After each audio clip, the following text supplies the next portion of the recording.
is losing my identity altogether. Well, I've got some good news. It's a simple one-day treatment that worked for me. The Advanced FUE from Advanced Hair. It starts growing new hair the very next day, and it's guaranteed to grow for life. We've all seen the pills and lotions that come with monthly memberships. Those can help retain what you have. But what if you want your own natural hair in specific areas like I did? You decide how much, how thick, and where. From Advanced Hair's state-of-the-art facilities to the world-class leading doctors like Dr. Parango, it's not a maybe your hair will grow. It's guaranteed that your new hair will grow. For your free consultation, $250 off and 250 free hair grafts, call 425-449-8185. Advanced Hair is the winner of the 425 Business of the Year, and they are the team that I personally recommend. That's 425-449-8185 or advancedhair.com. 1-877 Cards for Kids. KARS Cards for Kids. 1-877 Cards for Kids. Donate your card today. 1-877 Cars for Kids. KARS Cars for Kids. 1-877 Cars for Kids. Donate your car today. Donate your car today at carsforkids.org. That's cars with a K. Your car, running or not, can be picked up as soon as the next day. You'll get a maximum tax deduction and a vacation voucher. 1-877 Cars for Kids. KARS Cars for Kids. 1-877 Cars for Kids. Donate your car today. Now accepting donations of land, homes, buildings, or any kind of real estate. Everywhere you look, things are getting more expensive. So at Consumer Cellular, we're lowering the price for those 50 and up. Now you can get unlimited talk, text, and data for $30 a line when you buy two. That's just $60 a month for 2 unlimited lines. So if you're 50 and up, make the switch and save. Come on, you've earned this. Call 1-888-FREEDOM or visit consumercellular.com today. Requires 2 lines of service, age validation, and credit approval, subject to system and area limits, taxes, and other fees apply. Imagine your team always looking and feeling their best in high-performance technical workwear. Cintas can make it happen. They have garments for almost every job imaginable. And with the Cintas Workwear program, you get freshly laundered garments delivered every week for everyone on your team. Great garments without the bother of laundry. That's a real perk for employees. Find out how Cintas can boost team image and morale. Visit Cintas.com. Oh, I'm ready! And get ready for the workday. Let's go! This is Seattle Sports. Streaming through the Seattle Sports app. KIRO AM Seattle. KIRO FM HD2 Tacoma. Home of the Seahawks, Mariners, and everything Seattle sports. Seattle Sports Snapshot. Lions wide receiver Jameson Williams is facing a 2-game suspension for violating the NFL's performance-enhancing substances policy. Williams is the second leading pass catcher for the Lions through 7 weeks. He told ESPN he's, quote, disappointed with the suspension, but has no choice but to take it on the chin. Sad news for the Bucs. Wide receiver Chris Godwin suffered a dislocated right ankle in the final minute of Monday's loss to the Ravens. Fellow receiver Mike Evans was also hurt, sustaining a right hamstring injury. Head coach Todd Bowles said the team is awaiting more information on that one. Snapshot, brought to you by Miller Lite. When it's game time, it's Miller time. From the Quantum Fiber Studio, This is Bump and Stacy. on Seattle Sports. Streaming through the Seattle Sports app and at seattlesports.com. Now, here are your hosts, Michael Bumpus and Stacy Ross. Here we go now. I decided like 2 weeks ago, Bump, that I didn't like Monday Night Football doubleheaders, and that remains true, and I got to be really honest. I was tuned into one Monday Night Football game last night, and it was not the Chargers contest. No offense to Justin Herbert and the gang, but I knew that I had to watch the Baltimore Ravens and Lamar. See, you gotta get a better setup. You gotta get 2 TVs going, a laptop, an iPad or something. But no, you watched the right game though. Well, what do you do when in this case, the significant other that I live with is not my actual significant other, Derek, but it's my best friend. Now, her and I love reality TV. So what do you do if Jen's like, I want to watch Love is Blind, or I want to watch Real Housewives, because that takes off one of your screen choices. So that's where I'm at. I say there's multiple rooms in this house. And how we splitting this up? Because as long as I have one main TV, I can pull up the iPad and we can separate and then come back later. You know, we can separate. Right. Well, I do think, though, that I did choose the right game, to be completely honest. We've got like a little, we're going to talk about the other in a little bit, but I wanted to start with that Ravens contest. Now, there is the Chris Godwin injury we'll get to, and kind of the Bucs basically having their season come to a halt. Is anyone touching Lamar Jackson in the MVP race right now? That's what I found myself wondering after this game, and I think the answer is no. The only person that would have a chance is on his team right now. That's Derrick Henry. I mean, this dude is 30 years old. He leads the league in rushing, 873 yards. The next best, or next closest guy is Jordan Mason from the Niners, 667. Saw a stat last night. He has like 18 career runs over 50 yards. It's the same guy, but because he's competing with his teammate, and even if Derrick Henry were somewhere else, the way Lamar Jackson is playing right now, I think you have to go with him. 15 touchdowns, 2 interceptions, had a 5-touchdown night last night. He and it was a couple of his throws look like the throws that people thought he couldn't make early in his career. Yeah. Like that bomb to Zay Flowers is on point. Really good Nice point. one to Andrews down the red zone.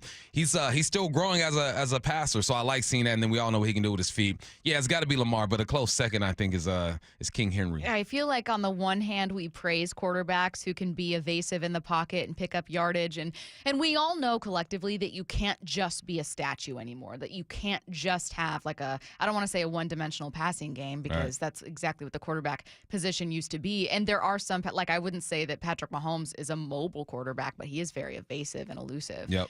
But you just have to have that in your back pocket. So on the one hand, we kind of praise that, and on the other, we knock quarterbacks for it. Like we kind of knock Lamar for it. And I do think there are still people who go, yeah, but Lamar isn't like a true passer. Like he's an overall athlete, but I wouldn't say he's the best quarterback. And why? Like I'd still give the nod to Patrick Mahomes, but I think there's a good chunk of people in the NFL that like wouldn't have Lamar in their top 3 passers. No, they wouldn't. And is he a top 3 passer? I would probably take, if we're just throwing the football, I'd probably take some guys in front of Lamar, but he doesn't have to be a top 3 passer when he does all the other things. I think he's a top 3 playmaker in this league. Yeah. And when you think of the quarterback position, because it's changed so much over the last decade or so, you can look at a guy like Lamar and still take him over these top 3 passers because of other things that he does. And he's showing that he can still get it done. He only threw the ball 22 times. Threw it 22 times, 17 completions. That's 77% completion rate with 5 touchdowns and no interceptions, and still ran it 9 times for 52 yards, 5.8 per clip. Yeah, he does other things. So he's a different type of quarterback. 2 games in a row, he's completed over 76% of his passes. They're on a 5-game win streak. It's because of him. But do not sleep on Henry. It's amazing to see him do what he's doing at age 30. In real life, that's not old. In football, it's like, oh, you're getting up there. I don't know if you can do it. Yeah, it's a long time in the league. So they're fun to watch. We're going to get to some more of Jerry Jones' comments coming up in the timeline. Please. One of the comments we won't focus as much on, so I'll bring it up here. Did you hear what Jerry Jones had to say back on with 105.3 The Fan about Derrick Henry? Yeah, man. He needs to just stop talking at this point. Says he wouldn't fit in our offense. You make it fit. You make him touch the ball 20, 25 times. You design your offense around that guy. Yeah. And all it's going to do is it would help CeeDee Lamb. It would help Dak Prescott. I think he's just finding reasons to look right in this situation. And he's not. It looks worse. Yeah, he'd be better off just saying, you know, I messed this up. We probably should have went after Derrick Henry. Imagine Jerry Dipoto coming out and saying, Juan Soto is having a great year with New York. He's having a career year, but I just don't know if he'd have those numbers in our offense. There's part of you that might think like, well, sure, you have to adjust for park differences and all that stuff, but you would be mad hearing a GM talk about a player who's playing out of his mind and go, I don't know if he'd fit here. I don't know if he'd fit. The best running back in the game right now wouldn't fit in your offense. Just say that your offseason was way too passive. Let me get to these Bucs injuries quickly, and then we'll get to some Seahawks injury updates. Chris Godwin could be done for the season, which is heartbreaking for him because he was off to a strong start. Mike Evans suffered a hamstring injury. He might be okay. They didn't have a ton of details on it last night, but it sounds like Chris Godwin could be done for the season. It's a dislocated right ankle injury. An additional layer to this story I wanted to ask you about. Godwin was tackled by Roquan Smith, and then, as you guys all saw, Godwin's ankle was caught underneath Roquan during the play. Adam Schefter saying that play is now officially under league review. Why?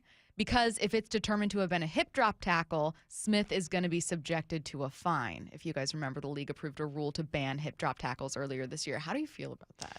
It's a hip drop is so hard to. There's some that are just blatant and obvious, right? You see it and you say, all right, that's exactly what it is. But because you're relying on just the perspective of a human being what they play, and it's nothing definite, it's kind of that looks like it. There are going to be times where they miss. I think that happens all throughout sports. We talked about it yesterday with Breonna Stewart clearly traveling the basketball. Maybe the ref didn't see it that way. Maybe clearly they didn't see it that way. Maybe their eyes were somewhere else. Because you're depending on human beings to make the calls, they're going to mess some up. And I'm looking at it right now, and he is tackling from the side, and you have to drop your weight somehow to pull another person down to the ground. It's almost like they expect these guys to always drive their force forward, but you're trying to prevent him to get from getting the first down. It's a bang-bang type of play. It's not his fault that Godwin's leg just gets caught up under him. Hip drop to me is if you're running straight down the field and you're directly behind him and you grab the hips and drop, then it's different. But that angle going sideways, what is he supposed to do in that situation? He's trying to prevent a first down. It's unfortunate. And then it happened last minute of the game? It's all messed up. A minute 4 remaining is, I believe, when that ball was snapped, which is just you've lost the game already. That's almost a separate conversation where some people are like, what's the point in this even happening and having starters out there, and only in hindsight are you very mad? I think for a head coach, he'd be like, well, I kept my starters in there. We had a minute 30 prior to this play. Yeah. And we're down 10. Like that, you're always alive. I don't know. It does feel like a shame. And I thought that last night. I thought, like, what a waste. Like, this is so horrible. Yeah, Final minute, you've lost this game. But I don't know. I think we only think that in hindsight. Let me get to some Seahawks injuries here. Mike McDonald with an update yesterday on DK Metcalf. So he's got I think it's a minor MCL. Timeline not sure. Doesn't look like it's a long-term injury. And I know you guys know DK. We know DK. He's going to probably do anything humanly possible to be able to play in this game, I would imagine. And we'll assess it as the week kind of unfolds here. I think that this is overall optimistic. Like, overall positive. We're going to assess it as we go. He's going to want to play this Sunday. I didn't love the phrase week to week from that report yesterday. I would much prefer day to day. But it could have been a lot worse. Yeah, and DK is the type of player, since he's been here for a while, but obviously new offensive coordinator, that does he necessarily need to practice every single day to be effective in a ball game? No, he doesn't. Would you like him to? Of course, because you find rhythm, you get conditioning and all that good stuff. So I think it's week to week is definitely not as optimistic as day to day. But I think that's the right approach. You don't want to rush this thing. We're going to talk about how just important DK is to this offense. And you might find out this weekend. I think the Hawks will still be able to get it done if DK doesn't play. But you have to take your time because things change every single week in the NFL. Guys get banged up. Teams play well. Teams lose a game. Your position changes. So it's just important that when you need him the most, that final stretch, 4 or 5 games throughout the season, that he's available. So take your time, DK, but it's gonna put some pressure on some other guys. We also finally got an update that sounds positive on Abe Lucas. Give me another couple. I need some more time to let you know on that. There is a situation where he could come back and start practicing this week, but we haven't finalized that yet. But it's looking good on the front with Abe. And when he does come back, we're not gonna. There is a process to get him ready to play.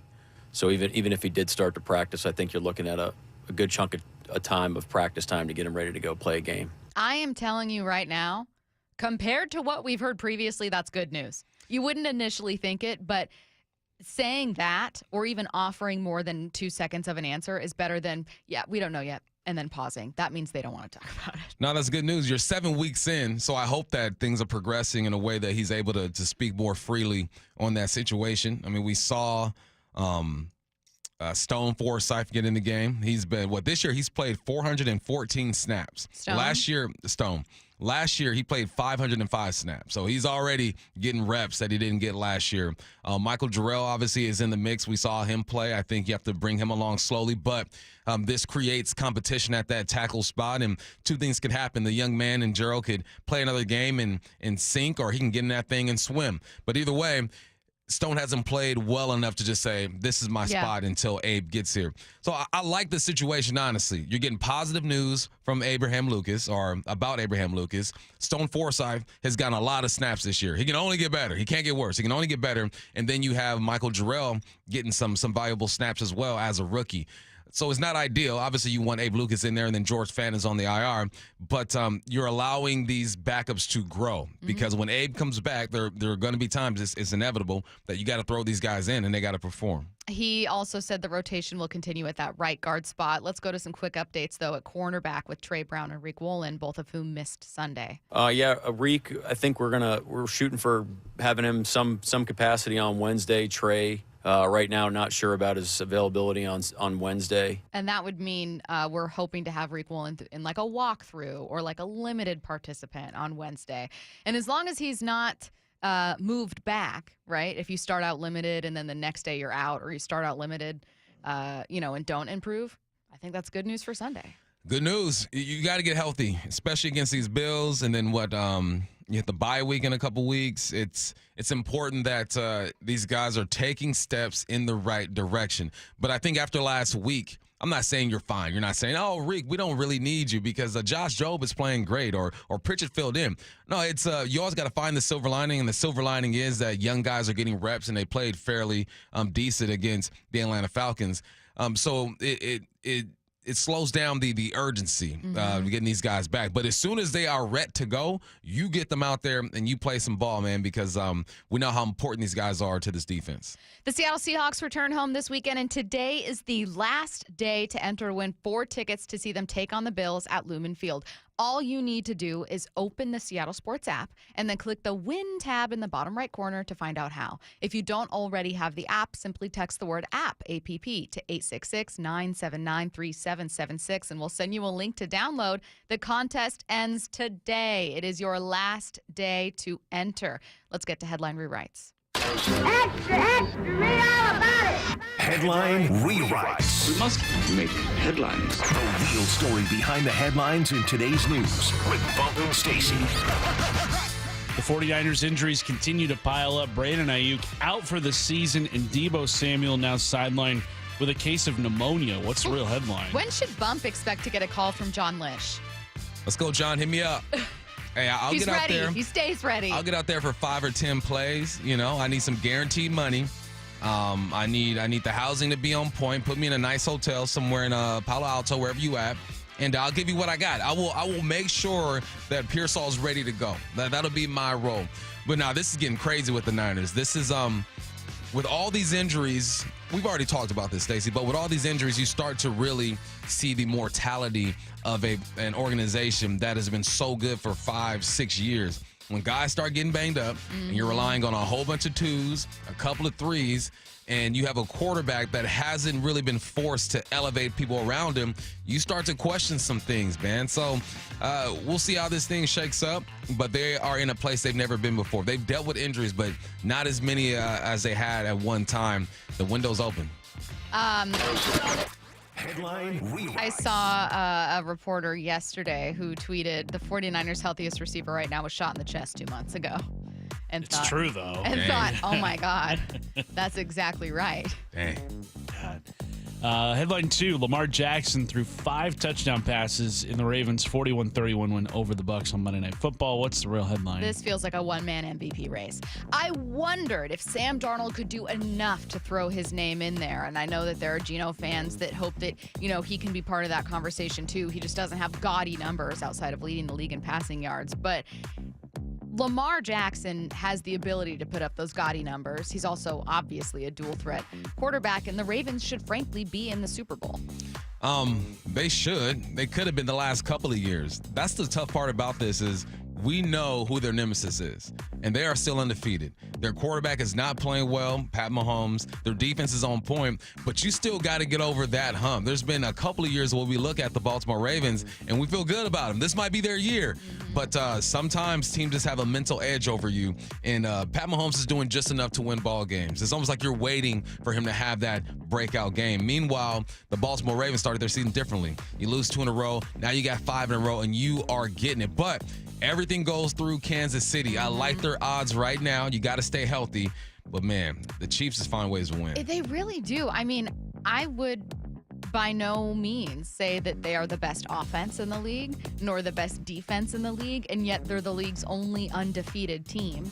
I look at the Baltimore Ravens. I see a team that's more complete, a quarterback who's playing better football right now, and I just think the exact same thing that you are, which is like, yeah, I'm still looking at the Chiefs as kind of being the bottleneck to that entire conference, where there have been like amazing Bills seasons that just didn't pay off, amazing Ravens seasons last year, number 1 in DVOA, I think offensively and defensively 1 or 2, didn't pay off.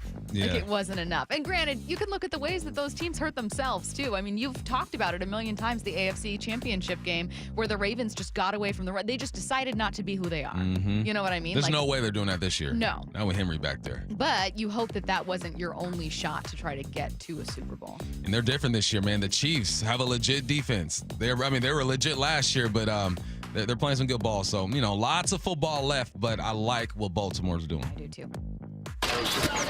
Headline rewrites. Headline number 3, the Cardinals needed all 60 minutes to get by the Chargers 17-15 on Monday Night Football last night. Here's how that game-winning kick sounded. Clutch. Right down the middle. And Arizona grinds out a hard-earned physical victory over L.A. What's the real headline? You can always count on the Chargers losing in the most heartbreaking way possible. So what they do, you can also count on Justin Herbert putting up some numbers and not getting it done. 27 of 39, 349 yards, didn't have any passing touchdowns. But this is what the Chargers do, and this is what Harbaugh is here for. He's got to try to change this culture and teach them how to win these close games. He's done that in his career. He did it with the 49ers. He did it with Michigan. Now he has to bring it to Los Angeles. Kyler Murray had a decent day, 14-26, 145, 1 touchdown, 1 interception, had a rushing touchdown. Again, the Cardinals are a weird team as well because they've won some big ones. They've lost some big ones and pulled out a close one. They're the scrappy team. They remind me of my WSU team back in the day. It's like we weren't gonna finish the season ranked in the top 25. We'll probably be around 500, but we're gonna lose a 2-point game to the number 3 team in the country and keep things interesting. That's who the Arizona Cardinals are right now because they have some talent, but it's more about putting it all together consistently. Getting to the Mac and Jack's text line, you can join this conversation anytime, 866-979-3776. Let's see. Joe in Bellevue, I mentioned that Gino doesn't put up gaudy numbers. Joe in Bellevue says a quarterback's job isn't to pass for a lot of yards. It's to do whatever it takes to win the game. Pass, run, hand off the ball, making the right decision. That was also when we were talking about Lamar and kind of like what his job is as a quarterback too. Yeah, I mean, that's Lamar. That's what he's supposed to do. Jared Goff, play action and don't turn the football over. Josh Allen, do dang near everything. You got Pat Mahomes. You're supposed to throw for a lot of yards, but just lead your football team. Every team has different issues and different identities. So, yeah, I agree with that. It's no longer Peyton Manning sit in the backfield and throw the ball 50 times. It's a variety of ways to win. 360, we talk about wide receiver impact and influence all the time, says, yeah, and who's the number 1 receiver for the Chiefs now? I can't even remember. No. When you got Pat Mahomes, I mean, he makes up for that. That's the thing. It's like you have to have an impact or influential player that is so overwhelming at another position. But I mean, again, if the Lions are in a Super Bowl, that shifts the conversation. I'm not calling the Lions making it, not calling them winning one. They're one of the franchises to, I believe, never win a Super Bowl. But they are a team where the single greatest strength is not quarterback. So it does make the conversation more interesting. Yeah, it does. And, I mean, we know, I hope you know who the receivers are for the Chiefs, but what they're saying is there's no big name over there. There's no Amon-Ra St. Brown, Yeah. Brandon Ayuk. No one honestly. getting paid $30 million over there because you got a QB and a tight end eating up a whole bunch of that money on the offensive side. But yeah, different ways to win, man. That's why I love this year. Yeah. This has been one of the more interesting years in the last 3 or 4. Last one here in the last minute. I had quite a few texts saying my headline rewrite about Lamar Jackson was it's a one-man race for MVP. 206 is not the only person to text in about this, but how is Goff not in consideration? They have a better record. He is in my book. I mentioned it yesterday. I consider him a top 5 quarterback right now. He should be in the conversation, but you know how MVP races go. You got to have that flash, and he doesn't have that in his game. Right. He is very fundamental. He gets the football out on time. He knows what's going on, but right now he doesn't look as attractive. But you get a few more drinks later on in the night, later on in the season, you start looking at golf and saying, "Oh snaps! I see what you're doing over there." You're gonna get beer goggles with Jared Goff. You got to get those beer goggles with Jared Goff. Later on in the season, he'll start to look like a dime out there. I think it's certainly possible, but you're right. Like the MVP, when it's a quarterback, it's the guy who throws for 5,000 yards in a season. It's the guy with 50 touchdowns. It's like it isn't fair, but there have been quarterbacks with really solid seasons, very efficient seasons, seasons that are central to their team's success that did not win an MVP. Yep. And likewise, there have been many quarterbacks to win MVP that didn't ultimately lead their team to a Super Bowl, clearly. It's just, I think that unfortunately Goff is going to need a few more of those games where we're talking about him for a few days afterwards. So far, he's had one. He has it in him. Yeah. You're listening to Bump and Stacy on Seattle Sports and the Seattle Sports app. How does the Seahawks offense change without DK Metcalf, and who feels the pressure if he can't play Sunday? That's next. This is Seattle Sports. Got DK, touchdown! Seahawks! What a bullet thrown by Geno Smith! We were able to pass the ball when we needed to, and we were able to run the ball when we needed to. Now he's going to go down. Who was it, Dave? Number 55. Bingo! Dre Jones again. He's having a lights-out game today. Sounds like the guys battled out there. Turns upfield 10, 5, touchdown! Seahawks! Ken Walker III. We are the home of the Seahawks. Febreze. So my home is also my office. And before I can focus, every room's gotta be clean. That means tidying up and spraying my Febreze Air Mist. Ooh, that's fresh. Febreze Air Mist scents are all high quality. They fight any weird funk, and they give my air an instant boost of freshness. So not only does my home smell good, I feel good too.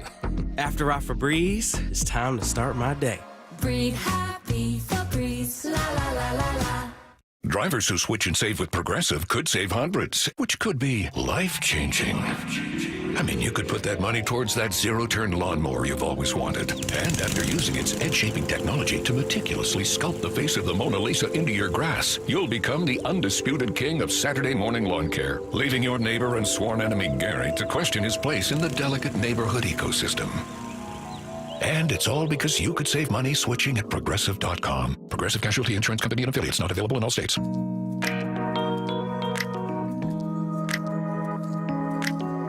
Key here is employee satisfaction. There is no expectation for customer satisfaction if the people that work with us don't feel taken care of and supported and loved. I'm proud of this Billy Johnson Auto family. I'm proud of our stores. And I need everybody to share in that mindset, because it makes a better experience for the customer. It also makes it a better place to work. Walking away from an interaction with a customer that says, I can't believe how easy this was. I can't thank you enough for helping me. Receiving a handwritten letter that's personalized to a salesperson or a service advisor or a technician expressing gratitude, and then taking that home and sharing that with your family and hanging that on your refrigerator, that's the difference.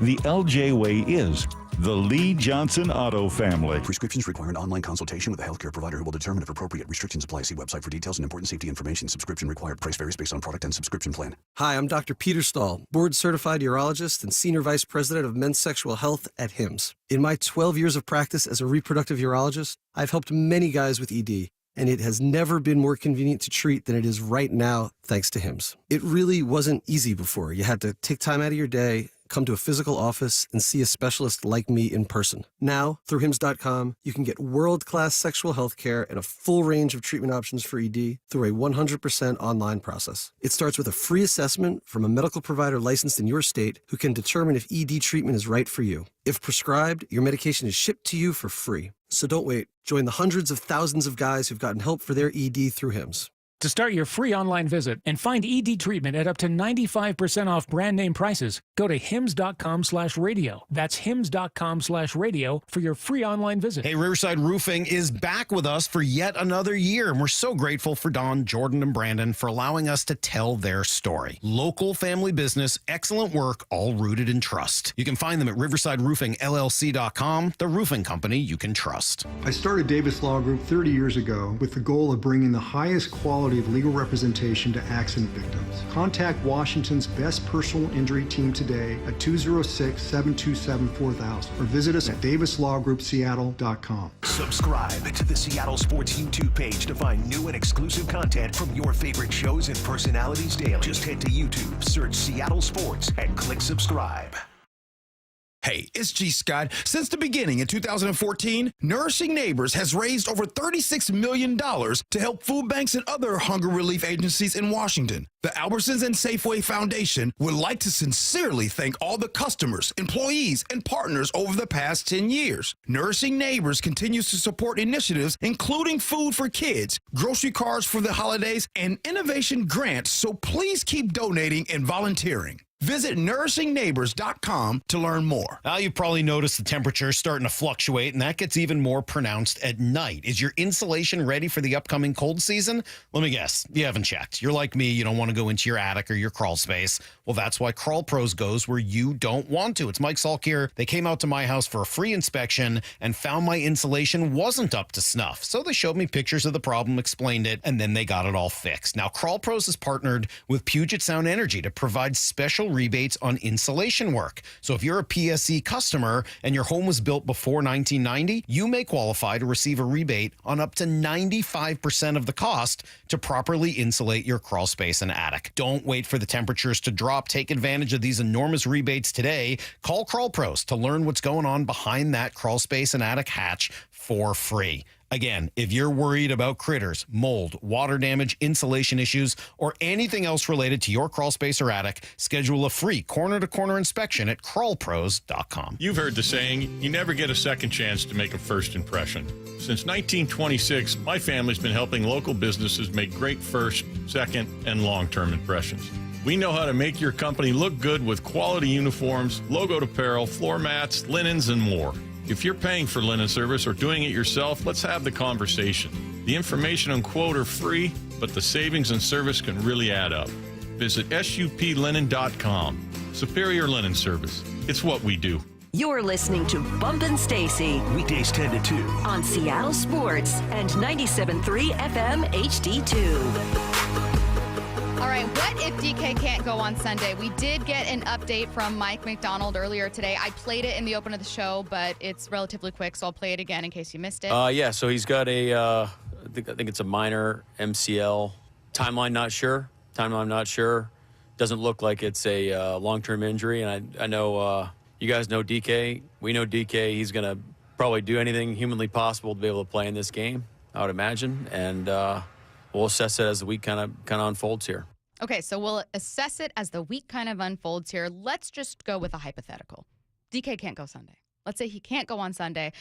What does the Seahawks offense do without him? How does it change without DK? Bump. All right, let's look at it as far as the numbers first.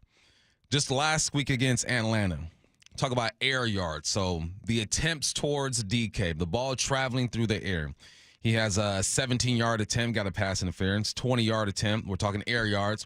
Another 20-yard attempt, 3-yard attempt, 35 yards, 31 and 25. That's 151 air yard attempts with a 21-yard average, 7 attempts, 4 receptions.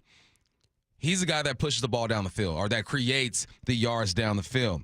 His gains for this year is longs, 56, 71, 29, 22 yards, 30 yards, and 35 yards. He has 1 week with no reception over 20 yards. He's averaging 16 yards per reception. That's 13th in the league. He has the 4th longest reception this year. 11 receptions over 20 yards. That's called a big play. That's 1st in the league. He has 61 targets this year. That is 5th in the league. That's DK when it comes to the numbers. He clearly is the guy that pushes the safeties, that opens up the underneath stuff, and that Gino relies on. He has 61 targets. Lockett has 46, and JSN has 55. He's averaging 16 yards per clip. Tyler 12, JSN 8. Noah Fant is averaging 11. That's who he is when it comes to the numbers. Clearly, he's the guy that pushes them down the field. Now let's talk about him as the player and just his presence on the football field. People are always checking to see where DK is. No disrespect to Tyler or JSN. The first receiver they're looking for is DK to see where he is. They do a great job isolating DK on the backside of things. You see that touchdown before the half last week. He was isolated. You put everyone to the right, DK to the left. Let's see if we can take a shot there. If DK were not to be in the game, you lose that isolation factor, that one guy that you know can win one-on-one. And DK's winning one-on-one, and he still has things that he can get better at. You look at Tyler Lockett, JSN, and the rest of the game, you just don't have that without DK. So the game plan changes a little bit. I'm not saying these guys can't be successful. They can't push the ball down the field or have a bunch of completions, but I think it just looks different. You lose an element to that. So who would fill in if DK is unable to play? You got Bobo, you got Young, you got Shenault. So far this year, Bobo, 8 targets, 11 receptions on 123 snaps. You got Reek Young, 1 target, 0 receptions, 12 snaps. You got Shenault, 4 targets, 4 receptions on 32 snaps. You would have to go with Shenault. He's the only guy who's really had some playing time. He's got 2 seasons in Jacksonville, over 600 yards, and he has big play ability. You lose something. It's evident, and it's evident through the numbers, and when you look at him on film and see this as physical presence. Who would fill in? How would this offense look? I think you rely on the run a bit more. You're packing in with your tight ends. You still got some receivers who can get it done, but it looks different. Okay, so Buffalo allowing 132 on the ground. Next question here. In New England, the Patriots all but eliminated the rush game for Seattle, and Seattle turned to 2 huge explosive days for DK Metcalf and JSN.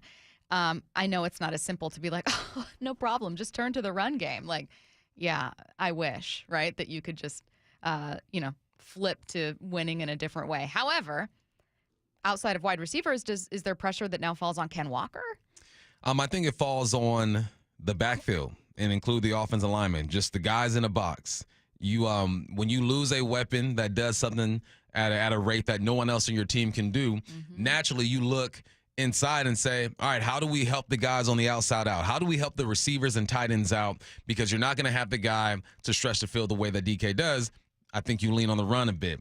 But again, the game is going to tell you exactly how you can lean on the run and how often you can lean on the run. They still have capable receivers. This also creates opportunity. Maybe it creates opportunity for JSN to say, hey, don't trip. I got you. Put me on the outside a bit more and let's see what happens. Or for Lockett to say, this is why I go down.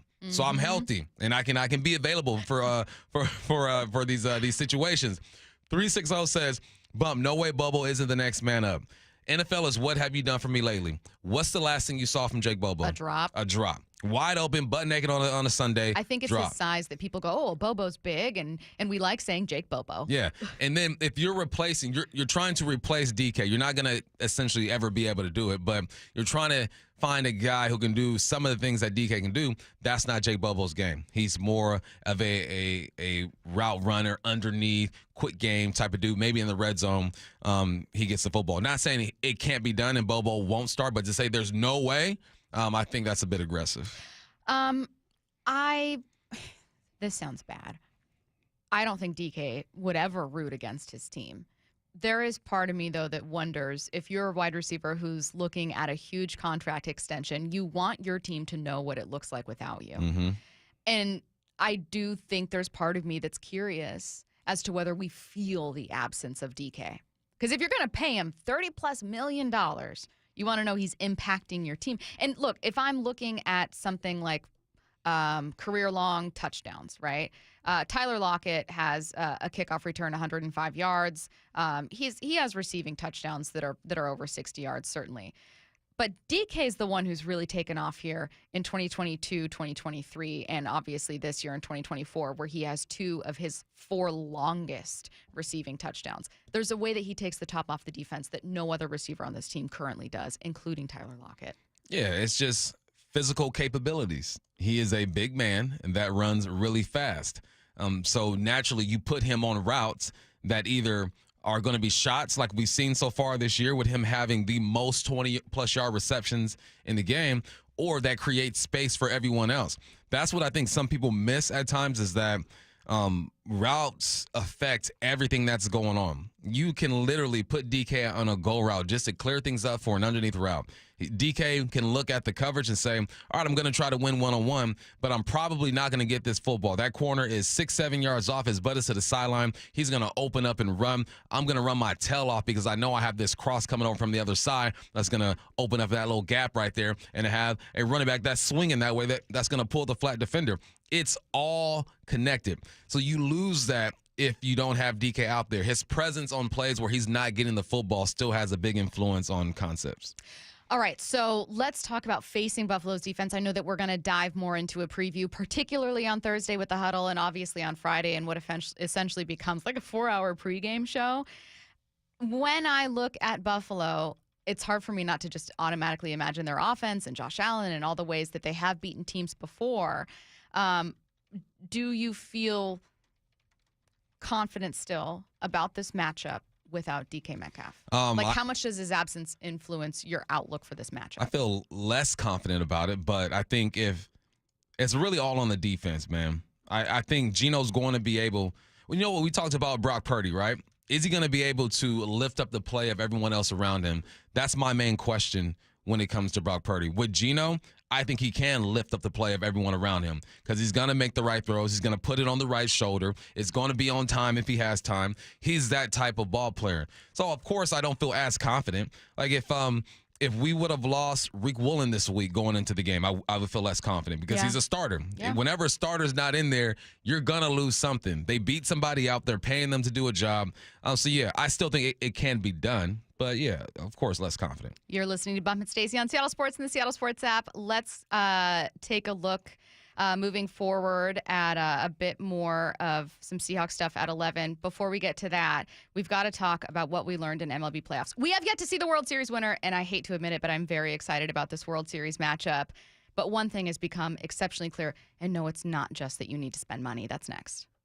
Seattle Sports, your home for Wyman and Bob. Man, the Seahawks pulled off a game that I didn't think they'd pull off, Dave. And this team went in there on their home field and held them to 14 points. Yeah. It was a nice win. It really was. And you know, I just think going on the road and getting a 20-point win, I mean, that says something. Going out there and going, okay, well, we got to start a couple of rookies. Pretty incredible. And it just kind of made me reflect on what kind of confidence that Mike McDonald is instilling in these players. It's like, yeah, no big deal. On Seattle Sports and 97.3 FM HD2. We just want to have enough money for retirement. And travel to visit our grandchildren. I understand. That's why at Fisher Investments, we start by getting to know each other so I can learn about your family, lifestyle, goals, and needs, allowing us to tailor your portfolio. What about commission-based products? We don't sell those. We're a fiduciary, obligated to act in your best interest. So how do your management fees work? We have a simple management fee based on the value of your portfolio, so we do better when you do better. We appreciate that kind of transparency. We also check in with you regularly to keep you up to date on the markets and your portfolio. What other services do you offer? As a client, you have access to resources on investing, financial planning, estate planning, Social Security, Medicare, and more. Wow, it sounds like Fisher Investments has everything we need. At Fisher Investments, we're clearly different. Learn more at FisherInvestments.com. Investing in securities involves the risk of loss. Are you a skilled HVAC tech looking for a top-rated team? Join Ben's Plumbing, rated 5 stars for exceptional service. Enjoy great pay and benefits, a supportive team, and a non-commissioned HVAC career. Visit bens.plumbing/careers to apply. John here with Happy Hauler. Furniture and household items you plan to throw away? We work with organizations all over Western Washington to donate used items. Happy Hauler is Seattle's eco-friendly junk removal. HappyHauler.com, hauling with a heart. Hey, everybody. Bob Stelton here for Johnson Fitness and Wellness, where I got my home gym. Now, the difference? Their expert staff. They ask great questions like, what are your fitness goals? What kind of space are you working with at home? And what's your budget? Johnson Fitness and Wellness experts get you the right machine for your home gym dream setup. And right now, in-store only, while supplies last, mention this ad and our listeners get an indoor cycle for free with Select Force USA Home Gyms. Shop stores in Bellevue, Tacoma, Linwood, or visit johnsonfitness.com. Endless hours of research, seeking referrals, dozens of calls. Hiring the right attorney can be a challenging process during an already difficult time. JP Pendergast with Pendergast Law explains. In Washington State, Tom, there are thousands of attorneys to choose from. Referrals and online research can be helpful, but discovering the right attorney requires a conversation. It can be hard to identify integrity and authenticity without that interaction. So, what do you recommend? We encourage anyone looking for personal injury representation to call for a free consultation with our team before making a decision simply based on referrals or online research. Accident victims need an attorney that listens, demonstrates honesty, and is genuinely understanding of their unique circumstances. The care, attention, and preparation that our firm provides throughout the case mirrors the effort involved when taking on the insurance companies. Save time and avoid mistakes after an injury. Contact the caring and compassionate team at Pendergast Law. If you or a loved one has been injured in a car accident, call Pendergast Law. We can help. Bonneville International radio station contests are open to participants 18 years of age or older that are residents of Washington State unless otherwise specified. Employees or agents of the station, Bonneville International Corporation, other area radio stations, or any entity associated with the contests are not eligible to win unless the station otherwise specifies at its own discretion. Persons who have won in the last 60 days from a station contest or event may not be eligible. Full general contest rules are available on seattlesports.com or in person at the station during regular business hours. The Mike McDonald Show, the first word from the head coach after every Seahawks game. We want to play a certain way, and you're just going to chisel away at it every day. Presented by Emerald Queen Casino. I was having trouble getting up and down my stairs at home. And I thought, well, this isn't going to work because how am I going to go to Utah and do some hiking? When Judy came to Sound Pain Solutions, her knee pain was preventing her from enjoying an active lifestyle. She was diagnosed with osteoarthritis. She tried numerous treatments and was told she should have surgery. I'm Dr. Mark Shelley, a chiropractic neurologist at Sound Pain Solutions. We were able to get Judy back to hiking with our comprehensive, non-surgical, and drug-free treatment. I think that the Trigenics that they do along with the adjustment, the pressure wave, and the PRP are the best options for joint pain. And I would really recommend it to anybody who is suffering from joint pain and would like to avoid surgery. Schedule a free consultation to learn if you qualify for our safe, drug-free, non-surgical treatment by calling Sound Pain Solutions or visiting soundpainsolutions.com. You're losing your hair and you want a simple solution that works. And you want the best. Modern technology, top-rated physicians, something that's guaranteed to work. Guys, you need world-class Dr. Perungo and his team at Advanced Hair. Advanced Hair has completely redefined hair restoration, from the experience itself to the unmatched results. Receding hairline, bald spot, thinning hair. Get your hair back with Advanced Hair's simple one-day treatment that begins regrowing your own natural hair the very next day. Advanced Hair has changed tens of thousands of lives, including mine. And get this, they were recently crowned 425 Business of the Year. For your free consultation, call 425-449-8185, 425-449-8185. If you qualify, get $250 off and 250 free hair grafts. 425-449-8185. Refine your hairline with a team that's redefined hair restoration. AdvancedHair.com. This is Bumpin' Stacy. Weekdays 10 to 2 on Seattle Sports and 97.3 FM HD2. The 904 texting in. I don't think I'll watch the World Series. New York is not the option for me. Look, I get it. I hate the Yankees. I'm going to be rooting against them out of loyalty to Michael Bumpus. Not love for the Dodgers, but I got to be honest, Curtis, you said it in the Sports Pit. You said this World Series has a lot of aura. Shout out to Gen Z listeners out there. I don't want to love this World Series matchup because it just plays into what Rob Manfred wants. Mm-hmm. However, he got me. He got me. I will be tuning in, and I can't wait. I saw a promo literally 30 minutes after the Dodgers won, they're telling Aaron Judge, Shohei Ohtani, whoever made that, they were ready. They're like, listen, guys, we about to drop this promo in 30 minutes. Y'all be ready to go. But no, it's it's two big markets, two teams that have star power. Yeah. Hopefully there's a lot of bombs and some drama. I'm glad that you mentioned hopefully there's a lot of bombs, because let's talk about what the playoffs have made clear this year. We already had a conversation about in the championship series for either league, it being clear that payroll was a big part of the formula there. However, outside of just money, and I know it's silly because we're talking about two of the top 5 markets here, but outside of just money, the playoffs this year have made it clear you need an answer on offense. These are two great offenses. These are two teams that, yes, paid for star power, but also drafted and developed star power, traded for star power. And one thing we have learned throughout the playoffs, with the exception of a few teams, is that you need an answer on offense. You can't just roll into the season going, defense wins championships. We got great pitching. You need answers. You need bats. So how do the Mariners respond? Go get you a dang bat or two, right? Is what they should do. Like, you look at, obviously I watched most of the Dodgers game because I'm a Dodgers fan, and then I will flip over and watch the Yankees because I want to see what the rivals are doing.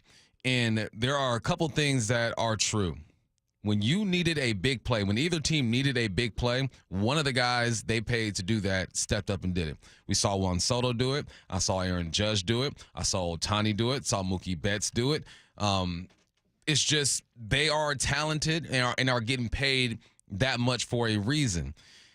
So then I started looking at, all right, who's going to be available in 2025? And names that stick out. Curtis mentioned him yesterday, Alex Bregman. Market value, $30 million a year. You got Pete Alonso. The Mets are probably going to sign him up, lock him up, though. But, okay, let's talk. Let's dance. $29 million a year. And then Marcell Ozuna, $19 million a year. And I'm looking at those three, and it's a wish list. And I'm trying to imagine the Mariners being aggressive and being able to go out there and have conversations with these guys. The tough part about it is that they have to want to come here. So how do you make yourself valuable? We know how they would sell themselves. Look, we have some of the best pitching in the game. But you also asked a question in the sports pit about the pitching. And it was, when's the last time a team won a World Series with just a dominant pitching staff? And Curtis, what was your answer, 2019? 2019 Nationals was but the most recent then, example. The 2019 Nationals were 6th in OPS. So they still were pretty balanced. I was thinking of more, so I read that tweet, and I was thinking of more like wildly lopsided teams. Yeah. Where like you are 2nd in ERA, 3rd in ERA, and like 25th in OPS. Yeah, I think one thing to be true is that how do you combat a good defense is with a better offense. And that's what the Mariners need to do. They need to get a better offense. How do you do it? It's the same conversation we have whenever we see them slumping, whenever we see them lose 2-1, whenever you get another quality start from someone in your pitching staff and your offense just isn't able to get it done. You got to get an almost for sure thing. And that's tough to say in baseball because you fail so much in baseball, right? I mean, watching what Ohtani's done this year, we'll probably never see that again in our lifetime. He ain't gonna steal 50 bags next year, especially if he's on the mound pitching. But you need a better offense, and you need the closest thing to a for sure thing in sports that you can get, and those are guys who hit bombs, especially with runners in scoring position. Absolutely, and I'm excited to kind of dig further into the week and look at how these two teams have been built, because I think it's easy to go, oh, they just go out and spend a ton of money. The Mariners could have made a trade for Juan Soto. That was not something you couldn't have done. They didn't go out and drop a bag. I mean, they will, the Yankees, to keep Juan Soto there, but that's a trade the Mariners could have made. Yeah. They didn't. So there are aggressive pushes for players that the Mariners can make that are within their wheelhouse. Mm-hmm. Spending money on Juan Soto in free agency, I can recognize that is not in the toolkit for the Mariners. You know what I mean? Like, you are, as a mid-sized team, going to get priced out of a few things. You have one of the best farm systems in baseball. Yeah, the you farm. have prospects you could part The farm with. ain't ready though. The farm ain't ready. Exact, but that's what I'm saying is like there are prospects that you could deal that other teams can't. Yeah. That's where you kind of have some power. So I'd like to see the Mariners be aggressive with a move. We shall see a move. Well, that I know it's not going to happen, but you gotten back with an ex before. Looking at Teo, like, man, you signed a 1-year deal with the Dodgers, man. You want to bring Teo back? I would love to, but it ain't going to happen. He had a bad experience here. He wasn't swinging the bat well. Yeah. But that's how desperate I am. I'm lonely. I'm tired of being by myself. I'm going back to the ex, and I'm talking to Teo. Not going to happen, but just a dream. Like, you literally have to look at the best available bats. Yeah. And DM all of them. Slide in the DMs, email them, talk to their agents. From all angles, you got to try to contact them. But and Curtis came up with another good point in the sports pit. We were talking about just how the offense stalls out here earlier in the regular season because it's cold, and then you get hot most of the time throughout the spring and the summer. And then what happens in the fall, Curtis? It gets cold again. It gets cold again. So you got to get somebody who can fight through that, that exit velo is stupid, and it don't matter if it's cold or hot or whatever. Yeah. And they're just hitting bombs, man. It's really simple, but are they willing to really stick their neck out there and go for one? Yeah, and I just think, like, I don't want to hear as an argument, oh, but you have great pitching.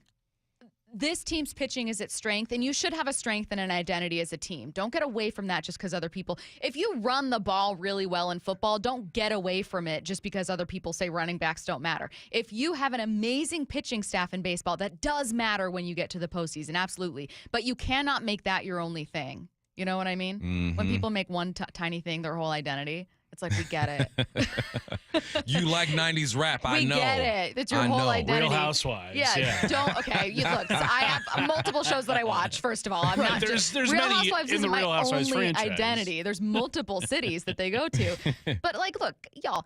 OPS, okay? I decided not to filter by home runs, but if you look at team OPS, some of the best offenses in baseball, Dodgers, Diamondbacks obviously didn't make the playoffs, but they were in the race late. Yankees, Orioles, Phillies, Padres, Red Sox, Astros, Mets, Brewers are top 10. Are there teams that did not make it to the playoffs from that group? Yes. Overwhelmingly, though, very good offenses can succeed. And I don't know that there's a case to be made of if you have elite pitching and drop the ball on offense, you can still be great. We know that's not true. Man, you know where else it gets cold? In New York.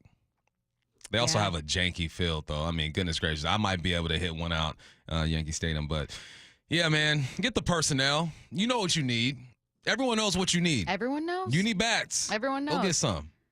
And, when you think about it, Real Housewives has also branched out into lots of other important reality shows. So, that's all I'll say about that. Is this the biggest test yet for the Seahawks defense on Sunday? That's next. The Mike McDonald Show, the first word from the head coach after every Seahawks game. We played winning football on the whole. We didn't turn the ball over and we took it away. We improved our run defense throughout the course of the game. I thought we played complementary on offense. Hopefully we're finding our flow on our process and just understanding what it takes to go play your best ball. I think we took a step for sure. Obviously we won the game, and just want everyone to realize that's the mentality that you have to have day in, day out to go perform, be at your best. Don't miss the Mike McDonald Show the morning after the Hawks game at 9:30 on Seattle Sports. Febreze. So my home is also my office. And before I can focus, every room's gotta be clean. That means tidying up and spraying my Febreze Air Mist. Ooh, that's fresh. Febreze Air Mist scents are all high quality. They fight any weird funk, and they give my air an instant boost of freshness. So not only does my home smell good, I feel good too.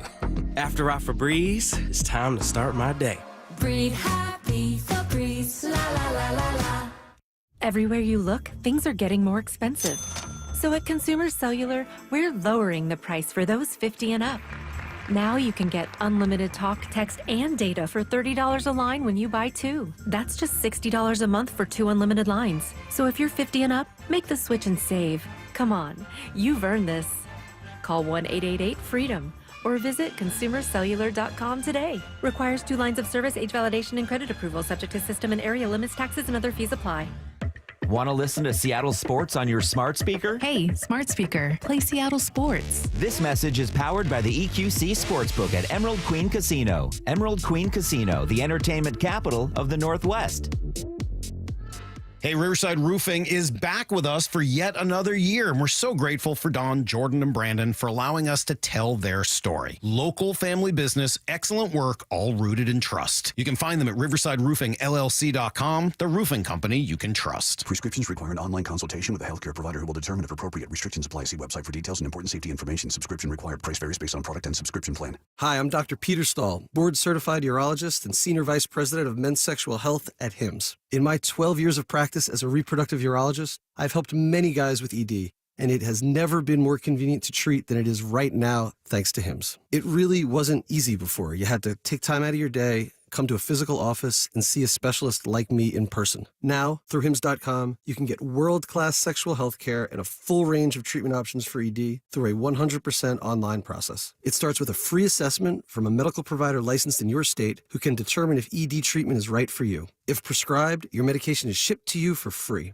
So don't wait. Join the hundreds of thousands of guys who've gotten help for their ED through HIMSS.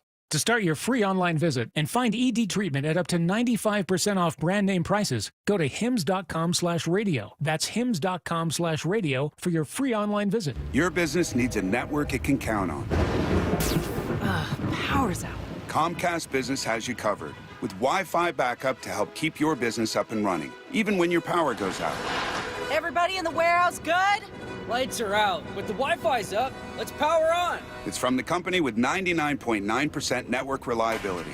Break room, you good? Can't microwave my burrito, but Wi-Fi's fine. Let's power on. Power on with the leader in connectivity, Comcast Business, powering possibilities. Keep your business connected with Comcast Business Internet and Wi-Fi backup. Or get started with reliable internet and advanced security for $49.99 a month for 12 months with a 2-year contract. Plus, ask how to get up to a $500 prepaid card with a qualifying internet package. Don't wait. Call or go online today. Ends 11/17/24. Restrictions apply. New customers only with 150 megabit per second internet and security edge. EcoBill and autopay required. Equipment, taxes, and fees extra and subject to change. If you're injured in the state of Washington, here's what matters. Who represents you matters. The experience of their staff matters. Their investigation team and track record of success matters. Davis Law Group was founded in Seattle and has been winning cases for more than 30 years. We know Washington State, we know our courts, and we know how to deliver the highest level of client satisfaction. And that's what matters. Hey diamond lovers, Shane Company knows fine jewelry. That means a lot when you're looking for a dream engagement ring, a beautiful keepsake, or the perfect gift. When it's this important, you want someone who knows exactly how to work with your budget, not against it. Someone who knows you deserve a piece more beautiful than you've ever imagined. Through 4 generations as a family business, we've always sourced our diamonds and gemstones directly, cut out the middleman, and passed the savings on to you. Come see us in store and compare our wide selection of diamonds, rubies, and a rainbow of sapphires in different shapes and sizes. So many in stock and ready to take home today. Create your dream engagement ring in 3 easy steps. Or pick a perfectly preset ring that's created by our in-house design team. Browse our selection of fine jewelry gifts for everyone in your life, from diamond and gemstone studs to must-have tennis bracelets and beautiful birthstone necklaces. With our everyday competitive prices and unmatched free lifetime warranty, Shane Company is your go-to destination for fine jewelry. Visit shaneco.com and come in to see for yourself. Shane Company, your friend and jeweler.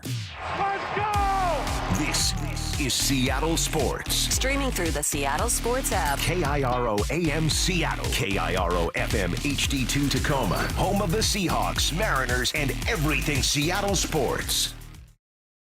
Seattle Sports Snapshot. The St. Louis Cardinals have hired Brant Brown as their new hitting coach. Brown joined the Mariners staff as offensive coordinator to begin the 2024 season, but was fired in late May. The 76ers announced Joel Embiid and Paul George will miss tomorrow's season opener against the Bucks. Elsewhere in the NBA, Ken Griffey Sr. and Jr. will be in LA today to see LeBron James and Bronny play in the same game. Griffey Jr. told SiriusXM it was important to him to take his dad to the game because they were the first father-son duo to play baseball. And now they want to watch the first father-son duo to play basketball. He said, "We made history. Now we get to watch history." Snapshot, brought to you by Miller Lite. When it's game time, it's Miller time. This hour is brought to you by Floor Coverings International. from the Quantum Fiber studio This is Bump and Stacy on Seattle Sports. streaming through the Seattle Sports app and at seattlesports.com. Now, here are your hosts, Michael Bumpus and Stacy Ross. Here we go now. Is this Sunday going to be the biggest test yet for the Seahawks defense? I think so, but I don't want to leave you guys feeling not optimistic. So we're also going to talk about how they can combat the Bills offense and Josh Allen. But we'll start with this. Bump, the Seahawks haven't played really a mobile quarterback this year. Josh Allen, I was looking up these numbers doing the player comparison finder, a tool I absolutely love. I compared since 2020, so for 3.5 seasons, Josh Allen, Jalen Hurts, Lamar Jackson. Jalen Hurts has more rushing touchdowns at 45 than either of the other two. But Josh Allen has 39 rushing touchdowns to Lamar Jackson's 19. Lamar got 19. He has what, 35? Yeah, so Lamar is leading in rushing attempts, rushing yards, yards per attempt, all kinds of good stuff. Like Lamar is obviously an amazing dual threat quarterback, an amazing rusher. But Josh Allen, 39 rushing touchdowns since 2020. Like, this is a guy who will absolutely be unafraid to challenge you, particularly in the red zone on the ground. Oh, and of the three, including Jalen Hurts and Lamar Jackson, he leads in almost every passing category. Yeah, Josh Allen is a different type of quarterback. He has a nose for the end zone. He's taking care of the football this year. And you're right, the Hawks have not seen anything like him so far this year. You start the season off with Bo Nix, who is he can run. I wouldn't qualify him as a mobile type quarterback. You get to Jacoby Brissett, he's not going to get it done. Thompson in Miami. So this poses a different challenge. This will make Mike Macdonald tap into something he hasn't tapped in yet. Mm-hmm. Like how do you combat that? Typically what you do with a mobile quarterback, you sit a spy there to check in on him. That's what Jordan used to do for the Seahawks, because when he was at Texas Tech, he was pretty much a spy. Who would be your guy? So I'm looking at the linebackers and I'm saying, this might be when you shine. This might be it, because you guys are not the downhill, old school, pop you in the mouth, take on the block type of backers. I wouldn't call them finesse backers, but their body types are just different. I think if you are going to spy somebody on Josh Allen, this is the week where we can start feeling different about the linebacker core, because Baker is capable of doing it, and I know Dotson is as well. I think that kind of highlights what they do best. Here's what Mike Macdonald had to say about facing the Bills this week. It's been a couple years since we've gone against Josh, but he's I'm sure Leslie will have a lot of insights about him, and they're great. This is a great football team. They're a great football team. I haven't watched them yet, but by reputation and just by kind of football osmosis right now. But I think they were one of the favorites, to come out of the AFC, and it feels like they're playing. They beat Tennessee yesterday, right? So I think they closed the game out pretty good. They had like 17 points in the fourth quarter or something. But they're a really good team, really complimentary team, well coached, sound schemes, evolved a little bit offensively, I think, since they changed coordinators. So it'd be interesting to see, kind of how they're operating, and be a great challenge in front of us. Be fun. Do you think it's the best offense they will have faced? I mean, the 49ers are ahead of them in DVOA, but have since lost some weapons. Here's the weird thing about the Bills is that when you look at them on paper, their number-wise, they are a mid-team. Offensively, they're not great. Defensively, they're not great. They just find a way to win ball games. So when you say, is this the best offense they face? No, because on paper, they face better offenses. But in reality, when you look at it, when you look at the Bills and what Josh Allen presents, when you look at his tight ends, when you realize they just got Amari Cooper, who only played 18 snaps last game, but still scored a touchdown. I mean, I look at them now and I go, this is probably the best offense that you have faced overall, because they can do anything that they want to do, and they just got better offensively. So, I think this is the best offense that they faced. And I'm excited because I think that when you are a defensive coordinator and Mike Macdonald, you take pride in finding ways to shut down these type of quarterbacks and these types of teams. What it does for you, it boosts that ego. Everybody got an ego, for sure. Take it. And then for your team, it shows, look, we can win against a guy like this, because if you really want to make a run at a Super Bowl eventually, not saying this is going to be the year, what are we seeing throughout the league? Quarterbacks are getting more and more mobile. You got Jaden Daniels. You talked about Lamar Jackson. Josh Allen, who you're going to see. Pat Mahomes is a different type of mobile. He's not like your runner, but he can run, and he uses that sideline to his advantage. You got to play Kyler Murray twice a year. Can you stop Josh Allen and then face Kyler Murray for 2 games and win that series? So there are things that you have to prove to yourself throughout the season or experience so that when it does get down the road and you might have an opportunity to win the division or get into the playoffs, you're able to face any type of situation and have some familiarity and some confidence. Leslie Frazier was Buffalo's DC from 2020 to 2022. He is, I guess, an advisor, special assistant here with Seattle. That knowledge of Josh Allen, and it's not like Mike Macdonald doesn't have that knowledge. Like when you're DC with the Ravens, you're looking at contenders in your conference, knowing exactly how you'll need to stop them in playoff scenarios. But Leslie Frazier has a different kind of familiarity with Allen. Oh, yeah, he's all in there. He understands his strengths, his weaknesses, and he can attack them. You can go in with a plan and say, this is how we want to make a guy like Josh Allen try to beat us. But he's so talented that you might force him to his weakness and he can still get her done. But there's nothing like having a guy who's been in that building, who understands what his prep is like, who understands what he doesn't like, what he does like, and use that to your advantage. Last week we were talking about Michael Penix. Are the Falcons going to be talking to Michael Penix about the grub offense? Yeah, kind of. And I'm sure they did, but there's nothing like having a guy who was behind the scenes upstairs watching film, scheming, and trying to understand what they have on offense and on defense, like Leslie Frazier. This reason and many other reasons is why you brought Leslie over. One, I'm sure Leslie played a big part in keeping these guys focused during that 3-game losing streak. When Mike Macdonald has never been through this before, you got a young staff. Who do you lean on? I'm not saying Leslie is taking over meetings and saying, well, this is what we did, but OGs have ways to get a message across while playing their position and letting the coach do their thing. And then for reasons like this, experience. Leslie has been in the league for a while. He's played against Minnesota, who you're going to see later. He's been in the Bills room. He knows all these coaches. He's seen every defense and offense. There's a plethora of knowledge when it comes to Leslie. Times like this is when I think of Leslie and I say to myself, all right, it's time for him to shine this week. I don't necessarily want to leave an Atlanta Falcons game feeling like my expectations for the Seahawks have drastically changed. I didn't think they would, win or loss. I still didn't think this would be a playoff team, and I was hoping they'd be a team that got hotter as the season went on, that would be the best case scenario, essentially. However, I found myself feeling very encouraged by two things. Number one, Ken Walker, and that his ceiling was higher than I had initially given him credit for. And number two, I felt better about a defense that finally had all of its healthy defensive linemen, and those defensive linemen feeling a little closer to 100%. I'm curious as to if they go into this game on Sunday and they, I don't want to say dominate, but like they look really good. Do your expectations change? Because this is a win that you can feel good about. It does. There's no caveats to add. I think to this one. every week my expectations have changed with this team because of who they're playing, what they look like, and what's happening across the league. I think that's how football is. There are only a few teams to where they can start off 0-2 and you say, they're going to be fine, Baltimore. They can start off 1-3. They're going to be fine, the Bengals. They can be 6-0 and look janky as heck at 6-0. They're going to be fine, the Chiefs. Yeah. And why do we feel that way about them? Because of their personnel and their resume. The resume looks good. You're starting all over kind of with the Seahawks when it comes to their resume. You have some familiar names, some familiar references, but this is a whole new deal they're dealing with. So, yeah, my expectations change in week by week and sometimes half by half. Last week during the first half, I'm like, man, they still can't stop the run. What's going on? What do? You make a couple adjustments. You have some reminders out there, and your defense looks better.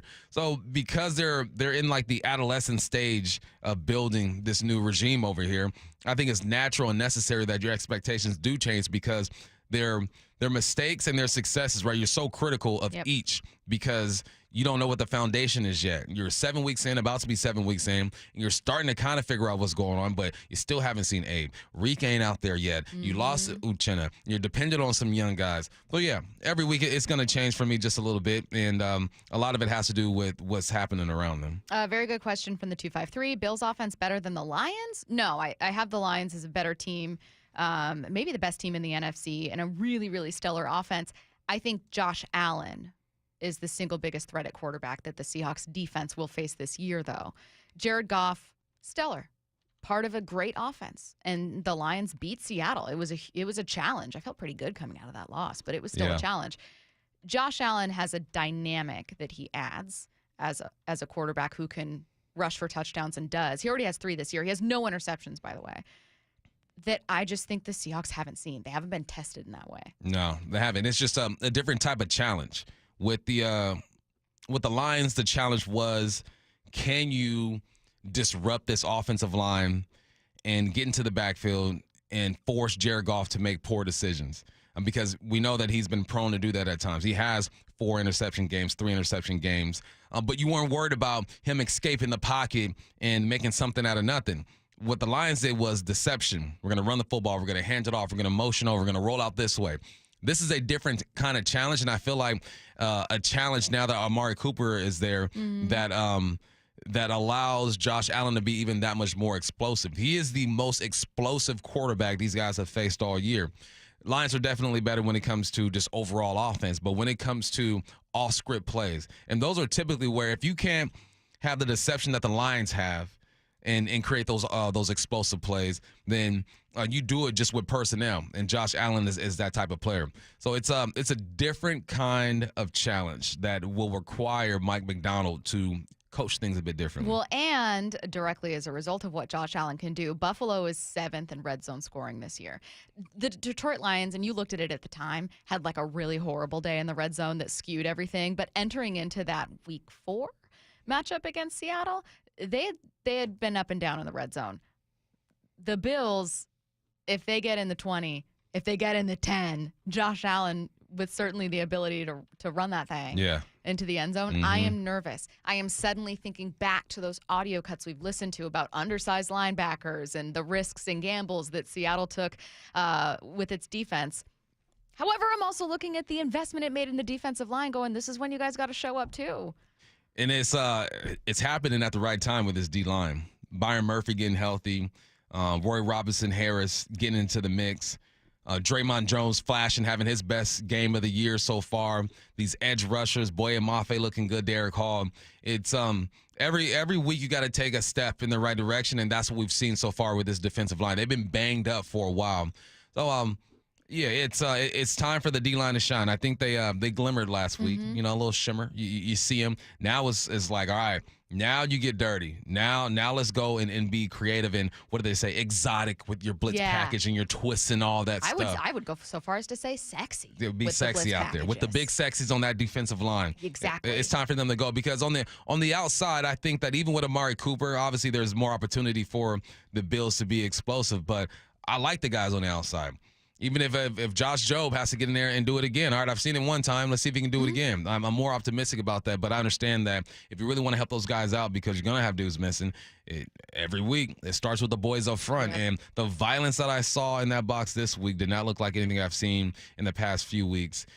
So, yeah, go get it, man. Get Josh Allen. Someone said, did you say Allen had 0 interceptions? Count 1 for Witherspoon on Sunday. I would love that. I would love for the Seahawks to be the first team to Friday yet, dog. Yeah, but keep that one because remember when Jared Goff had 0 interceptions entering for a stretch of 15 games, some crazy number, entering a game against Seattle, and I think Reek Woolen or Trey Brown got an interception of him. One more text, and then we'll get to Four Down Territory. Someone said, you may have already talked about this. I just turned on the radio, but Mike Macdonald knows the Bills very well and has beaten them several times. I think that Mike Macdonald has shown that he's a brilliant defensive coordinator. I'd love to feel more confident about Seattle's personnel. Mm-hmm. And you're dealing with different personnel with this team than you were in Baltimore. That's the main thing. You don't have Queen, Smith, Matabuke, Hamilton, Murphy. It's just different. Yeah, he's played them. He knows what they like to do, essentially, and he can set guys up and put them in the right position, but maybe the way he sets guys up are a bit different because of what you just said, the personnel. Personnel determines what you can and what you cannot do or what you're willing to try and not try. We've seen that with Grubb in the run versus the pass. I think with Mike Macdonald, you're going to see it too. The fundamentals will be the same, but you take more risk because of personnel. You take less risk because of personnel. The Seahawks return home this weekend. Today's the last day to enter to win 4 tickets to see them take on the Bills. Speaking of, at Lumen Field, all you need to do is open the Seattle Sports app and click the Win tab to find out how. If you don't already have the app, just text the word app, APP, to 866-979-3776, and we'll send you a link to download. This contest ends today. Let's get to Four Down Territory. This is 4 down territory, going inside the game with former Seahawks and Coug wide receiver Michael Bumpus. First down, what is the NFL telling you through numbers that doesn't make sense? All right, Curious about this one. you tell me when you hear a contender, okay? Okay. Tennessee. No. Texans. Maybe. Yeah. Broncos. No. Miami. No. The Bears. No. Top 5 defenses in the league. Stop. Top 5 defenses in the league Go belong to the Houston. Titans, the Texans, the Broncos, the Dolphins, and the Bears. So traditional thinking when it comes to football is, oh, defense wins championships. Let's go. And overall, when it comes to total yards allowed, those are the guys. So then I'm like, all right, well, let's see where the ballers are. Baltimore, 23rd overall. Minnesota, 19th overall. Lions, 18th overall. Commanders, 15th overall. Chiefs, 10th overall. Now they're scratching, they're getting up there. What they do well, what all of these teams do well, except for maybe one, is they are good against the run. Baltimore, first against the run. Miami, second against the run. Lions, 5th. Commanders, 18th. They got to work on it. And the Chiefs, 4th. So the NFL is telling me, look, you can let them throw the ball across the yard if you want to, but if you can stop the run, you will be good to go. Don't worry about the overall yardage. So now I'm focusing on the Seahawks. I'm saying, okay, there we go. Yeah. All right, there's a silver lining for you. You can give up some yards, some explosive plays, and you can be fine. But if you are not good against the run, like we haven't been over the past X amount of years, then you are going to struggle a little bit. I found it fascinating that I looked at the top defenses, and those 5 were leading the charge, yet they're not good against the run. So these numbers will fool with you sometimes. I always think it must be so frustrating. I thought this about Russell Wilson's first season with the Broncos. It must be so frustrating to be a defensive player on a team where you are playing your tail off and your offense can't get you 14 points. It would just drive me crazy. Second down. How have your expectations for the Hawks slightly changed? Just a little bit. Change just a little bit. I'm looking at the 49ers. They're banged up, man. McCaffrey's out. Debo's sick. You might be playing for them. Gone. I mean, hit me up if you need it. Hit me up. You got to triple, 10 times my salary here. Say we'll work something out. But I'm looking at the 49ers, and I'm focusing on Purdy. Kittle has an ankle injury now. You're relying on a rookie receiver to lead the charge going into these next few games. If they drop these next 2 games before they get to the Seahawks are definitely in the running to win the division. They already are now. They're first in the division. The Niners are below 500. But I'm looking at the Niners. I'm seeing that window close, and I'm saying, y'all just might be a division winner and a playoff team if you can do what I think you can do. And part of that is staying healthy and being explosive and winning some ball games. But Niners are in trouble. They're in trouble. If they lose to the Cowboys, I'm for sure switching the way I'm looking at the season for the Seattle Seahawks. That's why I said I'm looking around the league and saying, hold up, you just might have a chance here, man. You got to play, obviously, well on offense, better on defense, take care of the football, all the fundamentals of football, but the Niners are hurting right now. And the rest of your division is not great. The Rams aren't great. The Cardinals aren't great. But we know how those matchups go. They always play well against the Seahawks for some reason. So it's changing a little bit week by week. If the Cowboys beat the Niners and the Hawks are able to get this done, I will feel a little different about this. Can I ask you an off-script question? Yes, do it. We got it yesterday, so you'll already be prepared to answer. But what are the NFC teams you would right now put ahead of San Francisco? You got it yesterday. What were they, Stacy? I said the Lions, the Vikings, and the Commanders, with the knowledge that Jaden Daniels is also week to week. Yeah, no, you're right, and you're absolutely right. Those are the teams right there, man. Yeah.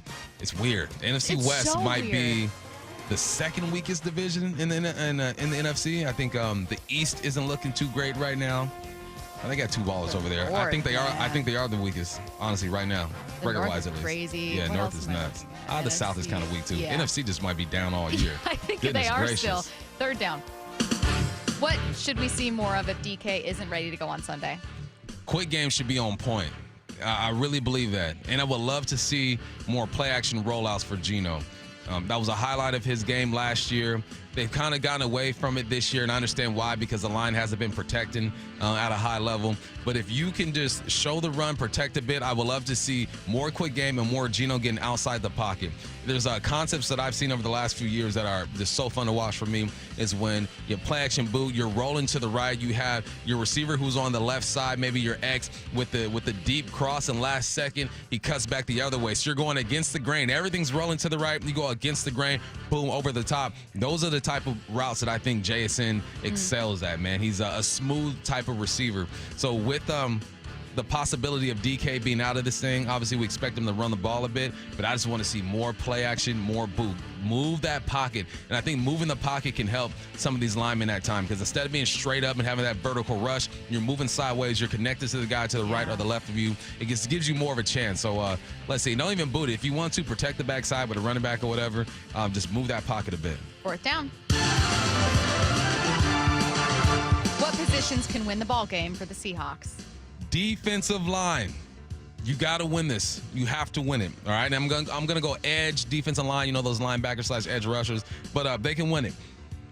Josh Allen has only been sacked 9 times this year. All right, we already went up against a quarterback who ain't really been touched. You touched him a few times. He's been pressured 36 times this year. That's the second least in the NFL. He's been hurried 11 times this year. So what that tells me is that offensive line is on point. He's getting the football out quickly, and he's mobile as heck. He's not allowing guys to get to him.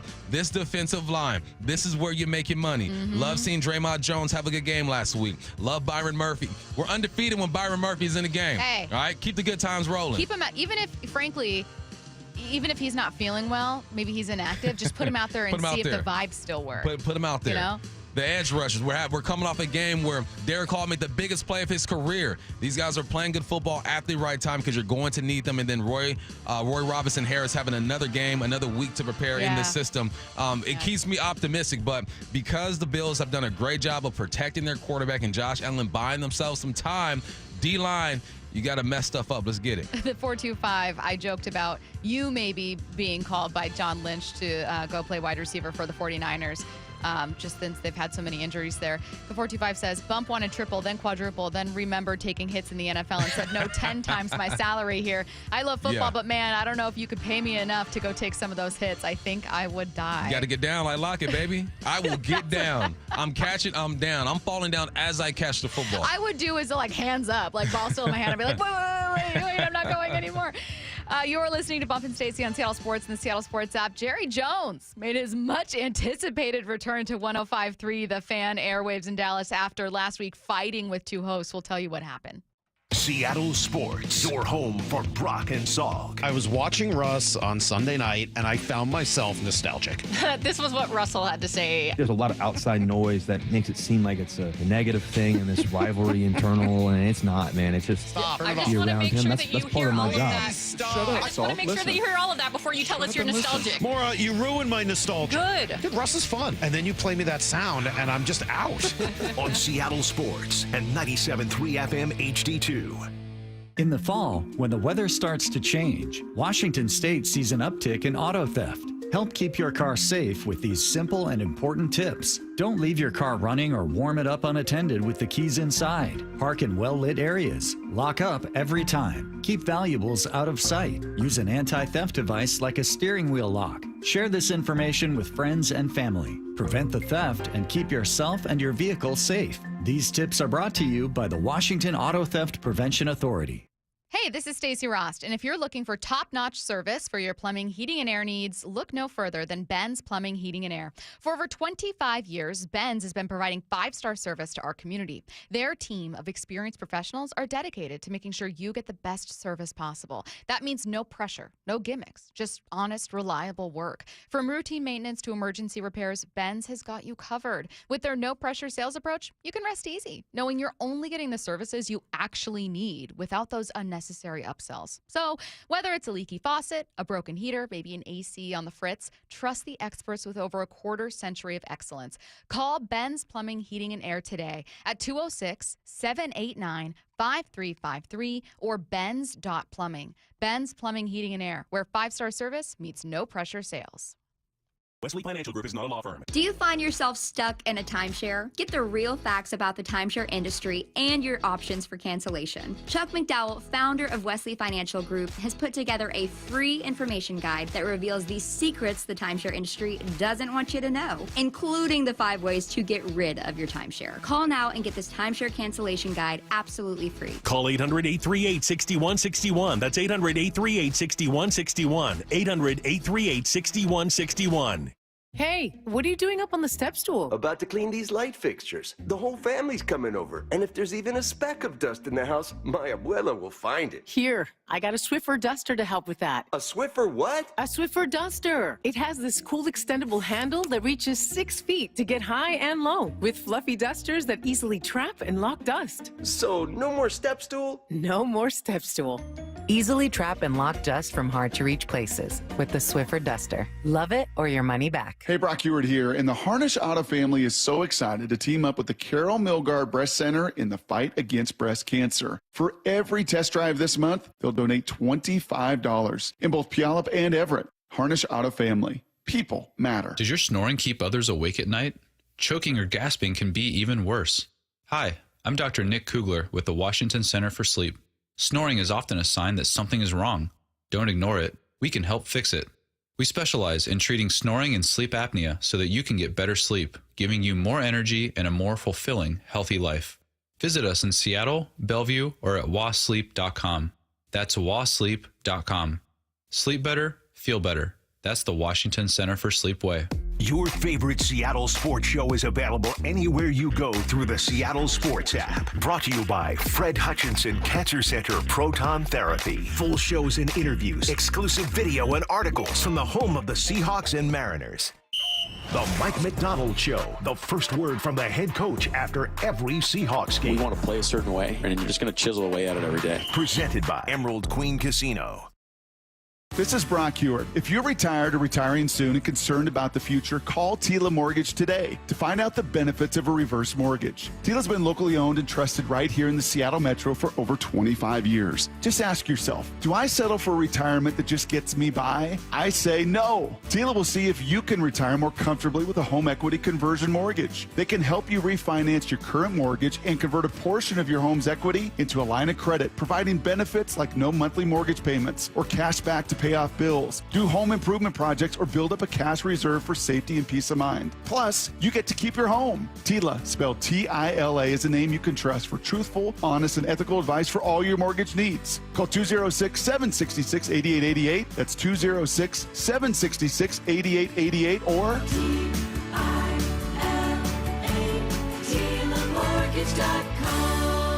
Insurance and property taxes are borrower's responsibility. Tila Mortgage LLC is a mortgage broker. NMLS 2472046.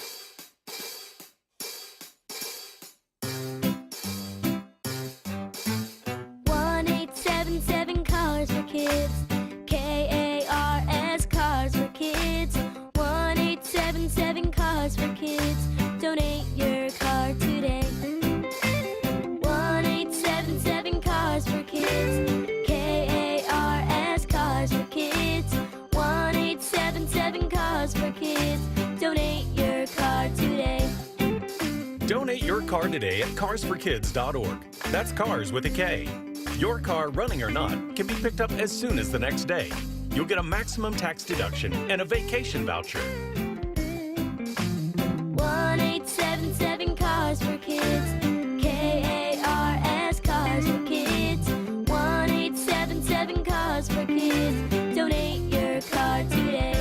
Now accepting donations of land, homes, buildings, or any kind of real estate. This hour is brought to you by Floor Coverings International. This is The Timeline with Bump and Stacy. Brought to you by 1-800-DUI-AWAY.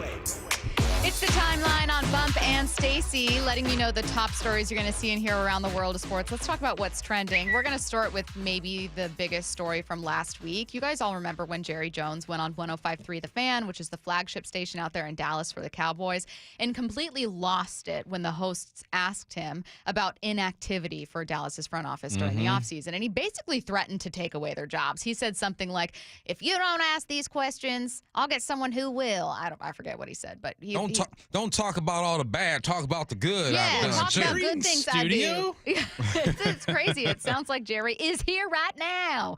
Well, he went back. We've all been eagerly awaiting that reunion to be like, what's that going to be like? What's going to happen there? I don't know if this is going to surprise you guys or not, but Jerry Jones, very surprised the interview got as much attention as it did. Jerry, what do you want to say, if anything, about last week? I don't have anything to say about last week. I'm happy, though, that I must tell you I'm surprised that last week got the attention it got. Bump, I'm going to reframe as a headline rewrite already here. NFL GM surprised, threatening to take radio host job got attention. That's what I'm hearing right now. Which is makes me realize that Jerry lives in a very closed and tight bubble. He doesn't consider anyone else, ramifications, the popularity of his team. Like, you are the most popular team in the NFL and you're bad. And now you go out there and you give us sound bites, Jerry. What do you expect? You've been in the game too long, Jerry, not to understand that this is the way things work. I just can't believe the idea of, bro, you basically threatened this guy live on air and you're shocked it's getting attention? Yeah. What are you talking about? I don't know, man. What do you mean you're surprised? It would be something like, I would be surprised if a story about Dak Prescott getting a tattoo on his wrist got a ton of attention. I'd be like, why? Why does that matter? Why do you guys care? Like, that would be a story I'd be surprised if it got attention. I am not surprised that a GM threatening someone got attention, but that's just me. You know what's funny? These are the same guys, right? Mm-hmm. So they are just walking on eggshells right now. Jerry, what do you think about last week? Anything you want to say? It's okay if what not. do you want to say? How do you feel about this? Moving on, the Griffies, junior and senior, will be in attendance for the Lakers opener tonight when LeBron and Bronny take the court together for the first time. Here's what Ken Griffey Jr. had to say on SiriusXM. I'm actually going to go to the game. I'm going to take my dad, first father and son, to play baseball now. First father and son to play basketball. So it's a big deal for my dad and I to be there. We made history. Now we get to watch history. So that's what's going to be cool about it. It is kind of cool. Say what you will about Bronny, and you can say a lot. But it is kind of cool to see history. Very different skill levels, though, for Griffey Jr. compared to Bronny. Griffey was legit. Bronny is climbing the corporate ladder, and he knew his sophomore year in college that he was going to have a job right when he hit the streets because his dad owns a company. And you know what? That's just the way this country works at times, and Bronny is taking advantage of it. So go ahead and do it. What's cool is that LeBron was able to play 22 years. 22 years and wait for this moment and control it. So forget how you feel about it. Well, you can feel however you want about it, but this happens all the time. So don't just look at LeBron and go hard on him. Go hard on Jonathan Smith that graduated from Harvard and has his dad's about to give him a vice president job. Stephen Jones in the front office for the Dallas Cowboys. That's where I was going next. Like, this happens all the time. But I just hope Bronny just has a role, understands his role, and plays decent at times because it's going to be a long season for that dude. Yeah, I kind of feel bad because people are going to get mad at him for having exactly the season he should. Yeah. You know what I mean? Uh-huh. Like, he's going to put up numbers that are exactly what would be predicted for someone drafted at that spot. Exactly. Like, you're drafted near the end of the draft. Mm-hmm. There's no expectation for you. Maybe you come out, you're just not special at all in any way. There are going to be people that go, what a waste of a pick. And it's like, who's to say someone you would have taken there? Yeah, there's nepotism there, absolutely. Yeah, for sure. There's no randomness that can explain taking LeBron James' son. However, would the player you would have gotten instead been significantly better than Bronny? Probably not. Probably not. Man, I just looked at, in 2022, there's a young man named Dalen Terry who was drafted 18th overall by the Chicago Bulls. You know how many points he averaged last year? How many? 3.1. Ain't nobody talking about You know where Dalen. he went to school? Where'd he go? Arizona, bear down. Bear down. Curtis applauded every single one of those shots. Absolutely. Next up, stick with the NBA for this one. Celtics head coach Joe Mazzulla had an interesting perspective on if his team is facing any pressure to repeat as champs this season. No pressure. We're all going to be dead soon, and it really doesn't matter anymore, so there's zero pressure.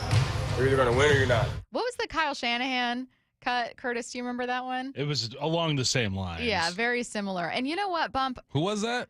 That's Celtics head coach Joe Mazzulla. Wow. Yeah. I'm just going to play it one more time. It's only 7 seconds. I'm surprised with how quickly he got to that, and the soon has me shook. What do you mean soon? No pressure. We're all going to be dead soon. We're all going to be dead soon. I mean, if you think about it, the world's been around for billions of years, and, Soon? we're just we're just here for just for a little bit. It's not like, oh, you know what? I shouldn't have this pizza, but we all die eventually. I only live once. We're all going to be dead soon. All gonna be dead soon. Joe, what do you know? He knows something apparently, but they have a squad and they are the team to beat in the East. The Phillies, goodness gracious, the Sixers are in the mix to challenge these guys. The Knicks made some moves. You're trying to dethrone the champ. So that should be the mentality, though. There has to be some sense of urgency with the Celtics. I just love we're all going to be dead soon. I mean. Because it's like. Is he lying, though? You know what I mean? You know? Because he's not. And when you think about it from that point of view, as broadly as you possibly can, like if I'm having a bad day, as you know, I was having a bad day earlier. If I'm having a bad day and I just think, well, one day I'll be dead. It does make me feel better in a weird way. It does kind of make me feel better. Here's that Kyle Shanahan cut.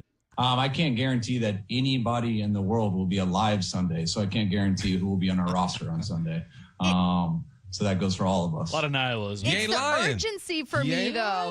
Joe saying we're all going to be dead soon. Kyle Shanahan saying, I don't know if in a couple days we'll all be here. Like, they're talking like an asteroid. Head coach. You guys have seen Independence There's Day way too many headed times. this way or something. Yeah, it's a very like a Cloverfield situation happening You know what? in these worlds. I kind of like that urgency, though. It makes you get things done. Yeah. If you live your life that way. Don't be scared, though. Yeah. But you gotta have some urgency. Yeah, we're all going to be dead soon. Next up, UConn head football coach Jim Mora had a classic rant about officials during his Monday press conference. Proud of them for fighting back. We've got to make sure that we put ourselves in a position where it doesn't come down to one play where an ACC team makes a horse call against an independent. And that's up to us to play better at the start of the game so it doesn't come down to that call, which was holding and PI. And that's what I told him, and we'll come back and we'll fight. So it's on us to play better earlier. But it'd sure be nice if it was a level playing field. Questions, anyone? Jim, obviously the way it came down was not... Yeah, it was a hold and a PI. Hold and a PI. Did you get an explanation from anyone? Here's your explanation. ACC versus independent. There's your explanation, Dom. It's pretty simple. All right. Thanks, everyone. Hey. At least you thanked everybody. You know what? That's manners. Where's all the uproar about Jim talking like this about officials and the coach from the Lynx went in and said it was stolen from him. Jim went in. He dropped some F-bombs. He went all that stuff. Here. H-bomb, too. And I say this. I say this not to say they should have went after or they should go after Jim. I'm just saying, look, they're human. And when they feel like they are being wronged, I feel like it's okay to show some emotion and let them know how you feel. I doubt it's ACC versus independent, okay? But we do know that refs are influenced sometimes by situations, by relationships. I mean, I don't even think intentionally. I just think it happens sometimes. It's unfair, but that's sports. It ain't the first or the last time Jim Mora feels like he's been wronged by the refs. I don't know how to explain this. Horse blank feels like a curse word that a football head coach would use frequently. Like something about that is very unique to a certain demographic where I'm like, hey, I see it. I see the vision. We talked about the demographic, y'all's demographic, and the catchphrases y'all done made up. Yeah, last time I checked. Hold your horses. Listen and now here, we got pal. another one. Will horse, Hey, buddy. We need y'all to come back with them one-liners, please. Mike Sando of The Athletic tweeted a video of Jim Mora's dad, Jim Mora Sr., using the exact same expletive in a post-game press conference. So it runs in the family. There you go. I got a text from a listener. They said, I need some doubt smashed. This weekend for the Seahawks has me as nervous as Detroit did. No DK is concerning. Coming up next, I decided that I would throw that question Bump's way, and we're going to make the case for a Seahawks Week 8 win against the Bills. Don't go anywhere. This is Seattle Sports. Got DK, touchdown, Seahawks! What a bullet thrown by Geno Smith! We were able to pass the ball when we needed to, and we were able to run the ball when we needed to. Now he's going to go down. Who was it, Dave? Number 55. Bingo! Dre Jones again. He's having a lights-out game today. Felt like the guys battled out there. Turns upfield 10, 5, touchdown! Seahawks! Ken Walker III. We are the home of the Seahawks. Mike Rowe here with a quick question. Have you noticed mold, mildew, bowing walls, or water in your basement? I hope not, but if you have, your basement is losing the war against groundwater. That's where Groundworks comes in. They can honestly assess your situation and create a plan to waterproof your basement and stabilize your walls. Schedule your free inspection at groundworks.com/row. And while you're there, check out my latest dirty job. It's a good one. Licensed in all states where work is performed. See website for details. At Fisher Investments, we may seem like other money managers, but we're different. What makes you so different than the rest of us? We ensure clients receive unparalleled service at every step of the relationship. Tell me more. Our investment counselors focus on service over sales, prioritizing clients' needs. How do you make money? We don't sell any commission-based products. We have a simple management fee based on the value of our client's portfolio. So we do better when our clients do better. What about client portfolios? We get to know each client, their finances, family, health, lifestyle, and more, and then we tailor a portfolio based on their specific goals and needs. Your clients really come first then, huh? Yes, we make them a top priority. Our goal is helping them achieve a comfortable retirement. Wow, maybe we are different. At Fisher Investments, we're clearly different. Learn more at FisherInvestments.com. Investing in securities involves the risk of loss. 0% financing. Yes, Mazda of Everett is offering 0% financing. 0% financing available on new Mazda CX-5s. 0% financing available on new Mazda CX-30s. 0% financing available on new Mazda CX-50s. 0% financing available on new Mazda CX-90s. Shop over 600 new Mazdas available with 0% financing. Shop MazdaofEverett.com and click Get the Mazda of Everett price. MazdaofEverett.com. Hey, diamond lovers. Shane Company knows fine jewelry. That means a lot when you're looking for a dream engagement ring, a beautiful keepsake, or the perfect gift. When it's this important, you want someone who knows exactly how to work with your budget, not against it. Someone who knows you deserve a piece more beautiful than you've ever imagined. Through 4 generations as a family business, we've always sourced our diamonds and gemstones directly, cut out the middleman, and passed the savings on to you. Come see us in store and compare our wide selection of diamonds, rubies, and a rainbow of sapphires in different shapes and sizes. So many in stock and ready to take home today. Create your dream engagement ring in 3 easy steps, or pick a perfectly preset ring that's created by our in-house design team. Browse our selection of fine jewelry gifts for everyone in your life, from diamond and gemstone studs to must-have tennis bracelets and beautiful birthstone necklaces. With our everyday competitive prices and unmatched free lifetime warranty, Shane Company is your go-to destination for fine jewelry. Visit shaneco.com and come in to see for yourself. Shane Company, your friend and jeweler. You've heard the saying, you never get a second chance to make a first impression. Since 1926, my family's been helping local businesses make great first, second, and long-term impressions. We know how to make your company look good with quality uniforms, logoed apparel, floor mats, linens, and more. If you're paying for linen service or doing it yourself, let's have the conversation. The information and quote are free, but the savings and service can really add up. Visit suplinen.com. Superior Linen Service. It's what we do. The Mike McDonald Show. The first word from the head coach after every Seahawks game. We want to play a certain way, and you're just going to chisel away at it every day. Presented by Emerald Queen Casino.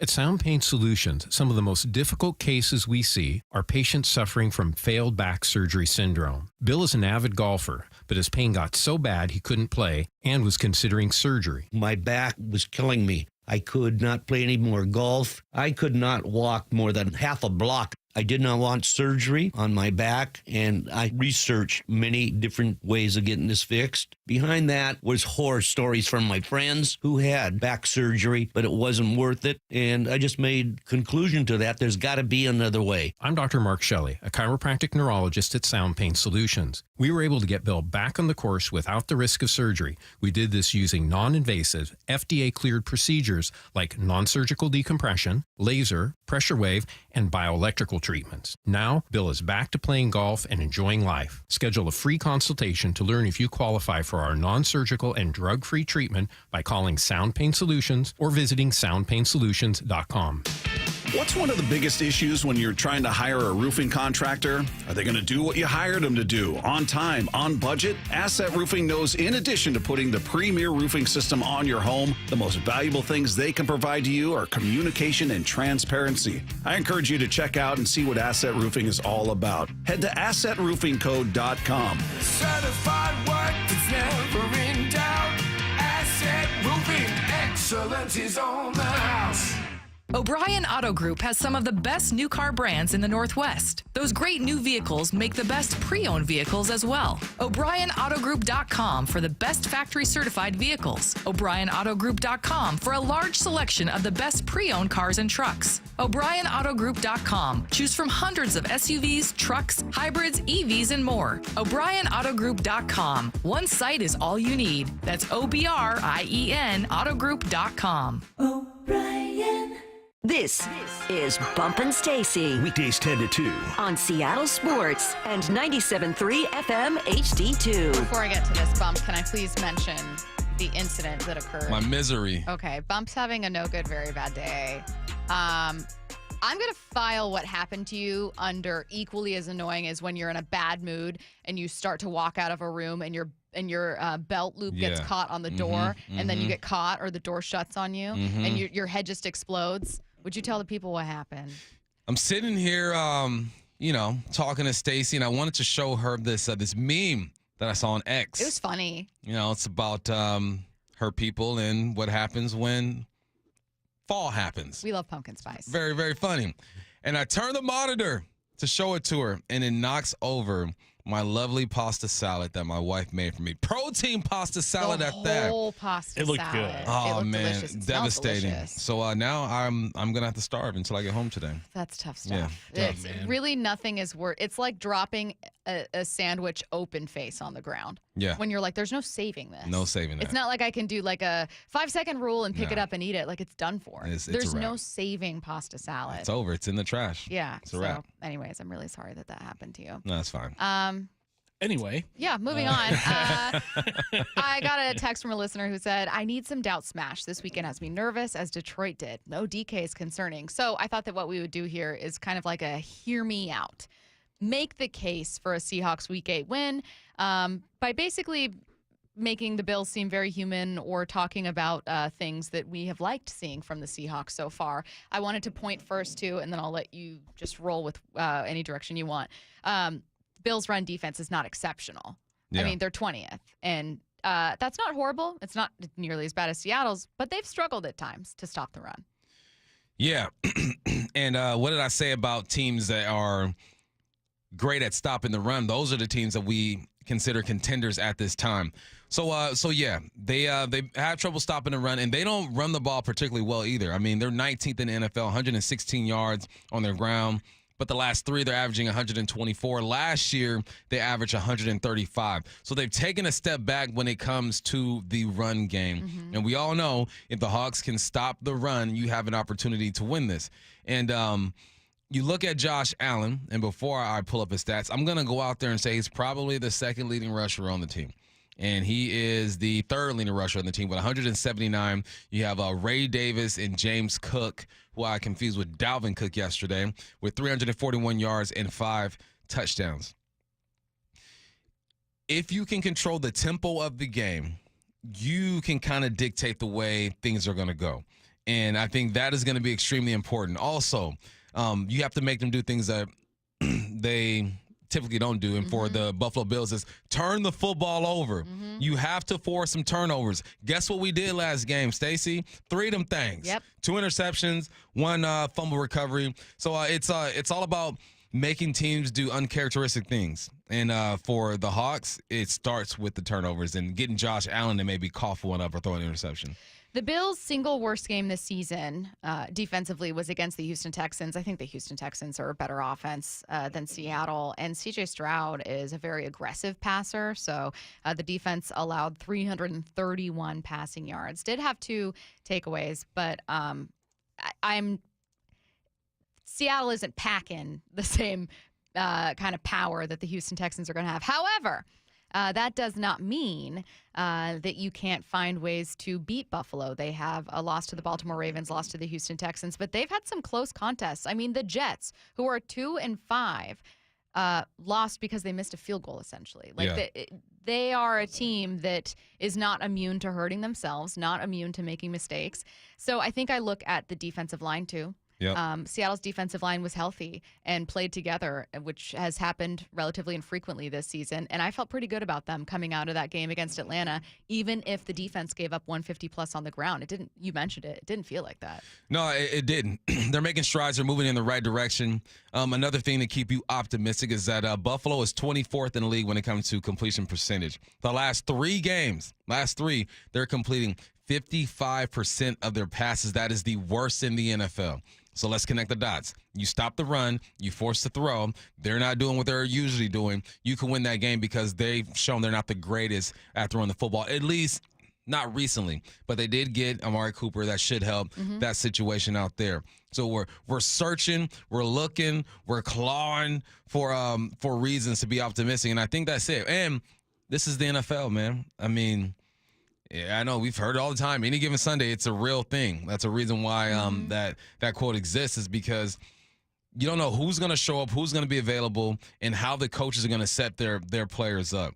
And McDermott is a great coach over there. I think he's done a good job with that ball club. But anybody can get got. So far, we're looking at the run. Stopping the run, they're mediocre, 19th in the league against the run. And then we're looking at completion percentage. How do you force a game where Josh Allen has poor completion percentage? Defensive line. You get after him. You blitz him. So now my question would be, how aggressive is McDonald going to be when it comes to putting pressure on the quarterback? We already know he's not big in the blitz game. He relies on the illusion of the blitz to confuse the offensive linemen, and he drop guys, send guys from other directions. So, yeah, it's going to be a big game for scheming up Josh Allen, confusing the offensive line, and then are you going to spy him, and who would you spy him with? I do feel like it's a deep wide receiver room. I don't think that you can look at Jake Bobo and just because of his size go, you still have a big target. DK is there's a miles of difference there in terms of experience and skill and chemistry with a quarterback. But you do still have Tyler Lockett. You do still have JSN. I'd love to see those two involved. As much as I say that, I want this to be a Ken Walker game. I would love a Ken Walker game against the Bills. It's been a while. I mean, he's had his games where he's scoring points, but you mean a Ken Walker game? I mean like a Ken Walker game, like not just last week where receiving and receiving and rushing touchdown on a game where he was sick, which is very cool. But I mean like 125 on the ground. Yeah, and we haven't seen that yet. There are things that haven't been done offensively and defensively that you're still waiting to see. Last week we wanted to see the turnover game pop up. Boom, we got that going. I think you're right. This week, I would love to see Ken Walker go for $120, $130, and have the signature Ken Walker run. We got a little bit of it last week. Yeah, like a home run. Yeah, we got a 20-yard run where he reverse fields on a zone, but we want that 50-plus, you taking it to the house, or you're completely flipping field position. That's what makes him so special. That's what makes people believe that he's one of the best backs in the league, despite what his numbers look like.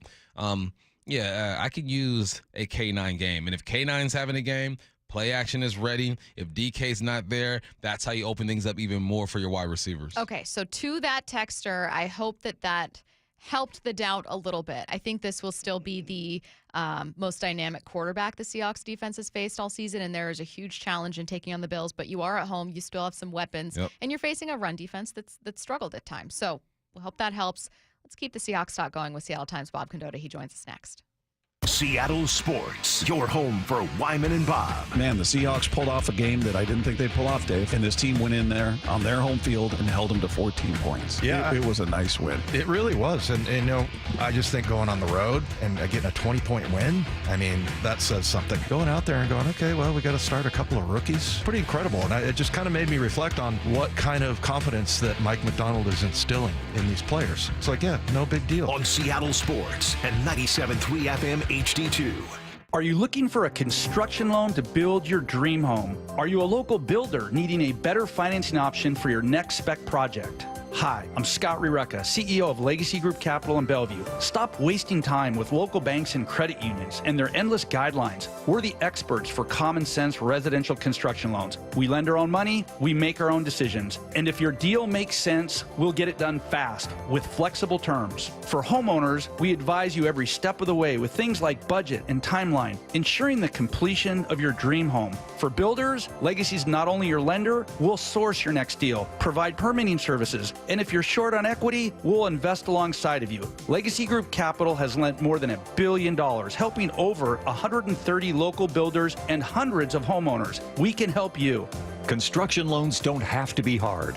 Borrow smart with a common sense construction loan from Legacy Group Capital. Visit LegacyG.com. LegacyG.com. Safety comes first. When money is tight, Buc-ee's has you covered with available financing. For oil changes, wiper blades, brakes, tire rotation, tune-ups, and factory maintenance, it's Buc-ee's Complete Auto. No appointment necessary and financing's available. Check Buc-ee's.com for the location near you. With Floor Coverings International, the mobile flooring showroom comes to you. Book an appointment, pick out the flooring you like, and they'll order and install it for you. It's that easy. Visit FCIFloors.com to book an appointment. Floor Coverings International, the stars of flooring. Transform your home from top to bottom with State Roofing. Hi, it's Sam Thomason, owner of State Roofing. It's not just about a new roof, it's about a new look for your entire home.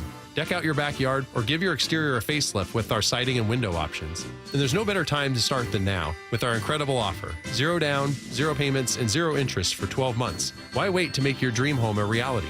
We do more than just roofs. Visit stateroofing.com. Let's talk about what's possible for your home. State Roofing, the last roof you'll ever need. Have you considered surgery or even joint replacement? Hey, it's Dave Wyman, and before you make that decision, see Dr. Mark Wagner, MD, at Seattle Sports and Regenerative Medicine. Why? Because he gives it to you straight. Dr. Wagner said my right knee needs replacement, and I appreciate his honesty and expertise. My left knee is fine right now, but the minute it isn't, I'm heading to Dr. Wagner for his expert opinion. I want to avoid another surgery, and I've heard so many patients rave about results from their 90-minute outpatient stem cell procedure with Dr. Wagner. He's a board-certified Seattle physician with over 30 years of experience and has performed more than 20,000 stem cell procedures using a person's own stem cells to regenerate cartilage in their own joints. People with severe osteoarthritis, even bone on bone, are back doing what they enjoy without pain and without surgery. Whether it's a shoulder, hip, elbow, ankle, wrist, or knee, before choosing surgery, see Dr. Mark Wagner first. Go to drmarkwagnermd.com. This season, get premium tech that inspires joy from Dell Technologies. Bring projects to life with the XPS 16. It delivers supercharged processing for enhanced productivity and freedom to express yourself. Performance-class Dell PCs with Intel Core Ultra processors deliver a dedicated engine to help accelerate AI. Enjoy free shipping, Dell rewards, and expert support. When you get a Dell PC with AI, it gives back. Shop now at Dell.com/deals. At the Home Depot, we know Saturdays are for college football. That's why we have everything you need to never miss a play, like Bear Dynasty interior paint, their most durable one-coat hide paint ever. From a team color statement wall to a fan cave, complete with a mural honoring Nick Saban's 17-year dynasty. Hey, I like that idea.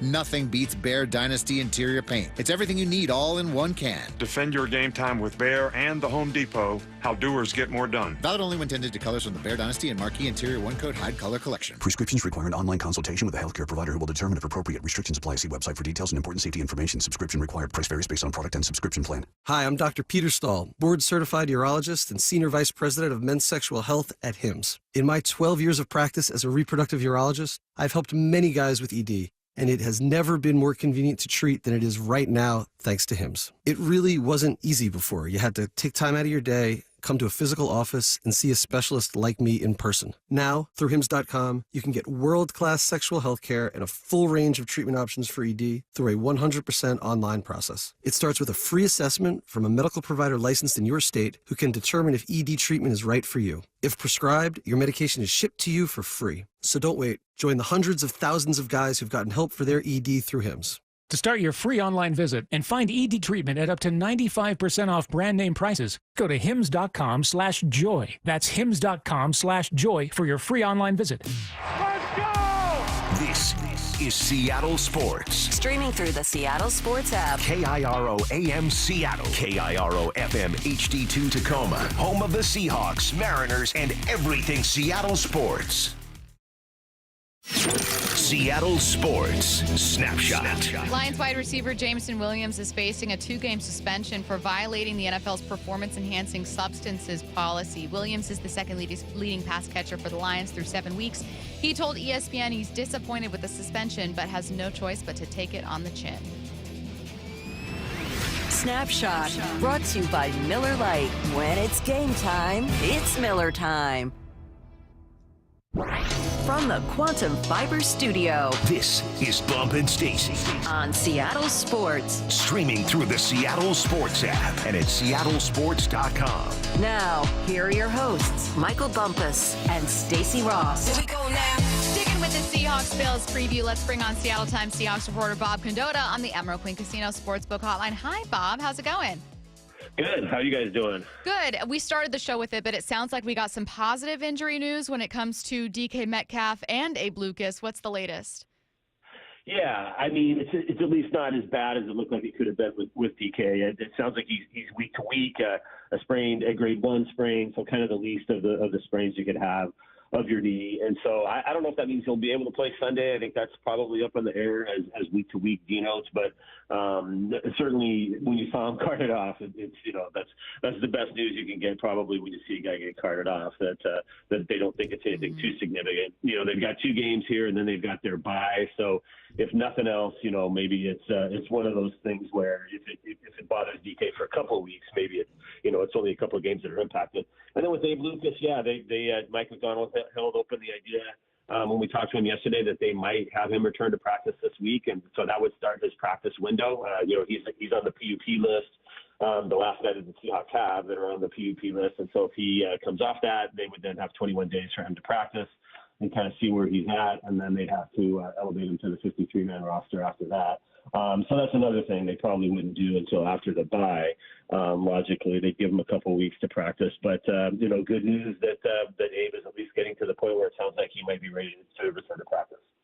All right, Bob, I need your educated guess here. All right, if DK is not able to go, the natural guys to fill in are Bobo, Derek Young, and Chenault. Bobo has the most snaps, 123, mostly in run situations. He's a good blocker. That's what I used him for. Young has 12 snaps, and Chenault has 32. I'm thinking they give Chenault a chance because of his explosiveness. What do you think, or what direction do you think they go? Yeah, definitely. Mike McDonald sort of hinted at that yesterday when he was asked about the rest of the receiving core, and he mentioned Chenault and his kind of run pass ability.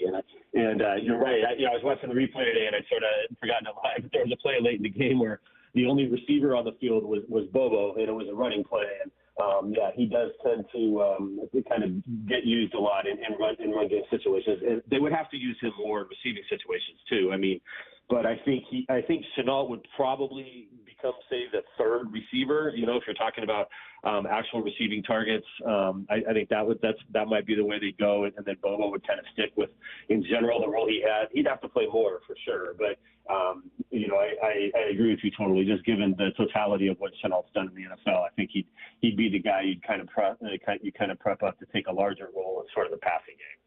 The Seahawks defense, as you know, has been a little snake-bitten throughout the season. Obviously the most notable one was against the Lions, missing 5 and then later 6 starters defensively in that game. They've since gotten a couple guys back, but we're without Reek Woolen in this one. What have you made, Bob, about their depth overall defensively, and in particular how some of those backups have fared? Yeah, well, I mean, the real revelation on Sunday was Kobe Bryant. He's making this transition to safety, which isn't, in general, maybe the hugest transition from nickel, which had been his primary role 2 years ago. But it's still a transition and kind of some different responsibilities back there. And it seemed like he played really well. I mean, they really contained the big plays, which had been such the issue for this team in the Detroit, New York, and especially the 49ers game. And they really kept that to a minimum in this game, kept everything in front of them. Didn't seem to miss any tackles that really hurt them. They did miss some tackles, but none of them seemed to go into really big, huge plays. And it seemed like Brian played really well there. And so, with Rayshawn Jenkins sort of out, it definitely, we didn't get a real clear word on when he'll be back, but he's got to miss at least 3 more games. I think you're going to see Kobe Bryant back there pretty regularly. The corners, it sounds like there's a chance to get Woolen back this week, and maybe Trey Brown. We'll find out a lot more on that tomorrow when we kind of see what happens at practice. But it was good that they're getting some some good work from Nehemiah Pritchett, and which, if nothing else, is really kind of preparing him for being a guy you can depend on week in and week out. And then Josh Jobe was the other guy. I'm sure a lot of people were probably like, who is that? Because he just arrived in August after he was released by the Eagles. But he did play quite a bit with the Eagles. He played a lot on special teams. Did start 3 games. Played quite a bit on special teams for the Eagles in the game here last year, the Drew Lock game. He was on the field for the Eagles in that game. Not a whole lot on defense, but on special teams. But a guy that I think John Snyder sort of targeted when they were scouring the waiver wires of guys who got cut, and he's been on the practice squad and all that. And so they might have to keep using him a little bit too, depending on how the health shakes out here the next few weeks. No secret, right? The offensive line has had its issues. At times they look great, at times they don't. The biggest run of the game came when the right side had 2 rookies in the game. You have Christian Haynes and you have Michael Jarrell over there. What do you think the competition level is for that right side of the line? Because we've seen them rotate some guys. Do you think these 2 rookies legit are in the fight, or do you feel like they're going to keep rotating and bringing them on slowly? Yeah, I mean, at right guard, McDonald flat out just said yesterday that they think they'll keep the rotation going for now. They think it's sort of good for both guys to, I think, know that they're each going to play each week. And so I think they practice that way. They practice knowing there's competition there and that they sort of have to earn their job and earn their time in practice each week. But then also knowing that they're going to play, I think maybe they feel like that's also good. Bradford's only in his 2nd year as well. To be fair to him, he's kind of a guy that I think it's easy to criticize, but it's not like he's a 10-year veteran or something. I mean, he's still a young guy kind of learning as well. And I think they still view him as a guy who's got some long-term potential. They want to get out of him also. So, I think that's probably going to continue for a while. Haynes did play. He did play well there. He also kind of had a penalty, I think, on one of his other series, and it seemed like they went back to primarily Bradford playing in the second half. I think they're just going to keep with that. And then right tackle, I think it's going to be, that might be a real week-to-week thing here for a little while as they get guys back. I think if George Fant, once he gets back from the knee injury 100%, I think, assuming it's going to take a little while for Abe Lucas to get back, I think Fant's the guy that they would go back to as soon as he's healthy and able to play. Mm-hmm. And then you hope that you can work Abe Lucas back into that at some point if he shows he's healthy. I think there still has to be an asterisk there with Abe Lucas, even if he comes back to practice. Again, they're going he's probably going to need all 3 weeks of practice for them to really get a sense of where he is and how he's able to, how ready he is to be able to play. Bump and I were earlier talking about some of the best divisions in football, and I did notice, of course, that you tweeted out NFC standings after Week 7 yesterday. It's been a weird year for the division. Seattle back in the lead at 4-3, Arizona 3-4, San Francisco 3-4, Rams 2-4. Obviously, a couple snake-bitten teams as well in there. Are you surprised with what the NFC West has looked like as a whole this year? Yeah, for sure. I don't think anybody figured the 49ers would be 3-4 right now. That's the biggest surprise. Mm-hmm. But seeing the Rams where they are, but they're still hanging around. I mean, nobody's run away from anybody, and you start to see. I think the Seahawks have 5 division of their final 10 games. They now have 5 division games, and I think that's pretty common of everybody in the division. I think there's going to be a lot of playing each other, knocking off of each other here these last couple weeks or these last couple months of the season. So it is going to, everybody, I think, can still feel like they're kind of in it. Although it's interesting, you're seeing today the reports from the national people that Cooper Kupp might be available in a trade. So who knows what the Rams, I guess, are thinking, what their situation is. But I think the other 3 teams all feel like they have a legitimate shot to win the division right now, and are probably going to act accordingly here as we've got a couple weeks to go before the trade deadline. That was a really big win for Arizona last night. They caught some breaks there to win that one, but they did get the win. They are 3-4. They've got a couple of division wins under their pocket and in their pocket, and a couple games left with Seattle. So I think Arizona's feeling like they're still in it and they've still got a shot. And then the 49ers keep getting so hit by injuries. It's kind of amazing all the things that have happened to some of their guys and some of the big guys. But but we just saw them 12 days ago or whatever. Really take it to the Seahawks here. So that's still a team that, I still think you'd probably view them as a team to beat the division. But these next few weeks, and then when the Seahawks play the 49ers on November 17th down there, this is going to be a really pivotal time. Bob, the linebacker play to start the season was fun. They're flying around. I think fatigue, scheme, and size have kind of, bit them a little bit. But am I foolish for thinking, I'm looking at this matchup, Bob, and I go, look, you got a mobile quarterback over there. The Bills aren't great running the football. You could spy Josh Allen. I feel like this game might be set up for the LBs to have a bounce-back game. What do you think? Well, this is going to be a really fun matchup that way because Terrell Dodson obviously played with Buffalo the last few years. Yeah. And he kind of didn't win the job initially at Buffalo, and then he ended up becoming one of their starters last year due to injury. But each side kind of went their separate ways, I think, after that year. And obviously Dodson ended up here, and he's a starter here. He's played, I think, in general, he's played pretty well. I think this is going to be a big game for him, and he obviously knows a lot about Josh Allen and that offense. The Seahawks have Leslie Frazier as well, who spent a lot of time obviously with Buffalo and a lot of the personnel on that team. So it'll be interesting that way that they do have some connections with that. But I would agree with you that the mobile quarterback thing always changes the dynamic quite a bit. I think that helped the Seahawks a lot Sunday that Kirk Cousins is not the most mobile quarterback in the NFL, and you saw the Seahawks able to really make a game-turning play when Kirk Cousins did try to get out on the run and make something happen there with the fumble that they returned for the touchdown. So that is going to add a whole different dimension to this one for sure, and is going to put some stress there. If nothing else, Jerome Baker playing in Miami, he's played against Buffalo a lot, and I'm familiar with what they do with Allen as well. So you do at least have two linebackers that are pretty familiar with what they're going to see. How do you anticipate the Seahawks trying to utilize this bye to their advantage with injuries? For instance, Bob, what I mean are there current injured players that if the bye week weren't 2 weeks would probably be playing sooner, but you think that might be rested for 2 weeks here so that they can get a full 3 weeks off?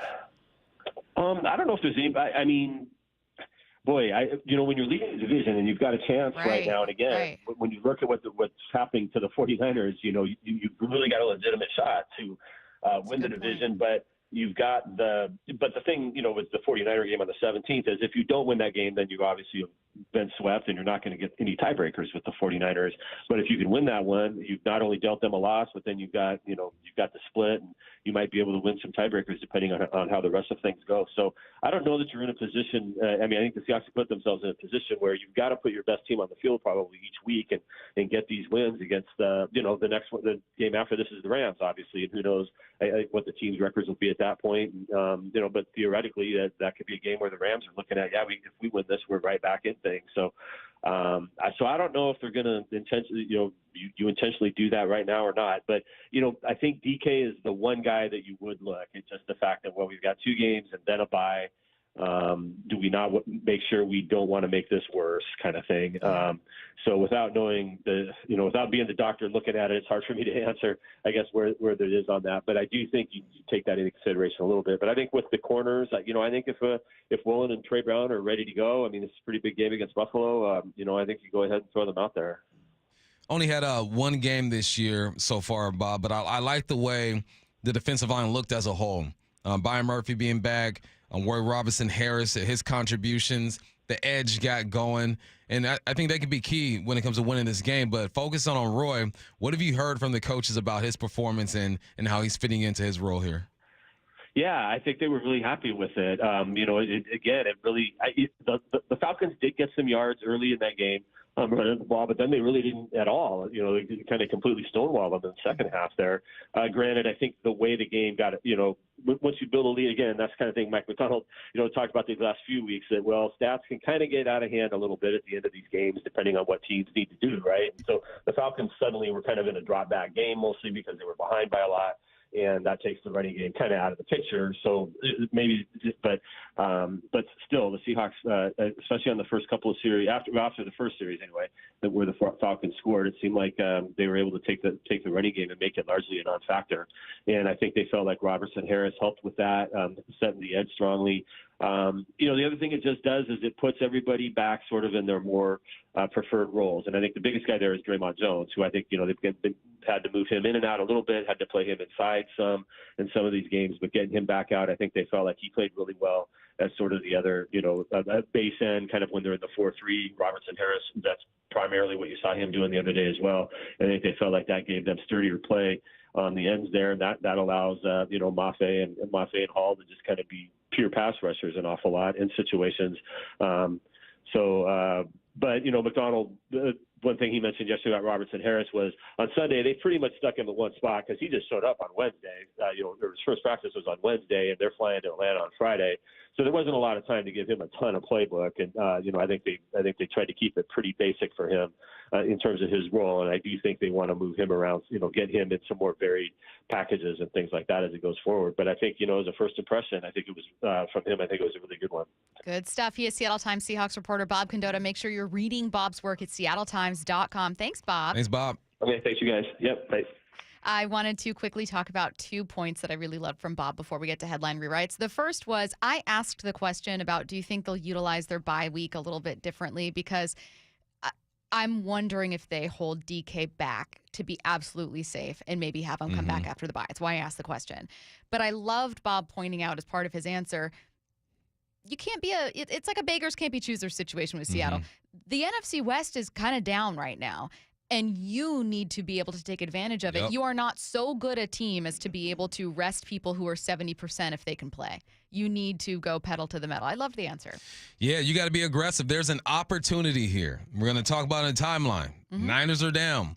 Arizona are wild. St. Louis, I'm reading that they're looking to ship out Cooper Kupp right now for a second-round pick. St. Louis? Oh, my God. You're such a boomer right now. Wow. Oh, my God. St. Louis, baby. You're like my dad saying Macy or Bon Marché. Greatest show on turf, Marshall Falk, Herb Warner, I literally Isaac did like Bruce. a double take. That's the most millennial boomer thing you've ever said. Hey, proud of it. Los Angeles. Embrace it. You know what? Because I'm so LA, I don't recognize the Rams as an LA team. That's true. And do you know how long it took me to stop saying San Diego? I just started saying only Chargers. Even though when I was younger, I don't know why, my stepdad would always say the city name and not the team name. It's like how he made me talk about teams. Really? I don't know why, but he'd be like, it's not the Seahawks, it's Seattle. It's not Cowboys, it's Dallas. I can respect that. Yeah, so he had me talk about teams that way, but so I switched that rule specifically for the Chargers, so I would stop saying San Diego. How long have the Rams been in LA now?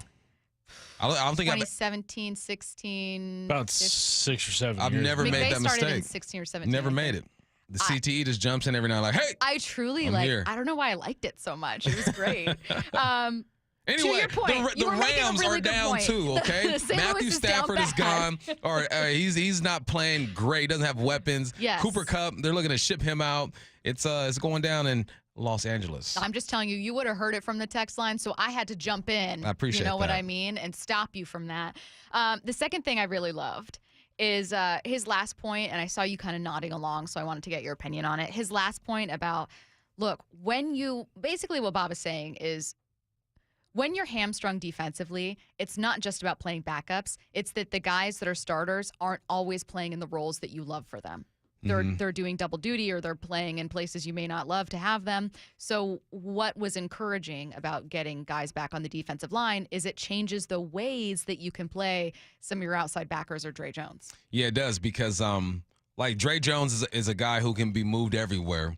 But you were forced, and I like Mike Morris, but you were forced to play him a bit more than you probably would want to, because he's like he's a hybrid kind of like Draymond Jones, and then you're forced to play Hankins a bit more than you want to. It doesn't allow you to be in certain situations and play exactly who you want to play in those situations. He can do it. It's not all right. Third and whatever. Send in our 3rd and 5 package. So it's it allows you to call a safer game, or at least a game that you want to call. Yeah. Someone pointing out, I love how Stacey skipped Gen X. What are the ages of Gen X? Because you're right, I totally did. They're they're in between Gen X boomers is and before millennials. us. Yeah. Well, that's Gen what X I mean. is I'm like everywhere. Brock and Salk. Yeah. Yeah, so people in their 40s early and 50s. Yeah. Yeah, I definitely skipped over them on X. But I did it because my friend texted me this morning. We're millennials. And she works with a girl who's like 23, 24. And this girl to her said something like, oh, millennials love that. And so to hear young people talk about older generations, millennials are now in that group where I hate to break it to us, but we're an older generation. So it was just top of mind. It was just on my mind. I'm getting up there. I was talking to my buddy the other day real quick. I know we're running out of time. No, you're good. And we're talking about just some of the behavior of kids these days. And I go, are millennials just trash parents, like as a group? What? Because some of the behavior I see these kids, and I'm looking at their parents like, y'all not going to do nothing? Little Bobby's in Safeway tearing it up right now. Little Bobby's and wild. You are sitting there trying to talk calmly to him. You better snatch Little Bobby up and discipline his butt. I am not a parent, but can I give 2 theories as to what's happening? And you two as parents can tell me if you think I'm way wrong.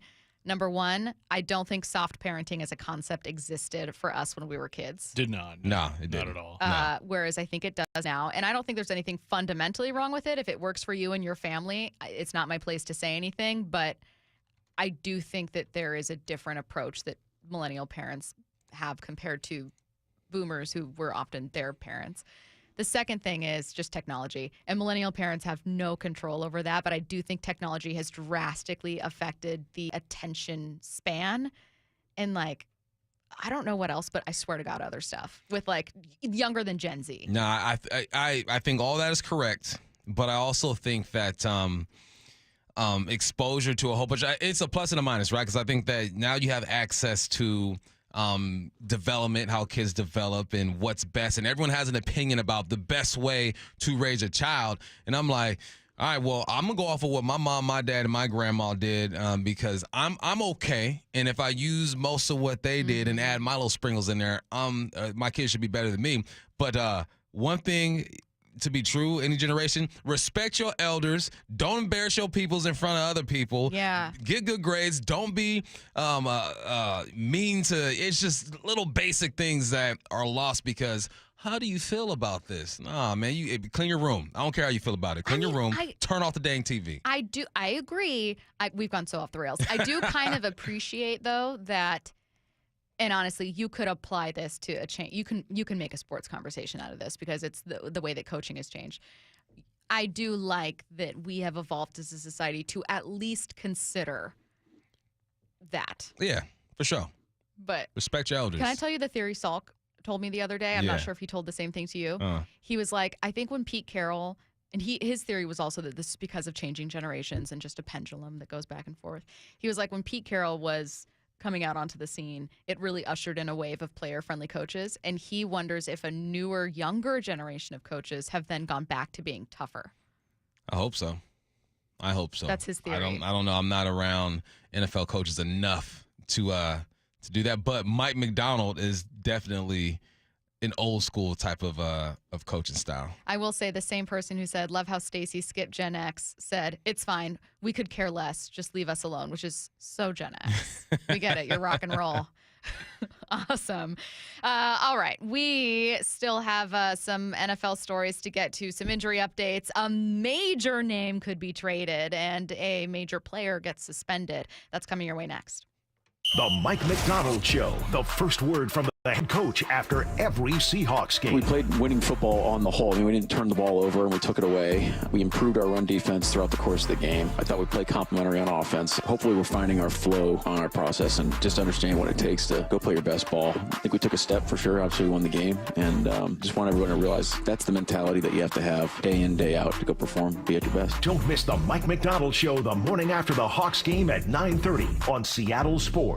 Hey, Mike Salk here, and we got some exciting news at the station. Riverside Roofing and 710 have renewed our partnership into a deal that will carry us into our 8th calendar year working together. A big thank you to Don, Brandon, Jordan. Not only are those guys terrific roofers and businessmen, but even better people. And I've been fortunate to get to know them, text them back and forth, playing golf together. Just truly awesome people. And all that matters when choosing who you want to work with. People want to work with people they like. And most importantly, they want to work with people they can trust. And that's Riverside Roofing. You've heard me say it for years now, and you'll continue to hear it for a whole lot longer because it's true and it works. We've had people text into the show. They say, Salk, you told me I could trust them, and you were right. If you have an upcoming roof replacement, they need to be your first call. Again, big thank you and congratulations to Riverside Roofing. You can find them at riversideroofingllc.com, and they are the roofing company you can trust. That's riversideroofingllc.com. Build better benefits for your employees with the MBA Health Trust. The Master Builders Association of King and Snohomish Counties offers quality and affordable health benefits for local construction businesses. Learn more at mbahealthtrust.com. Seattle is home to Swedish CyberKnife, a non-invasive and highly precise treatment for prostate cancer. Swedish CyberKnife is the only CyberKnife center in the Pacific Northwest. Compared with other radiation treatments, which can last 6 to 9 weeks, CyberKnife treatment is much shorter, typically 5 days or less. CyberKnife advanced robotic technology can track your slightest body movement, adjusting in real time to deliver radiation with extreme accuracy, sparing healthy tissue. The vast majority of patients experience minimal side effects and can continue normal activities during treatment. CyberKnife offers curative cancer treatment while minimizing side effects and disruption to a patient's life. The experienced CyberKnife team has helped advance the field with research, protocols, and published findings. Swedish CyberKnife treats patients from all over Washington state. If you, a friend, or family member is diagnosed with prostate cancer, go to swedish.org/cyberknifeprostate. Treat prostate cancer with Swedish CyberKnife. This is the story of a very special woman. Just a few knew about her superpowers. In a matter of seconds, she turned herself into a great mathematician. She masqueraded as a regular person at work, but as a superhero at home. Everyone knows her as Gabriella. I still call her Mom. Your hero needs you now, and AARP is here to help. Find the care guides you need to help, complete with tips and resources at aarp.org/caregiving. Brought to you by AARP and the Ad Council. Ooma.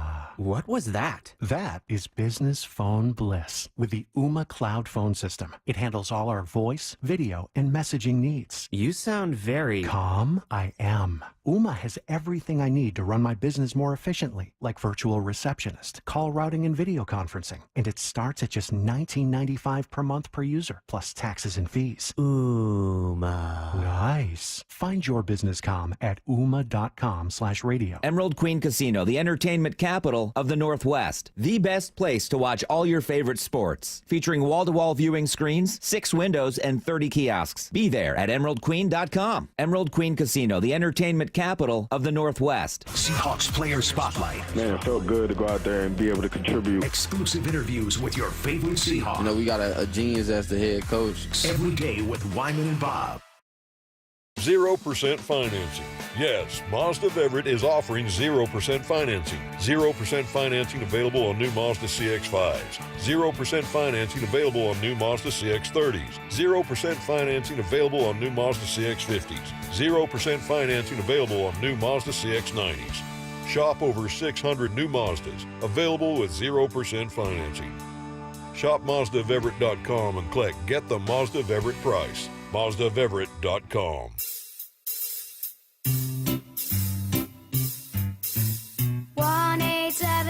Cars for Kids. KARS Cards for Kids. 1-877 Cards for Kids. Donate your card today. 1-877 Cars for Kids. KARS Cars for Kids. 1-877 Cars for Kids. Donate your car today. Donate your car today at carsforkids.org. That's cars with a K. Your car, running or not, can be picked up as soon as the next day. You'll get a maximum tax deduction and a vacation voucher. 1-877 Cars for Kids. KARS Cars for Kids. 1-877 Cars for Kids. Donate your car today. Now accepting donations of land, homes, buildings, or any kind of real estate. As fall and winter weather sets in, your lawn becomes a muddy mess, and your kids and pets bring the mud inside. But with Synthetic Turf Northwest, you can have a lush, green yard year-round. No mud, no mess. Their premium synthetic turf systems drain fast and stay clean, no matter how hard it rains. Right now, during the Fall Blitz, you can save up to $1,500 on a new synthetic lawn. So say goodbye to muddy paws and say hello to your dream lawn. Call Synthetic Turf Northwest today or visit syntheticturfnorthwest.com to get started. From the Quantum Fiber Studio. This is Bumpin' Stacy. Weekdays 10 to 2. On Seattle Sports and 97.3 FM HD2. Taking a look around the NFL, we are going to start with a wild trade speculation. I like this one, and I'm also going to pair it with another Rams player, but we'll start with this. Could a big name LA Ram be on the move before the trade deadline, which, as a reminder, is the first Tuesday in November? The Athletic's Diana Rossini thinks it could be Cooper Kupp. if the Rams are willing to take on the salary I heard that they're willing to do, so they are definitely open to trading Cooper Kupp. So we'll see if they'll be able to get a deal done. I just don't think Kansas City has even enough money, even if the Rams were to take on some of that salary. That's been the problem and the reason why they haven't been able to go after a Devontae Adams, an Amari Cooper, like we've seen other teams be aggressive with. Okay, so doesn't see the Chiefs as being the team that would land him, and I selfishly just want the Chiefs to acquire a big-name wide receiver just because it's kind of fun, right? For fantasy football purposes, I would love for that to happen. However, if you're the Rams, why would you trade Cooper Kupp? It's a question I'm getting on the Mac and Jack It's text a line. wrap because they don't believe. Yeah. They don't believe they have a chance. When teams are willing to get rid of one of their bigger assets in the middle of the season, what they're saying is, all right, we'll compete this year, but we're really looking for next year to see if we can bounce back.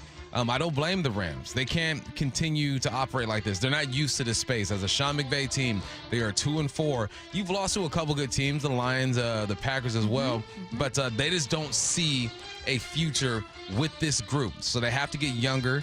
And Cooper Kupp, man, he's been banged up the last couple of years too. And once, especially receivers and running backs start getting banged up consistently year after year, it seems like they don't really shake it. So I understand the move for sure. So Diana Rossini is well sourced, and this was also a report that was told to Mike Silver and Jordan Rodriguez. So there are multiple reporters on the potential move of Cooper Kupp. This one that I'm throwing in here, I'm only seeing from one outlet. All right. So take it with a grain of salt. This is Snapback Sports, which had enough followers, this reporter, where I was like, okay, well, you know, we'll see whether this one happens.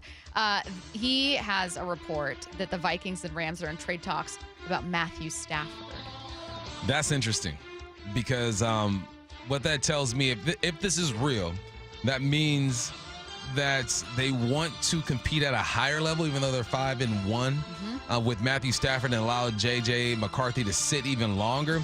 I just don't understand that. If you're having success with Sam Darnold right now, why would you pull the trigger? If you were 1-5 instead of 5-1, then I would understand this conversation. So I hope that's not a real report because it doesn't make sense to me. And put some respect on Sam's name. Put some respect to my dude's name. I completely get it. Come on, man. Stop playing with him. Yeah, obviously still a reunion of sorts. And, you know, Matthew Stafford can still look great. I had high hopes for the Rams offense heading into this season until they lost like multiple offensive Puka went linemen. down quickly. Exactly. They got injured fast, but I thought that they could be one of the league's better offenses. And part of that is because I still believed in Matthew Stafford. So I don't know. We'll see what happens there.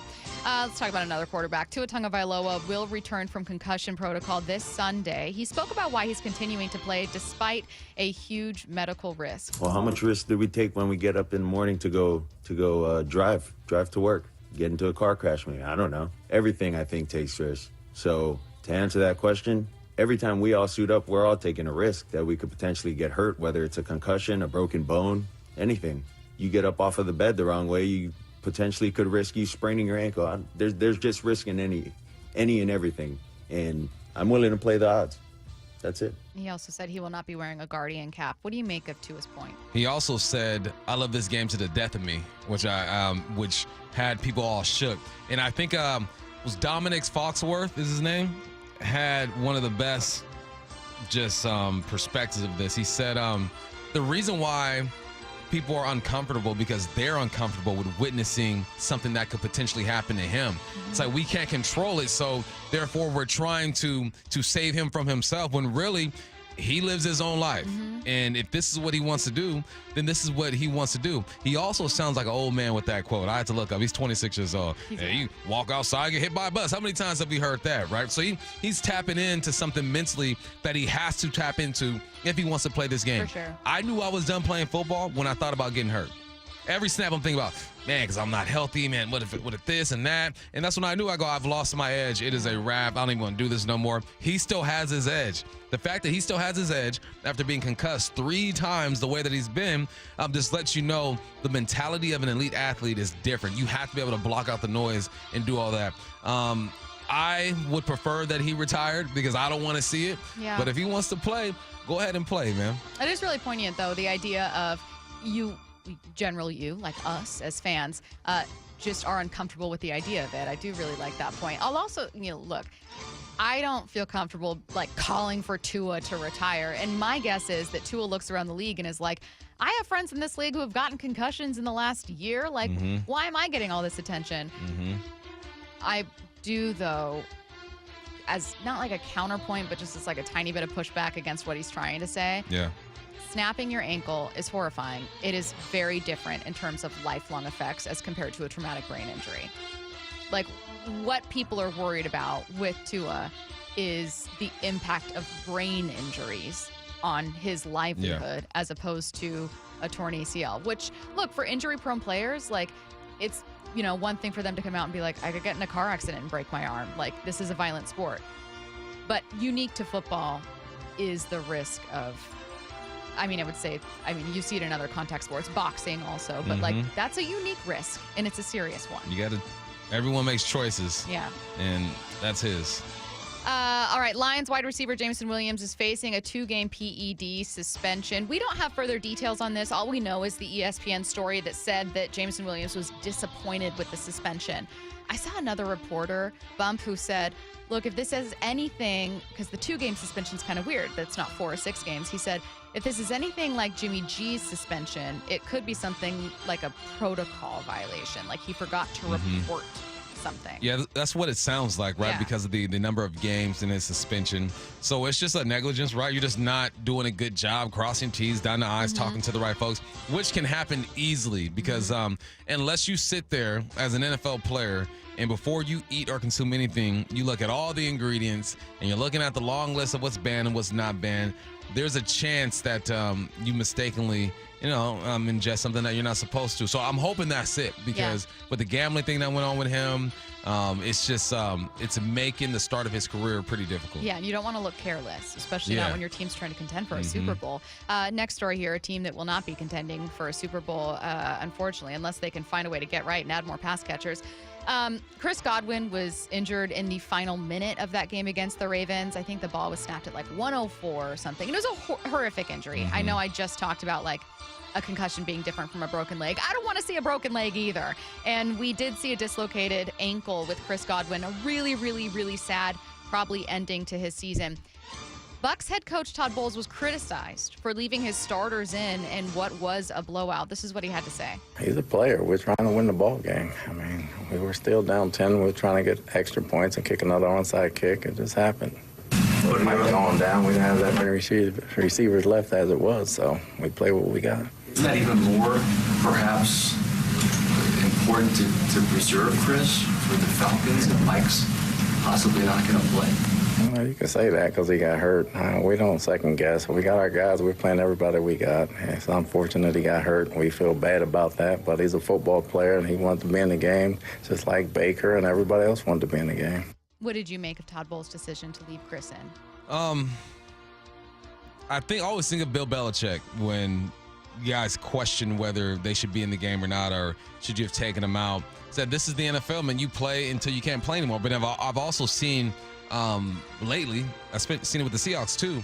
When it's out of hand, you take guys out. It's a physical game. You want to try and protect them. But just like I look at the Tua situation and say, you make your own decisions. Same thing with coaching. You make your own decisions.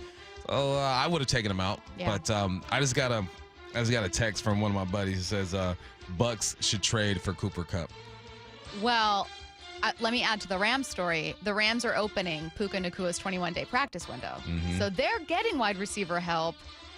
It does make Cooper Kupp, I don't want to say dispensable is certainly not the word I want, but like you have other weapons that are young and importantly coming back. Yeah, and cheaper. Young, cheaper, and has shown that he can be a number one receiver, 1,400 yards last year.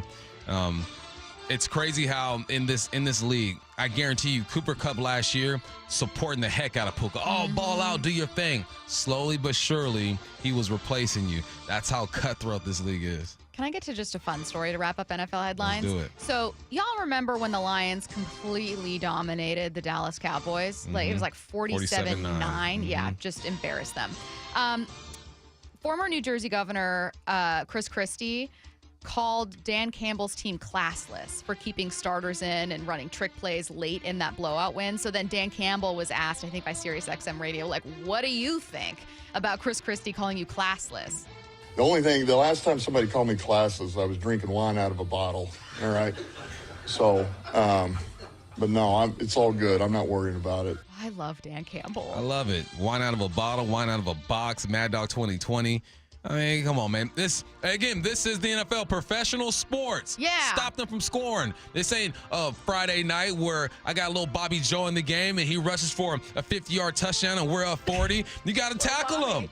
All right? Little Bobby going to get his. It's NFL, man. Stop tripping. Also, like, look, if I want to practice trick plays with my team in a real game situation, what better moment than to do it when I'm up by at least 2 scores? Yeah.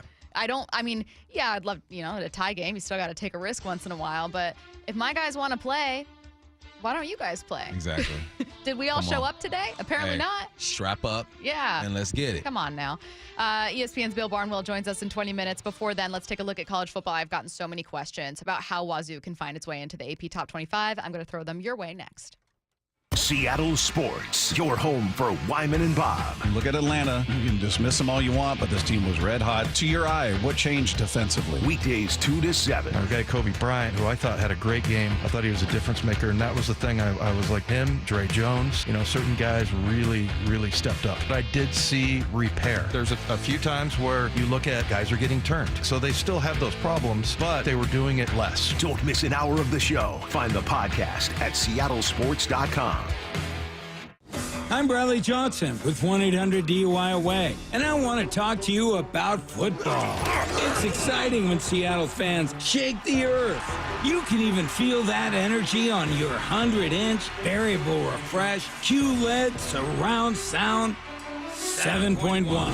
At 1-800-DUI-AWAY, we know that enjoying the game often involves alcohol. And the police know it too. Have fun, be responsible on game day, and pace yourself. If you feel sacked in the fourth quarter, get a designated driver to take you to your end zone. If you get carried away with too many Bloody Marys after too many Hail Marys, call for a timeout. You get the point. Be safe. Call 1-800-DUI-AWAY or go to 1-800-DUI-AWAY.com. Watching the game in your blue and green jersey is a lot more fun than wearing an orange jumpsuit. 1-800-DUI-AWAY. All right, guys, you looking for a fun night out? It's Mike Salk here to remind you that Snoqualmie Casino is just the place to go unwind and have some fun and to eat some great food. Make sure to check out 12 Moons. And then Vista Prime Steaks and Seafood has the amazing happy hour menu that starts at 4 p.m. And Falls Buffet, they're serving up all your favorites like the prime rib every day, the fresh pasta, made-to-order stir-fry, noodles, pizza, salad bar, dessert bar. They make their pies every day. All with breathtaking views of the Snoqualmie Valley and Mount Si. It is Seattle's closest, only 30 minutes from downtown, Snoqualmie Casino. Please game responsibly. You never get a second chance to make a first impression. Superior Linen Service. 98 years providing logoed apparel, uniforms, floor mats, linens, and more.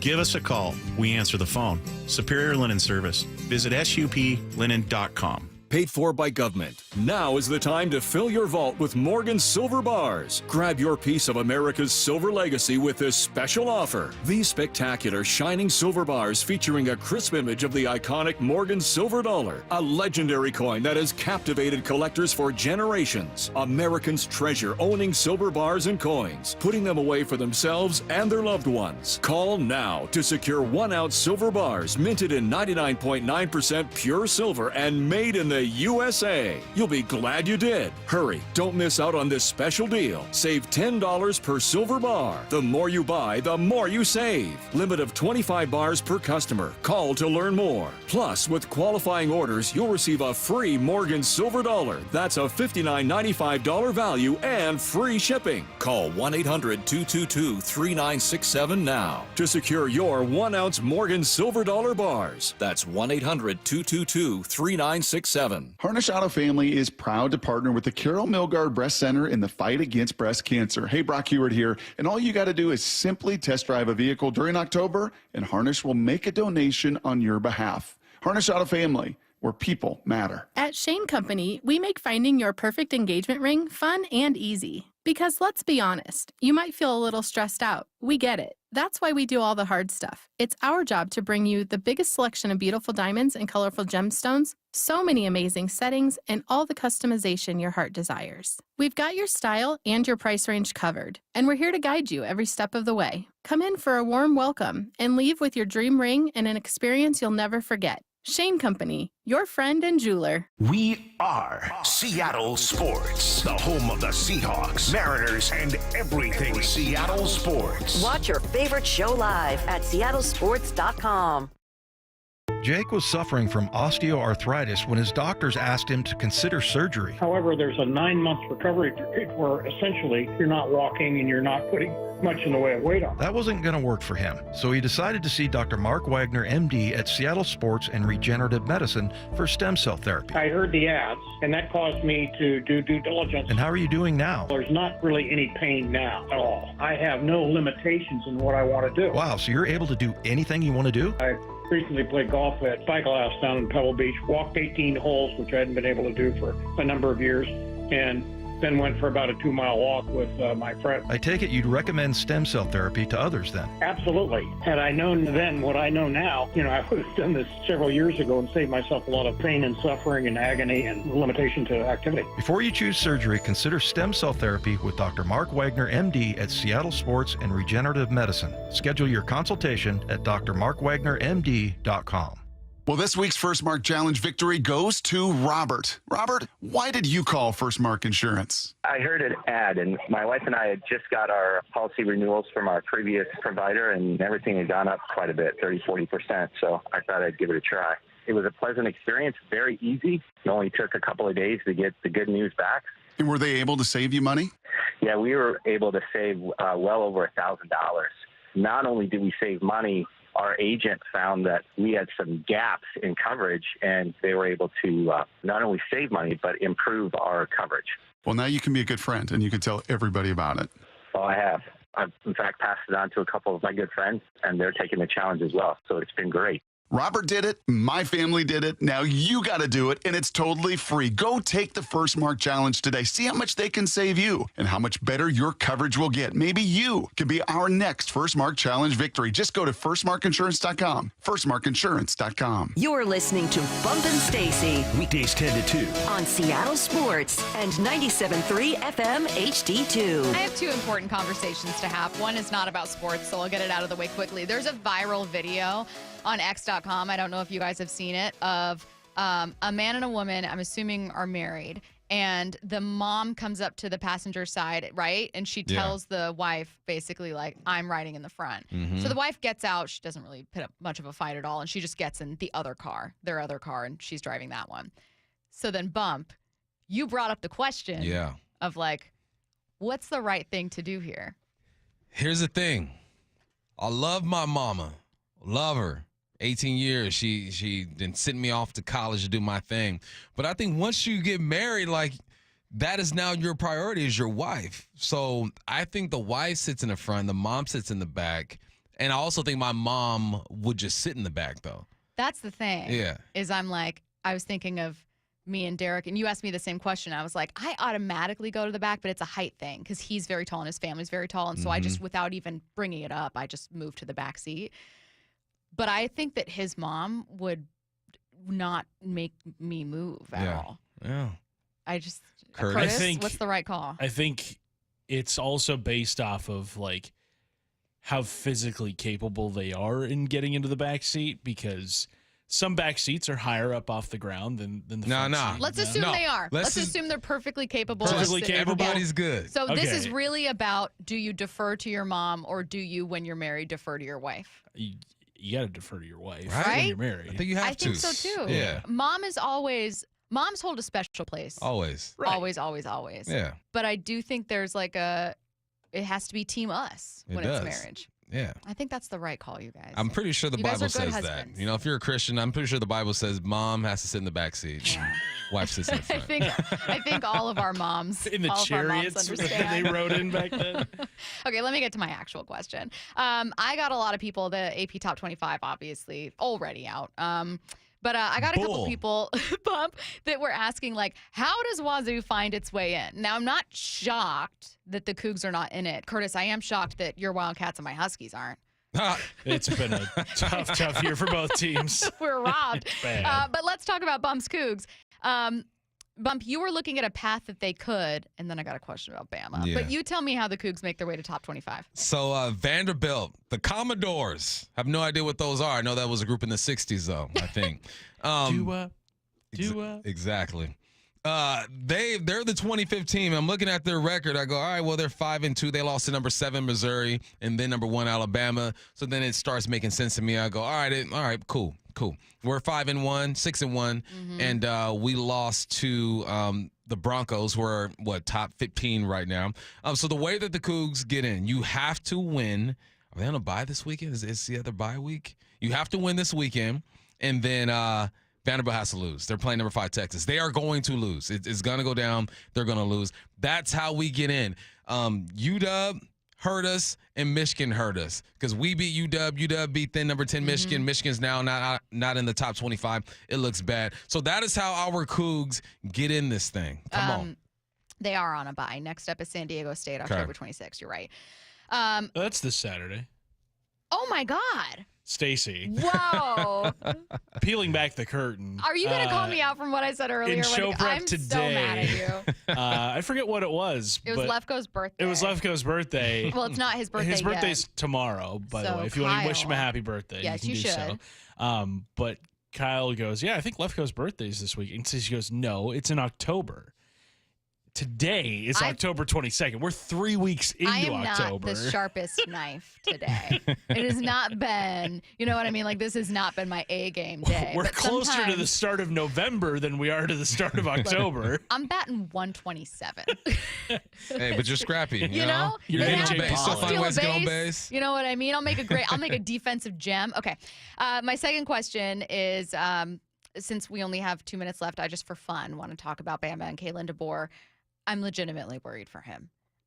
If he loses another game, is he fired? And I'm not talking college football playoffs. I'm talking one of their upcoming regular season games. Oh yeah, he's done. I really believe that. But he also understood what he was getting into. There's no way he didn't understand that. Look, I have to make the college football playoffs, and we have to look impressive. You lose to Vanderbilt. I guess they're ranked now, but you lose to Vanderbilt, and then you lose to Tennessee. You still got Missouri coming up who can get you. You still got LSU coming up who can get you, and you never know what happens in the Iron Bowl. If he loses this one, they're not getting to the college football playoff, Yeah. and they are running him out of Alabama. I really think you're right. And it's just, I sometimes just don't understand the seriousness of SEC football, of Bama. It is different. And honestly, that's how they feel about Kalen DeBoer. It's probably why that seat gets a little hotter more quickly, right? They're not bringing in a guy who, in their mind, had the same resume and had the same, polish. I have to correct myself. Vanderbilt lost to Georgia freaking State in Missouri. And yet they are ranked in front of my Cougs. I want to throw that out there. Sorry. They got an impressive win. They do. Well, is it impressive? Yeah, Bama We don't still, know anymore. If Bama loses 2 more this year, I'm saying Bama hasn't looked like dominant. Not the dominant of Bama that we're used to seeing. Like their big wins, they almost lost it against Georgia. I think Georgia is still better than them. They don't really have any big wins over Georgia is a big win, but they haven't been impressive, man. They beat Western Kentucky 63-0. I guess that's cool. That's cool. Back to the NFL with ESPN's Bill Barnwell. He joins us next. This is Seattle Sports. Touchdown, Seahawks! Ken Walker III reaching up, making a diving reception. Yeah, he was sick today, man. 2 touchdowns on his birthday. That was sick. Jackson Smith-Njigba now makes the catch, stops, going to throw deep down the far side. DK, what a catch! So our offense did a great job of kind of pushing the envelope, responding, keeping us with the lead. It's Hall down the far sideline. He's going to score. Garrett Hall on the sack by Boye Mafe. We are the home of the Seahawks. What is that sound? Ugh, that sounds like a plumbing sound. Luckily, There's a company that fixes all the plumbing sounds across Puget Sound. That's All Sound Plumbing. Puget Sound's plumbing experts. Have a sound? Visit allsoundplumbing.com. Can't fix everything for everybody, but you can be there and listen and try to help with what you can. You're there to support them, and that's the best that you can do. Justin Meek. He's the leader and caretaker of the 380 people who consider Lee Johnson their home. This is my life. This is my family's life. The people that work here, they're my family. When something's not right with them, it's not right with us. My wife and 3 kids in the house, there's always something wrong with somebody at all times. And if there isn't, then something's wrong. When you have 388 employees, there's never a day that everything is good everywhere. You have to be okay with that. You have to look at that as opportunities to gain a better relationship with people and help them through what they're going through.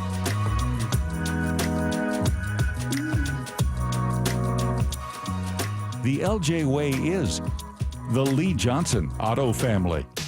What's one of the biggest issues when you're trying to hire a roofing contractor? Are they going to do what you hired them to do? On time, on budget? Asset Roofing knows in addition to putting the premier roofing system on your home, the most valuable things they can provide to you are communication and transparency. I encourage you to check out and see what Asset Roofing is all about. Head to AssetRoofingCode.com. Certified work that's never in doubt.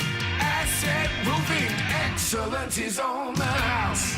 Emerald Queen Casino, the entertainment capital of the Northwest. The best place to watch all your favorite sports. Featuring wall-to-wall viewing screens, 6 windows, and 30 kiosks. Be there at emeraldqueen.com. Emerald Queen Casino, the entertainment capital of the Northwest. Hey, it's Dr. Coogan with Eastside Weight Loss Clinic. Summer's over and you've had your fun, but now it's time to get back on track. Stop feeling frustrated and overwhelmed and start being excited about the new you that's possible. We want to be your teammate. No gimmicks, no tricks, no drugs. Just teaching you how to turn your body into a fat-burning machine and keep it off for the long term. We know the secret for fast and lasting weight loss using real healthy foods and lifestyle strategies designed to reset your metabolism. Schedule your free consultation online at eastsideweightlossclinic.com. There's a lot of things I love about this Eastside Weight Loss Clinic program, and it's not just the 35 pounds that I lost in 8 weeks.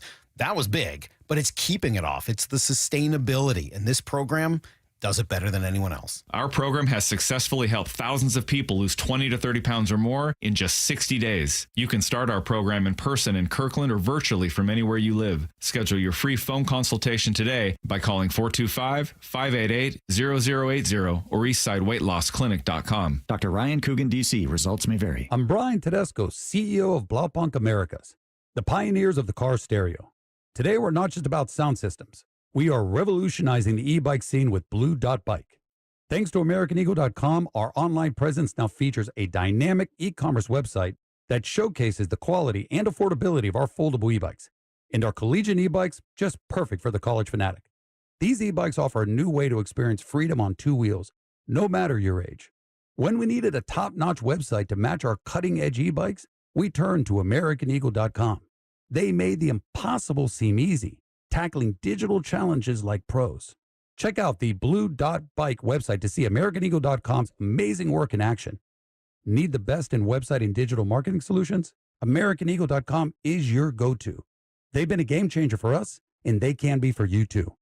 Visit AmericanEagle.com or call 877-WEB-NOW-1. That's 877-WEB-NOW-1. Let's talk about your hair. Well, maybe after we talk about my hair. I've got great hair, as you know, and it's because of Advanced Hair. Yep, Advanced Hair Restoration. Their simple one-day treatment offers life-changing results that I can attest to. Guys, it's not magic, but it's close to it. They put hair where you need it most, and bam, it grows. It's actual science. Advanced Hair has top-rated physicians, modern technology, and best of all, you get your very own natural hair that begins to regrow the very next day. It's even guaranteed to grow for life. So schedule your free consultation now at 425-449-8185. Mention Curly to qualify for $250 off and 250 free hair grafts. It's a limited time offer. Advanced Hair, the winner of the 425 Business of the Year, and the team that gave me my hair back. More importantly, they'll do the same for you, guaranteed. 425-449-8185 or advancedhair.com. Let's go! This is Seattle Sports. Streaming through the Seattle Sports app. KIRO AM Seattle. KIRO FM HD2 Tacoma. Home of the Seahawks, Mariners, and everything Seattle sports. Seattle Sports Snapshot. The Raiders have signed quarterback Desmond Ridder off the Cardinals practice squad, with Aiden O'Connell expected to mix the next 4 to 6 weeks with a broken thumb. In L.A., the Rams are opening Puka Nakua's 21-day practice window. According to The Athletic's Diana Rossini, they're also interested in potentially moving a major player. Rossini reports L.A. has called multiple teams about trading former Super Bowl MVP Cooper Kupp, have indicated a willingness to take on some of his 2024 salary, and are seeking a second-round pick. Snapshot, brought to you by Miller Lite. When it's game time, it's Miller time. This hour is brought to you by Mazda of Everett. From the Quantum Fiber Studio. This is Bump and Stacy on Seattle Sports. Streaming through the Seattle Sports app and at seattlesports.com. Now, here are your hosts, Michael Bumpus and Stacy Ross. Here we go now. Joining us now on the Emerald Queen Casino Sportsbook Hotline, it's ESPN's Bill Barnwell. Bill, we're so happy to have you on. How are you doing? Good. How are y'all? Fantastic. Obviously, it's always easier to talk about a team after the team you cover comes off a win, and that's exactly what Seattle's doing against Atlanta. Bill, they had lost, as you know, 3 heading into that one, but I thought that there was some stuff to feel good about leaving that Atlanta game. I'm going to start with a general overview, since we haven't had a chance to talk to you this year. What do you make of the Seahawks season so far? It's interesting, right? I mean, probably not as good as they looked during that 3-0 start, in part because the competition was not very stiff, and then maybe not as bad as they looked during the 3-game losing streak, which is kind of simple to say, but I do think it accurately reflects things. You know, I really think they've had to be a different offense at different times because of the availability of Kenneth Walker. I think when they have Kenneth Walker available, it changes how they want to approach things on offense. Their comfort level with running the ball frequently when they have Kenneth Walker available, which thankfully he has been in recent weeks. But I really think this defense is a work in progress. I mean, you know, this was the reason they went out and got Mike McDonald, right? I mean, Pete Carroll, for all of the success Pete Carroll had, it felt like they had kind of hit a wall. The defense, you know, there had been trades for Jamal Adams, change of scheme, change of coordinators, and it felt like nothing had really fixed things. And so I understand going out and getting Mike McDonald, and I think the early season performance made people think, wow, you know, he might have fixed this immediately. And I think we've seen over the 3-game losing streak it's not the case, but, you know, more positives against the Falcons. Not a perfect game by any means, but we saw as the game wore on, they did have answers to the Falcons, especially in passing situations. And I think that's a positive because at the end of the day, given all the talent they have on offense, even after the DK Metcalf injury, it feels like the thing that needs to improve for this team to get back to being a regular, postseason visitor is getting the defense right. Bill, I think the Seahawks might have found a wrecking ball. I keep watching film on Byron Murphy. His quickness, his leverage. He looks like a real ball player, man. What's his reputation around the league so far? And when the Hawks have played him, they're undefeated. Not saying he's the only factor, obviously, but there has to be a little bit of correlation. It does feel like it helps a tiny bit to have your first-round pick, and I don't think it's a bad thing.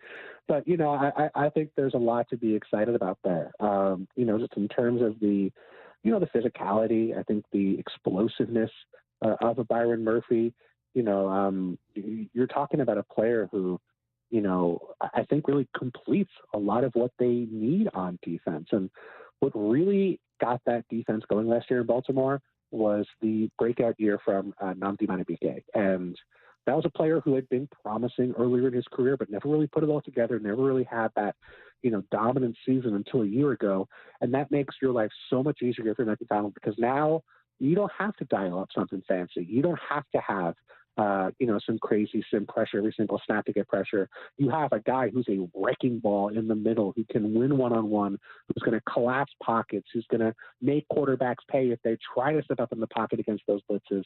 And if he has that guy in Byron Murphy in Seattle, if that's his version of Nnamdi Madubuike, well, that's what really accelerated that defense a year ago. McDonald was good in year one, but great in year two. If they have Murphy right now, and he's going to be that caliber of player, and he can do this consistently throughout the entire season, that just accelerates the growth of the Seattle defense.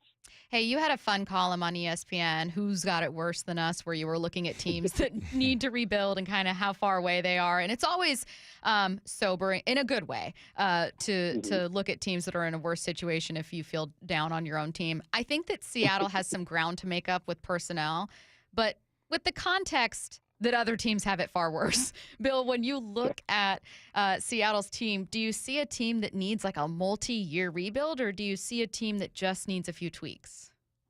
I think more the few tweaks side of things. I think injuries have been a big part here, of course. I mean, the offensive line looks mediocre so far this season, but how much of that has been, going down to a third string or a fourth string right tackle at different points? Like, is it just a question of, we just have one really big weakness that teams have been able to attack, and that's modified our protection, so we've had to kind of help that guy out, and so haven't been able to do as much as we might like on offense? Or is it that multiple spots on the line need improvement? I think we have to see as the year goes along and you start getting some of those guys back, hopefully, up front. I think there's an evaluation process happening right now with a lot of these players, but what is really promising about me, to me, with Mike Macdonald in Baltimore, was that he took so many players, either who were there as young players, like Kyle Hamilton, like Dundee Madubuike, or veterans who were out on the street, your Jadeveon Clowney's, your Cal Van Noy's, your Arthur Mullet's. All those guys got significantly better once Mike Macdonald was coaching them. And to me, if you're hoping that you don't need a more significant rebuild, and I don't think the Seahawks do, you have to hope that you have a coach who's going to make the players he has, the players he's acquiring, better. And that's, to me, is a sign of a good coach. And I think that's the promising thing. It makes me think that they're not really in need of something more significant. So, you can always poke holes. Every team has weaknesses. The Chiefs are undefeated. They have weaknesses on both sides of the football. But I think the Seahawks roster is much closer to being a playoff contender than the teams I had in that column. Speaking of playoffs, man, Bill, just a few years ago, let's go back to 2021. The NFC West had 3 teams with double-digit wins. The Rams with 12, Arizona 11, Niners 10, and then the Hawks missed it, winning 7 games. And now I look at the NFC West, and I'm scratching my head. I'm thinking, all right, does Purdy have it in him to make guys around him better? Who the heck are the Arizona Cardinals? And it seems like the Rams are trying to ship some guys off for some draft picks. How random does the NFC West look to you? And with everything that's going on, what do you think about the Seahawks' chances of winning the division and getting to the playoffs?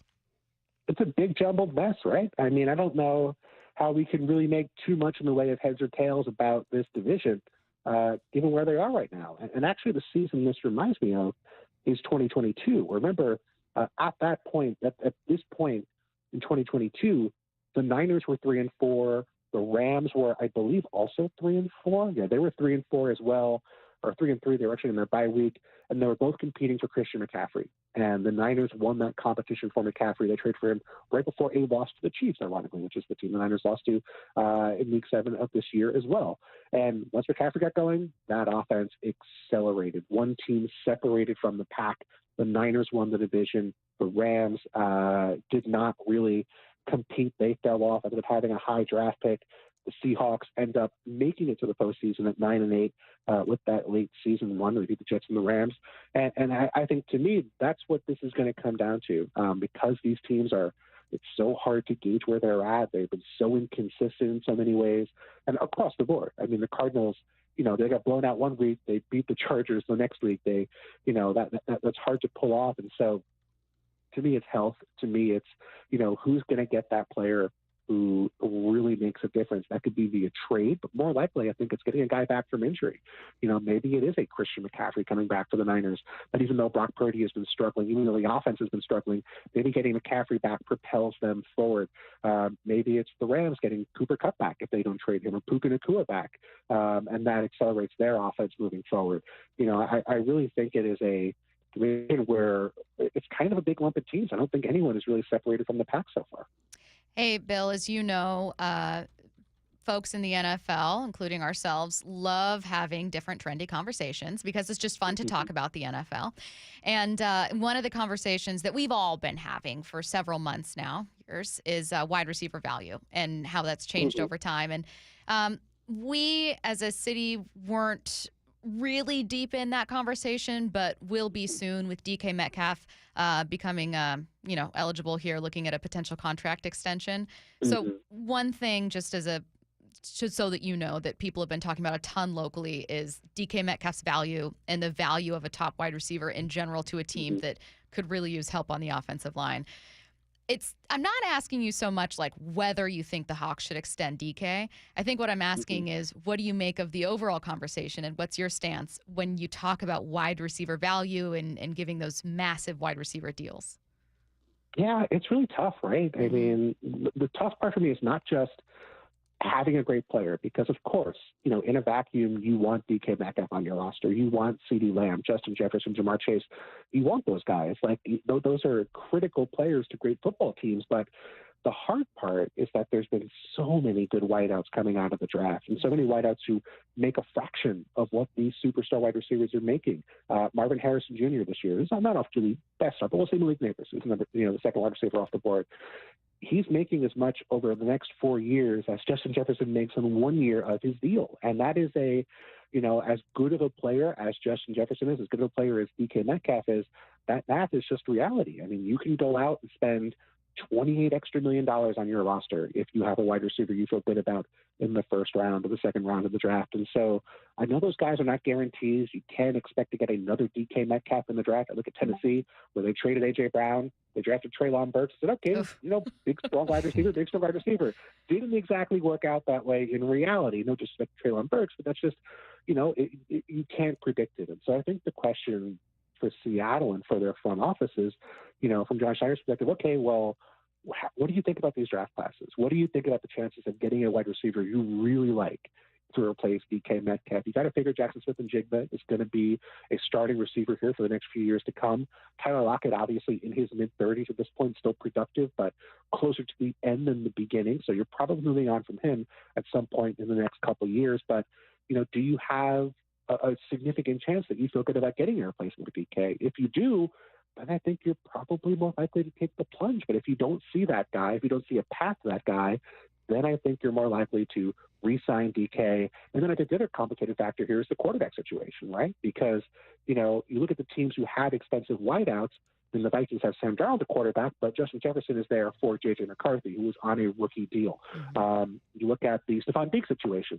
The Bills traded for Stephon Diggs when Josh Allen was on a rookie deal. Now he gets traded to Houston, where C.J. Stroud is on a rookie deal. When you have a quarterback on a rookie deal, it makes it easier to have these wide receivers, these expensive wideouts on your roster. And so I think it's also tied to the future of Geno Smith and the future of the quarterback situation in Seattle. If they're going to go with a quarterback on a rookie deal, that makes it a lot easier to bring DK Metcalf back on another contract while that guy is still making, a fraction of what quarterbacks make in the NFL.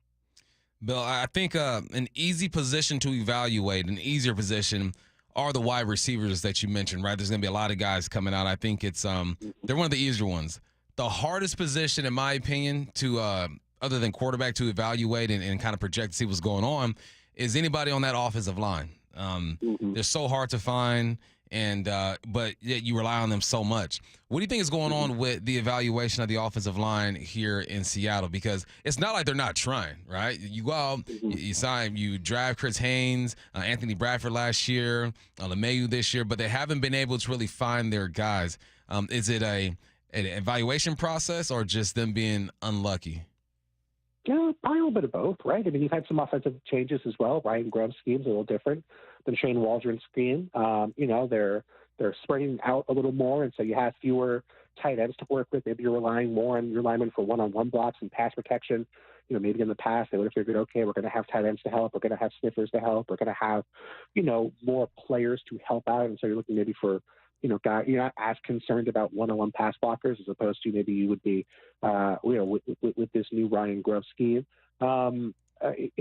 The other part is that it's just really hard. I mean, you think about the best teams in football. I mean, the Eagles are a great example. They have one of the best offensive lines in football. They repeatedly invest in it. They have done it year after year. They still drafted Andre Dillard, who, first-round pick at tackle. They traded up for. Everybody on draft day was like, man, Howie Roseman did it again. The genius got a steal. Andre Dillard was not a good NFL offensive lineman. No disrespect to Andre Dillard or the Eagles, but it just didn't work out. And like you said, it is a really hard position to evaluate. And I think a position where, the best way to get a starting offensive lineman on rookie contract is to take a bunch of swings. You can't just be one and done. You can't just say, okay, we're drafting our guy and he's going to work out. You have to be willing to take 2 or 3 swings. You have to be willing to sign a guy in free agency. You can't go into the year with 5 offensive linemen you trust. It has to be 6 or 7. And to me, I think that's the step the Seahawks might have to take. And if they have made swings in years past, of course, go back to the Russ era, that was a position they routinely neglected for the vast majority of that time, wanted to spend money and draft capital elsewhere. So I appreciate that they're making changes. I like some of the moves they've made to bring guys in, but I do think that's a position they have to keep investing in because you just don't know how these guys are going to translate to the pro level. Last question here. I'm going to go back to your column for ESPN. It's your latest column, available now. I highly recommend you guys check it out. You just looked at the most hopeless franchises in the NFL right now. It's NFL's worst teams in 2024 and beyond. And then you looked at not just how they got there and what was happening, but like, what are they going to need to do here? I have been so fascinated by the Browns and the Deshaun Watson situation this season. You have a couple other teams in here, though. Was there a team to you that while you were writing this, it's like revisiting some of those stats or kind of how they got there surprised even you? Like, you were just like, how do they dig their way out of this? Oh, gosh. I mean, the Panthers were too like for me. Where it's just like, I have pros and cons, and I'm trying to find a pro for the Panthers at this point. And it was tough. I was like, the running game is kind of good. You're like, weather? I don't know. Yeah, good weather. I mean, the stadium looks nice. The team colors are good. I don't know. I mean, the Browns are the toughest one, I think, because you have this sort of unique thing, right, with Deshaun Watson, where obviously even before the torn Achilles, that was an albatross of a contract that you can't really get out of for the next 3 years, fully guaranteed, not really much you can do. And I sort of wonder, I'm not rooting for anyone to get injured. I'm not rooting for the Browns to do anything, but it does sort of make it easier for the Browns. I mean, Kevin Stefanski was really, whether it was him or ownership, they were really committed and dug into, no, Deshaun's going to be our guy. We're not moving on from him. And then now the injury, maybe that changes things. Maybe it gives them a path to, okay, Deshaun, even though we have to pay him, we don't have to commit to him in the long term, because this is, I mean, the numbers for the Browns offense, historically bad through 7 games. The most penalties for any offense through 7 games in recent NFL history. I think going back to 2007, they're in the bottom 10 of franchises since that time in third down conversion rate, in points per drive. I mean, not just bad, but like a typical bad offense, a historically bad offense. So I know you don't want to see your quarterback get hurt, but I think anything, frankly, would be better than what they had. And so maybe that's a path for them to improve and kind of draw a line underneath what's been a disastrous decision and a disastrous Deshaun Watson era in Cleveland. Bill, last one, kind of a personal one. You don't have to tell me if you don't want to, but how many hours of film do you watch throughout the week? Because I'm trying to match you this week, man. How many hours you putting in? It depends. Right now we're in kind of a sweet spot, so we're probably looking at about 20 or 25. We're it depends. Some weeks I don't want to watch certain games, but this week I'm kind of going around the league, so I'm looking at every 10-yard run, every 15-yard pass, every sack, if I can get to it every third down. Try to get a sense of, okay, what are teams doing in the league? What's working for teams? What's not working for teams? Who's making big plays? And then some weeks I'll go and I'll watch. I'll say, okay, I'm writing about the 2-0 teams. So the week everyone was 2-0, and I'm going to watch their games closely because then see what's happening with them. This week I'm writing about the elite running backs, the guys, Saquon Barkley, Derrick Henry, the guys who have broken out. We're also going to go back and watch those games more closely, watch them as well. So you can never watch enough, unfortunately. There's only so much time during the week. I don't want to, plenty of people watch more than me, but you got to keep up with what's happening in the league when you want to try to talk about all 32 teams. It's just a lot of football each and every week. I love it. Yeah. I love it. Pays off with great analysis. It's very, very clear, and we always learn something reading your columns. And we're grateful to have you today, Bill. Thanks so much for taking the time, man. Thanks, Bill. Yeah, of course. Anytime. He is ESPN's Bill Barnwell again. His latest looks at the NFL's worst teams. And I'm telling you, if you were ready to complain about the Seahawks for any second, just take 15 minutes out of your day and read this. It's also a good pre-draft read because these are the teams that are going to be looking at some of those top 5 picks. Looking at the quarterbacks from this class, Shedeur Sanders will probably be playing for one of these teams, so worth checking out. I'll do a spoiler that it's the Browns, Giants, Panthers, Raiders, Saints, Titans, but I will not tell you everything that Bill finds about them, which is just good stuff. Let's go ahead and do you want to do 4 down territory? Skip it. I can skip it. Let's do like 3rd and 4th down. How's that? Yeah, because I like a couple of these, and I want to get back to them. Okay, so let's do an abbreviated 4 down territory. This is 4 down territory, going inside the game with former Seahawks and Coug wide receiver Michael Bumpus. This is the one that I think a lot of fans are really curious about, Bump. How does the offense change without DK? We talked about it to start the show. That was about 4 hours ago, so we'll revisit this thing. If you are still listening, we appreciate you. Thank you so much. So here's who DK was against the Atlanta Falcons. All right, when it comes to air yards, okay, during the attempts, he had 7 targets. So during those targets, he had a 17 yards when it comes to air, 20 yards, 3, 35, 31, 25. Comes to around 151 air yards in his attempts. That's 21 yards per attempt. He had 4 receptions. So he's pushing the ball, or Geno's pushing the ball down the field when it comes to DK. He has longs this year, 56, 71, 29, 22, 30, and 35. He is first in the NFL when it comes to big plays. That's receptions over 20 yards. He is 16 yards per catch. That's 13th in the league. 4th longest reception in a game this year. 11 receptions over 20 yards. I told you that stat. He just pushes the defense. That's why when you saw him getting on the phone with Grubb and saying, Grubb, can we throw the ball past the sticks? He goes, because that's what I do. That's what I do. At least give me routes past the sticks, because that's going to open up everything underneath. If you do not have DK, who's going to be that down the field threat? I've seen people text him, oh, JSN can be that threat. Yeah, he probably can. He's a 4-5 type of guy, though. He's not a 4-3 like DK. I think JSN can get behind defenses with his body language and setting guys up, but he's not the guy that's just going to run past you and that safety has to flip his hips and go. So you lose that deep threat. You also just lose the physicality in what DK brings to the table. There's no physical receiver on this football team if you take out DK. Who's going to be up? You got Laviska Shenault, you got Derek Young, you got Bobo. Bobo has the most snaps, but they use him mainly in run situations. Laviska Shenault has shown 4 or 5 years in the league. He has 2 seasons over 600 yards with the Jacksonville Jaguars. He has the biggest play, the second biggest play of the year for the Seahawks was that punt return. Yeah. The biggest play would be Rashawn Jenkins taking that fumble back to the house. I think you got to go with Laviska Shenault. But if you do not have DK in there, you lose physicality, you lose a downfield threat, which opens everybody up because route combinations are connected. So we'll see what directions they go if DK does not play. 4th down. What positions can win the ball game for the Seahawks? We got to go to the box. Roy Robertson Harris, welcome. You came at the right time. You joined the squad.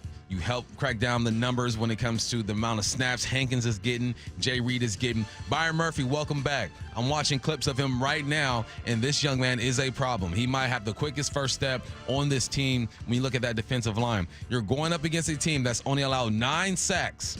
They've been pressured 36 times. That's the second least. They've been hurried 11 times. They've done a good job protecting their quarterback and Josh Allen avoiding and making plays and doing what he does. So I'm looking in the box. Surprise, surprise. Defensive linemen, linebackers, get after this dude. What and also, for a football team? all right, and this might be a good day for the LBs because someone's going to have to spy that man, Josh Allen. Someone's going to have to keep an eye on him, and that might suit their attributes a bit better than playing the physical, pack it in, get downhill type of team. So, big boys, let's go get it. Hey, Draymond Jones, too. Keep flashing. 55 was everywhere. Can I just say that if the LBs have a big day, you get full bragging rights on Monday because you asked Bob Condotta, too, like, am I foolish for thinking that this actually might play to their advantage? Because for me, with my incredibly limited analysis compared to yours, I look at it more surface level and I go, your linebackers have struggled, your run game isn't great, and you're facing a mobile quarterback. I'm not feeling good. Yeah, and So- naturally so. You know, and like, Yep. so I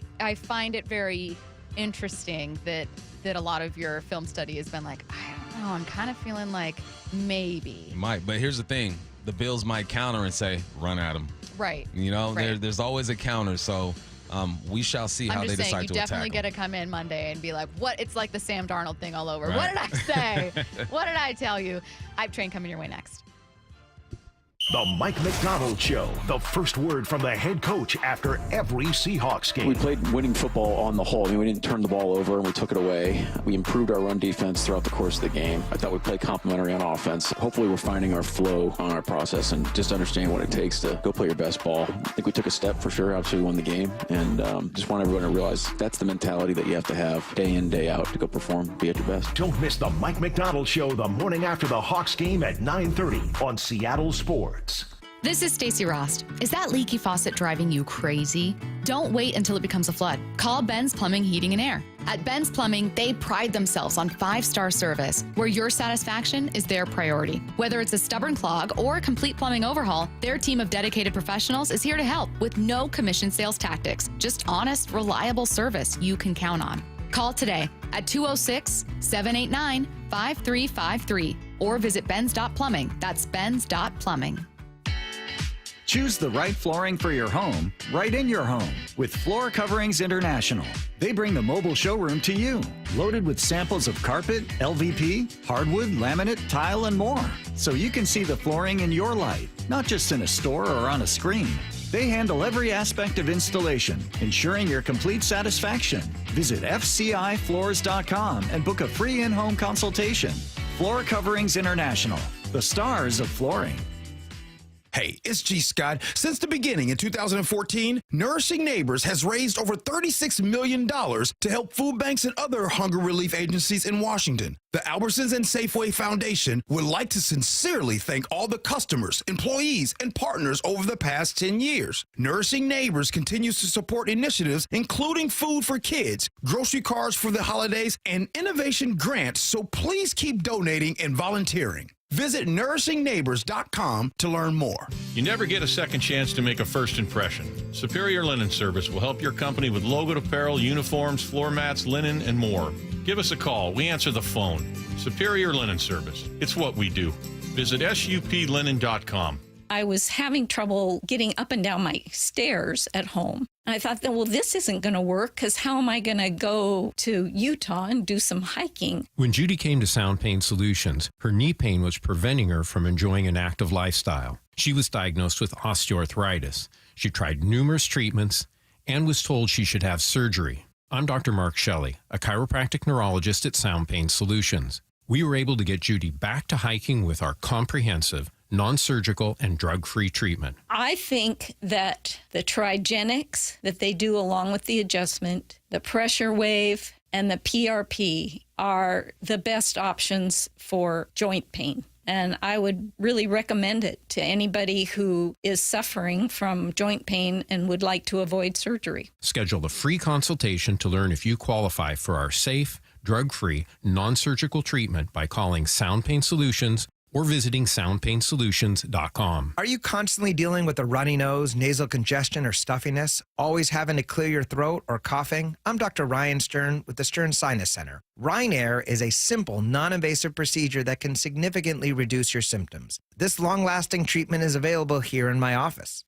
In a clinical study, 88% of Rhinair patients experienced a significant reduction in their symptoms. We're proud the Stern Sinus Center was recently named a nationwide center of excellence. Schedule your appointment in Auburn or Federal Way or go to sternsinus.com. Hey, Mike Salk here. You looking for a fun night out? Snoqualmie Casino's just the place to go. Breathtaking views of the Snoqualmie Valley, great live entertainment, amazing happy hour options, so check them out at snocasino.com. It is Seattle's closest Snoqualmie Casino.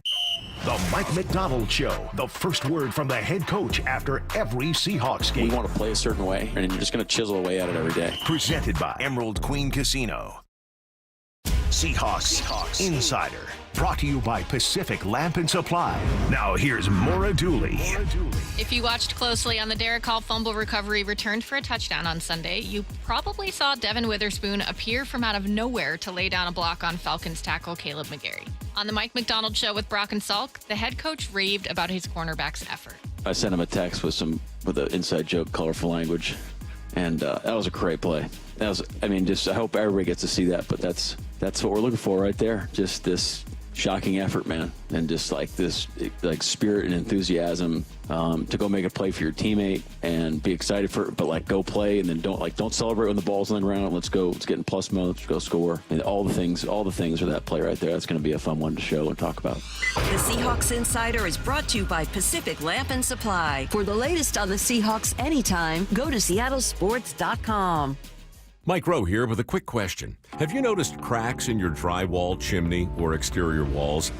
I hope not, because if you have, they could be indications that you've got a much bigger problem with your foundation. That's where Groundworks comes in. They can honestly assess your situation and create a plan to stabilize your foundation. Schedule your free inspection at groundworks.com/row. And while you're there, check out my latest dirty job. It's a good one. Licensed in all states where work is performed. See website for details. Hey, Brock Ewart here, and as you know, it's Breast Cancer Awareness Month, and I'm honored to partner with the Harnish Auto family and the Carol Milgar Breast Center in the fight against breast cancer. For every test drive this month, they'll donate $25 on your behalf. Simply visit any of their 6 amazing dealerships, including Subaru, Volkswagen, and Chevy Buick GMC of Puyallup, or Kia and Chevy of Everett. No purchase necessary. Just take a spin and make a difference. It's the Harnish Auto family, where people matter. You gotta love football season, but when it comes to your windows and doors, you don't want any fumbles. Steve Rabel here, reminding you to trust locally owned Pella Windows and Doors of Western Washington to tackle your project. Their selection of windows and doors can't be beat, and they'll give you top-notch customer service with no trick plays. Right now, get 0% interest for 24 months with equal payments or 40% off qualifying installs. Schedule a free consultation with Pella Windows and Doors of Western Washington. Go to PellaPNW.com. I'm attorney Rob Iddens, proud Marine Corps veteran and owner of Warrior Injury Law. I'm a 5th-generation Pacific Northwesterner, graduated from UW and Seattle U School of Law. At Warrior Injury Law, we have years of experience in the trenches, fighting insurance companies for the people of Washington, my people. If you've been injured, you need a lawyer that is tough, confident, and battle-tested. Call us at 253-WARRIOR for your free case review. Warrior Injury Law, battle-tested. This hour is brought to you by Mazda of Everett. This is Bumpin' Stacy. Weekdays 10 to 2 on Seattle Sports and 97.3 FM HD2. Before we get to Hype Train, I have to give a really quick shout out, because every single Friday when we do Bold Take Friday at 10:45, I promise that if you get a bold take right, or if it's like uncanny, then you get a shout out. And so often we're all wrong with our bold takes, so I don't have to follow up. I'm never wrong. I don't know what you're talking about. Right, for sure. But I do have to shout out Johnny B, who got this one in under the wire, so I didn't read it. He sent it in at like 53, which is right when I break. And he said, "We saw how JSN can throw on that hook and ladder. This week, he tosses a wide receiver reverse bomb to Tyler." Pretty close. It was pretty close. So shout out to Johnny B for texting that one in and calling the wide receiver throwing a reverse. JSN throwing a reverse. It was to DK, and it was a bomb. I think it was the longest pass of the day. It was a bomb. It wasn't a great decision, but it was a bomb. So anyway, shout out Johnny, a really good bold take. Let's get to the station for Hype Train. We'll start with this one. Diana Russini, one of a few people of The Athletic, reporting that the Rams are shopping Cooper Kupp around. Apparently, they're looking for a second-round pick and are willing to take on some of his 2024 salary. Your Hype Train is pretty simple. It's just that Cooper Kupp will be traded before the November 5th trade deadline. He gone. I'm on the train because Cooper Kupp, when healthy, is one of the best receivers in the game. He can help out a receiving core that, even if he assumes a role as a number 2, which I don't think that he would, he's a number 1 caliber type of guy, but everyone can use him. You know who could use him? The Buccaneers could definitely use him. San Francisco 49ers could, but they're not trading him in the division. That will be disrespectful to everyone in that division if they were to do that. The Kansas City Chiefs could. They're saying, we ain't got no money. The Commanders could use another receiver, put them over the top. I'm telling you, man, if you have a pass game, you're looking for another receiver, you are going to pick up the phone and talk to the Rams. So I think he's gone. Okay. Cooper Kupp gets traded before the November 5th trade deadline. Bump is boarding this train. Curtis, are you? Boarding as well. Let me help you pack your bags, Cooper Kupp. Let me help you get traded before November 3rd, because if that happens, the Seahawks will not have to face Cooper Kupp in either game against the Rams this season. Get it done, preferably the weekend of Halloween. I think that's when this move needs to go down. I think everybody around the NFL would love for that to happen. So, I don't think Cooper Kupp is with the Rams past the trade deadline. So, boarding that train. I'm boarding this train as well. All aboard for this one. Diana Rossini is not the only reporter on this. It's a couple athletic sources. Mike Sando, I think, was another. Jordan Rodriguez. I mean, this is a well-sourced story from really, really reputable reporters who are all saying, no, they're like really shopping. Like they're picking up the phone. They're calling around. And look, this isn't the Rams fielding calls about someone who might be a deal. This is the Rams seeking a trade because they're looking to offload part of his salary, get some draft picks, rebuild the pieces that they need. Puka Nakua's practice window just opened up. Yeah, I think that he's going to be traded. Next up, talk about another wide receiver here. DK Metcalf is dealing with a, I don't want to say minor. It's an MCL sprain. He's not done for the season. He's not going to have surgery, but he is week to week. So we have no idea whether he's playing on Sunday. Your hype train is just that he will. I've had MCL sprains before.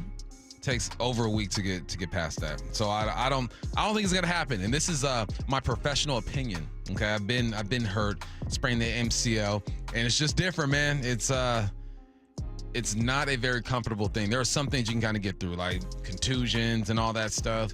Once you start messing with them ligaments and them soft tissue type stuff, it is hard to get back, and you don't want to make it worse.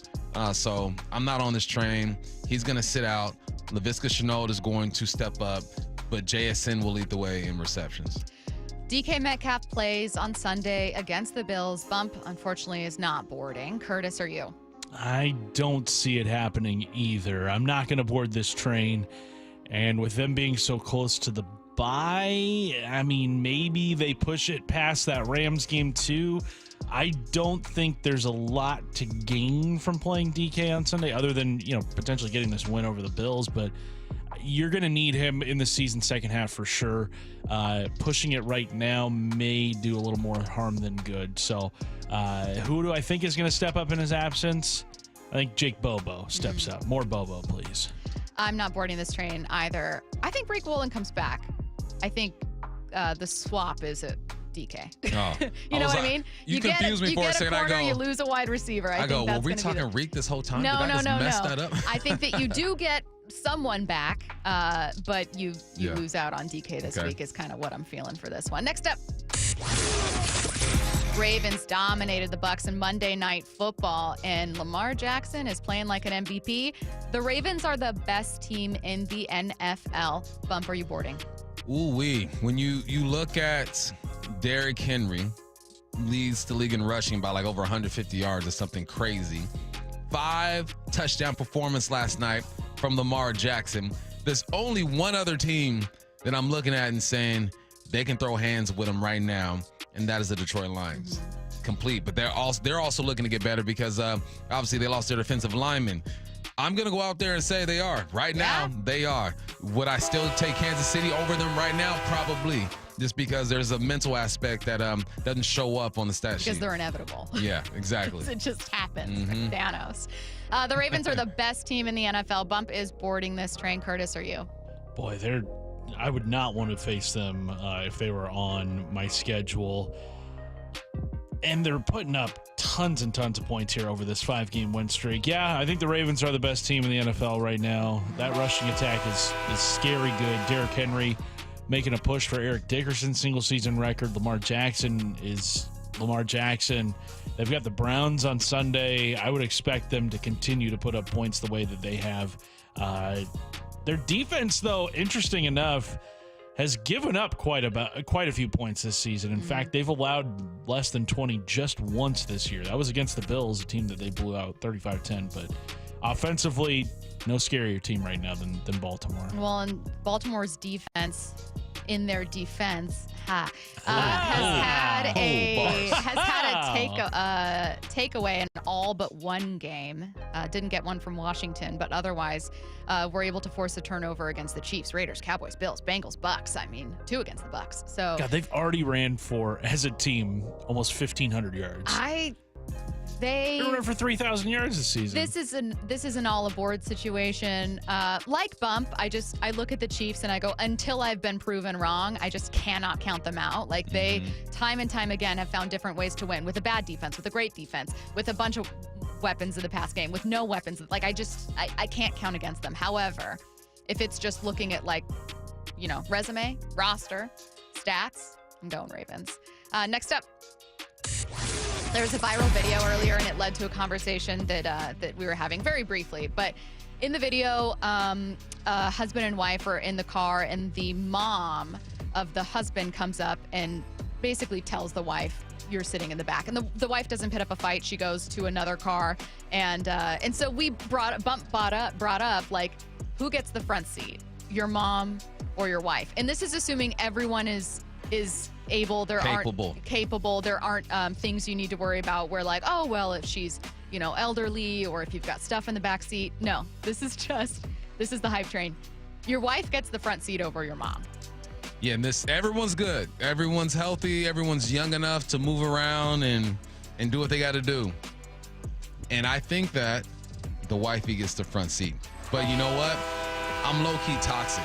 Because I'm gonna sit there and watch it go down and see who does what. You're so I'm messy. like, let's see who's gonna the game do of it. chicken that they play. Right, like is Jen gonna jump in the front? Is mom just gonna get in the back? Like what's going down? But I also think because I have kids and I have kids in the back seat, my mom would want to sit in the back seat with the kids. Yeah. So that kind of makes things easier for me. But I think wifey, man, the Bible said, I'm telling you. Chris? I gotta read that passage. Your wife gets the front seat over your mom. Yeah, if everybody is fully capable of sitting where they need to sit, then yes, wife does get the front seat over mom. Well, we'll take a couple more questions in here for what I need to know. 866-979-3776. Get those questions, any questions in now. Coming your way next. Seattle Sports, your home for Wyman and Bob. Look at Atlanta. You can dismiss them all you want, but this team was red hot. To your eye, what changed defensively? Weekdays 2 to 7. Our guy Kobe Bryant, who I thought had a great game. I thought he was a difference maker, and that was the thing. I was like him, Dre Jones. Certain guys really, really stepped up. But I did see repair. There's a few times where you look at guys are getting turned. So they still have those problems, but they were doing it less. Don't miss an hour of the show. Find the podcast at seattlesports.com. Your business needs a network it can count on. Power's out. Comcast Business has you covered with Wi-Fi backup to help keep your business up and running, even when your power goes out. Everybody in the warehouse good? Lights are out, but the Wi-Fi's up. Let's power on. It's from the company with 99.9% network reliability. Break room, you good? Can't microwave my burrito, but Wi-Fi's fine. Let's power on. Power on with the leader in connectivity, Comcast Business, powering possibilities. Keep your business connected with Comcast Business Internet and Wi-Fi backup. Or get started with reliable internet and advanced security for $49.99 a month for 12 months with a 2-year contract. Plus, ask how to get up to a $500 prepaid card with a qualifying internet package. Don't wait. Call or go online today. Ends 11/17/24. Restrictions apply. New customers only with 150 megabit per second internet and security edge. EcoBill and autopay required. Equipment, taxes, and fees extra and subject to change. After years of wear and tear, Joe had osteoarthritis in his wrists and shoulders. I've pretty much worked out my whole life. I actually decided I'm going to train for a half Ironman triathlon. The pain was interfering with every part of his life. Basically, can't sleep, causing those kind of problems, very limited movement. Joe had surgery, but it wasn't the fix he was looking for. The doctor told me, he's like, hey, this is just going to be a partial fix. You're going to eventually need joint replacement. That's when he decided to see Dr. Mark Wagner, MD, at Seattle Sports and Regenerative Medicine for stem cell therapy. And they're just getting better. I can basically do full motion. I don't have really any pain. What kinds of things are you able to do now that you weren't before? I like to golf, and it definitely has made my golf game not as painful. And sleeping. I'm sleeping better because I don't have that aching at night going on and have to roll over. So, are you recommending this to others? Oh, everybody I talk to. Yeah, it's a no-brainer. Before you choose surgery, consider stem cell therapy with Dr. Mark Wagner, MD, at Seattle Sports and Regenerative Medicine. Schedule your consultation at drmarkwagnermd.com. I'm Bob Burke, founder and chairman of Burke America Parts Group, a family of brands that includes RepairClinic.com, an appliance and HVAC parts solution company that's grown into an international brand. Before AmericanEagle.com, we partially launched a new technology platform developed by another firm. American Eagle helped take our technology to a whole new level with digital marketing, software development, and business insights into our key markets, appliances, HVAC, and outdoor power equipment, and did so both on time and on budget. AmericanEagle.com has the resources, experience, and talent needed to produce solutions. Our new technology platform, developed by AmericanEagle.com, has produced tremendous results with higher traffic, conversion, engagement, and online revenue. If you have any home repairs you need to take care of, check us out at RepairClinic.com. If you need a world-class website or technology project, then I would highly recommend AmericanEagle.com. Call AmericanEagle.com at 773-NETWORK. That's AmericanEagle.com, 773-NETWORK. 0% financing. Yes, Mazda of Everett is offering 0% financing. 0% financing available on new Mazda CX-5s. 0% financing available on new Mazda CX-30s. 0% financing available on new Mazda CX-50s. 0% financing available on new Mazda CX-90s. Shop over 600 new Mazdas, available with 0% financing.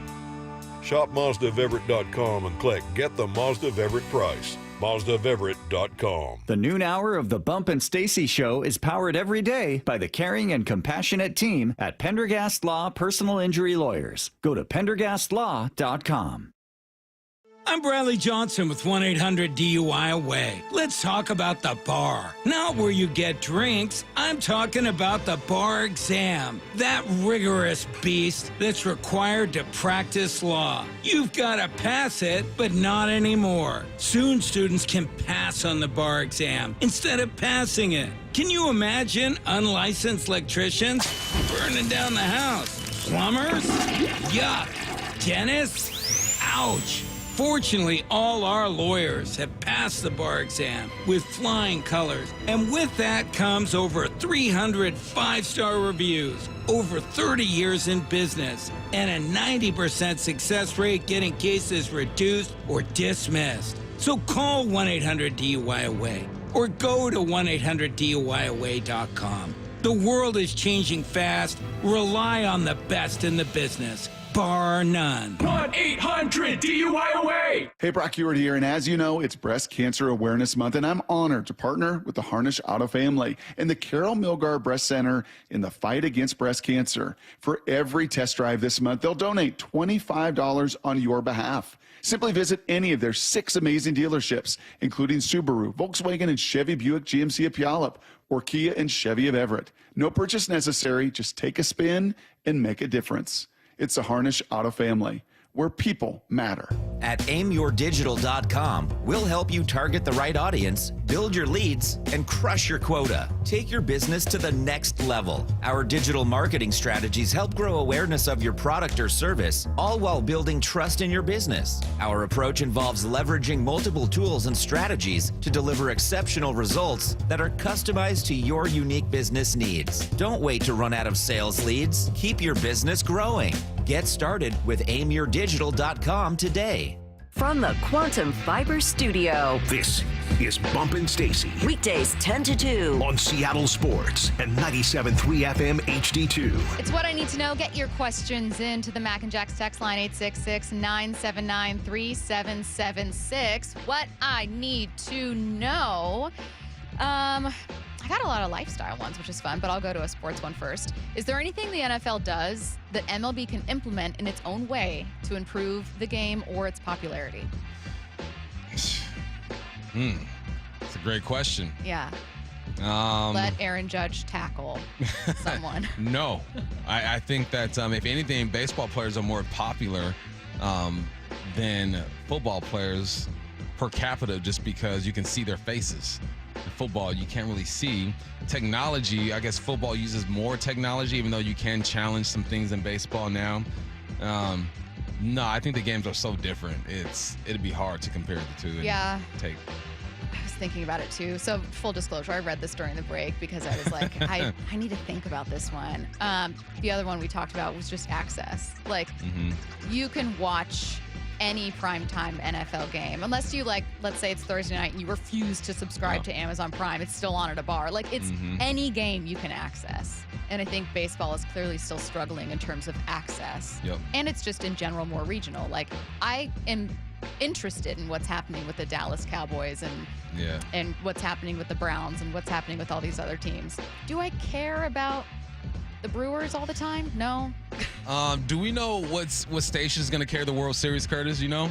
That's this station. No, I mean on TV. Fox. Fox. Damn, I was hoping it was TNT because again that data cast. Oh, so you can watch the data cast. That data cast is something special, man. Let's see what I need to know. My family of 4 goes on vacation with my parents. We rent a beach house. We both, I'm assuming he or she and the 2 married couples both split the cost of the home. Who gets the master room with the view? How big are the other rooms? Because if I'm paying for it, I'm taking the master. If you split it 50-50, I think you just have to like flip a coin. Yeah. Rock, paper, it's scissors, the only that fair thing. way to do it. Or you could do it to where, let's say it's like if you can split the time and it's not too inconvenient. Nah, I don't want to lay in nobody else's bed. That's true. Yeah. Okay, never That's mind. all weird. Yeah. Okay. So- Well, I've thought it through now. I think you have to flip a coin. You got to flip a coin, yep. Bump, what was your favorite year in your football playing career? My favorite year? Man, you got to go back to high school, man. High school. We were like 12-2, lost in the semis, but the squad, we were so close. We've known each other since we were like in 5th grade. Everybody playing together. I was quarterbacking that thing. Mm-hmm. Yep, high school. What I need to know, who is someone you least trust with a secret? I least trust with a secret. I don't have too many people in my circle. So it's probably y'all listening. I don't trust y'all with a secret. The people that are in my circle, my tight circle, I think I can tell them stuff and they're not going to say anything. I don't want to be trusted with a secret. It's not No, I because know. it's not because I'm. Were you that gonna was say? going to be my answer. It's not even. Curtis and I are Because you have to gossips. tell somebody. Yeah. Yeah, we are. And sometimes I'll even tell stories to I'll like call up the whole Rogers family. I'll be like, get Brent on speaker. It's true. There have been times where like we're I've cooking called dinner and I him, see us Curtis call and from his station. wife. What could possibly be going on right now? And you're like, girl, yes. you are not going to believe this. But it's mostly because I don't like the burden of a secret. Like I don't want to know. Don't tell me You're that because I person. don't want the responsibility of Hey, knowing. don't tell anybody, but spill the beans. Probably. All right. Yeah. What I need to know, when is it acceptable to transition? Not with serious secrets. I do just need to back that up. Yeah. When is it acceptable to transition from Halloween decorations to Christmas decorations? I would say the second week of November, you can start getting into it. Christmas. Yeah, I think the rule is everything but the tree, and then tree goes up the day after Thanksgiving. Man, my wife gonna have that tree up mid-November. I respect it, though. Christmas is Mhm. my favorite holiday, so I'm like, I respect dude, the grind. Just disrespecting Thanksgiving like that, huh? But Thanksgiving is is Thanksgiving not wrapped up in Christmas? It is. Thanksgiving is the primer to, It is. you know. It's the appetizer. There's still a fall feel to it, though. There's still a lot of Yes. browns and greens and oranges Yeah. and reds mixed in. The graphics of the Yeah. NFL games will be very fall, but a lot of cornucopias. I see them as like grouped together still in a weird way. Okay. What I need to know, 866-979-3776. Bump, as an ex, I have 2 for you. As an ex NFL player, can you give us any insight on what Cooper Kupp is thinking as his team has put him up on the trade block? If he is not a realist, he's upset, he's angry, he feels like there's no loyalty. But if he's a realist, he's thinking, look, I've made a lot of money here. I've been hurt. They have a younger receiver in Puka Nacua who's cheaper and who seems to be able to do the things that I can do. We have an aging quarterback. This is the circle of life in the NFL and franchises. So there's 2 ways to look at it. Another question was, Bump, is there a player you idolized or modeled your game after when you were growing up? Hines Ward. Hines Ward. I loved T.O. as my favorite receiver, but obviously I wasn't going to be 6'4", 220-something pounds. So Hines Ward, man. That's the first NFL jersey that I bought was a Hines Ward jersey. 866-979-3776. If DK can't go, will Noah Fant have a big game? Noah Fant low-key's been having some above average games, 60+ yards the last 2. I hope he does. I don't want to see him moved outside to the X spot and taking on DBs one-on-one, but he's moving in the right direction. He could have a big game, but I think you have to give JSN or Lockett a chance first. Yeah. I know we aren't talking about the tight ends a ton in Seattle, which is partly the nature of the position, but also you have so many good wide receivers that there's just so much love to go around. 866-979-3776. Favorite Halloween movie? I'll say / scary movie. Oh man, favorite Halloween movie / scary movie. Oh, I just talked about this. I don't really do that. I don't really do them like that. You know, I don't know, some cartoon movie that came on. You know, whenever back in the day, TGI Fridays, when every show was Halloween themed, you know. Ooh, Halloween episodes of shows. I'd That's probably a good do one. that over the movie. I really liked Smile. Derek and I just went to see the sequel, and I was scared. You know, when you watch a scary movie and then you're a little scared after. Yeah. You know, like I know nothing's happening to me, but your heart's racing. Oh, I got one in college, The Omen. The Omen was a good one. Oh my God, yeah. yes. There's one scene that I've never forgotten. I'll tell you after the break. But yeah, that's a good one. And The Ring. The Ring terrified me when I was younger. All right, you guys, that will do it for us today. You can catch the Bump and Stacy podcast on seattlesports.com or wherever you download your podcasts. Wyman and Bob coming up next.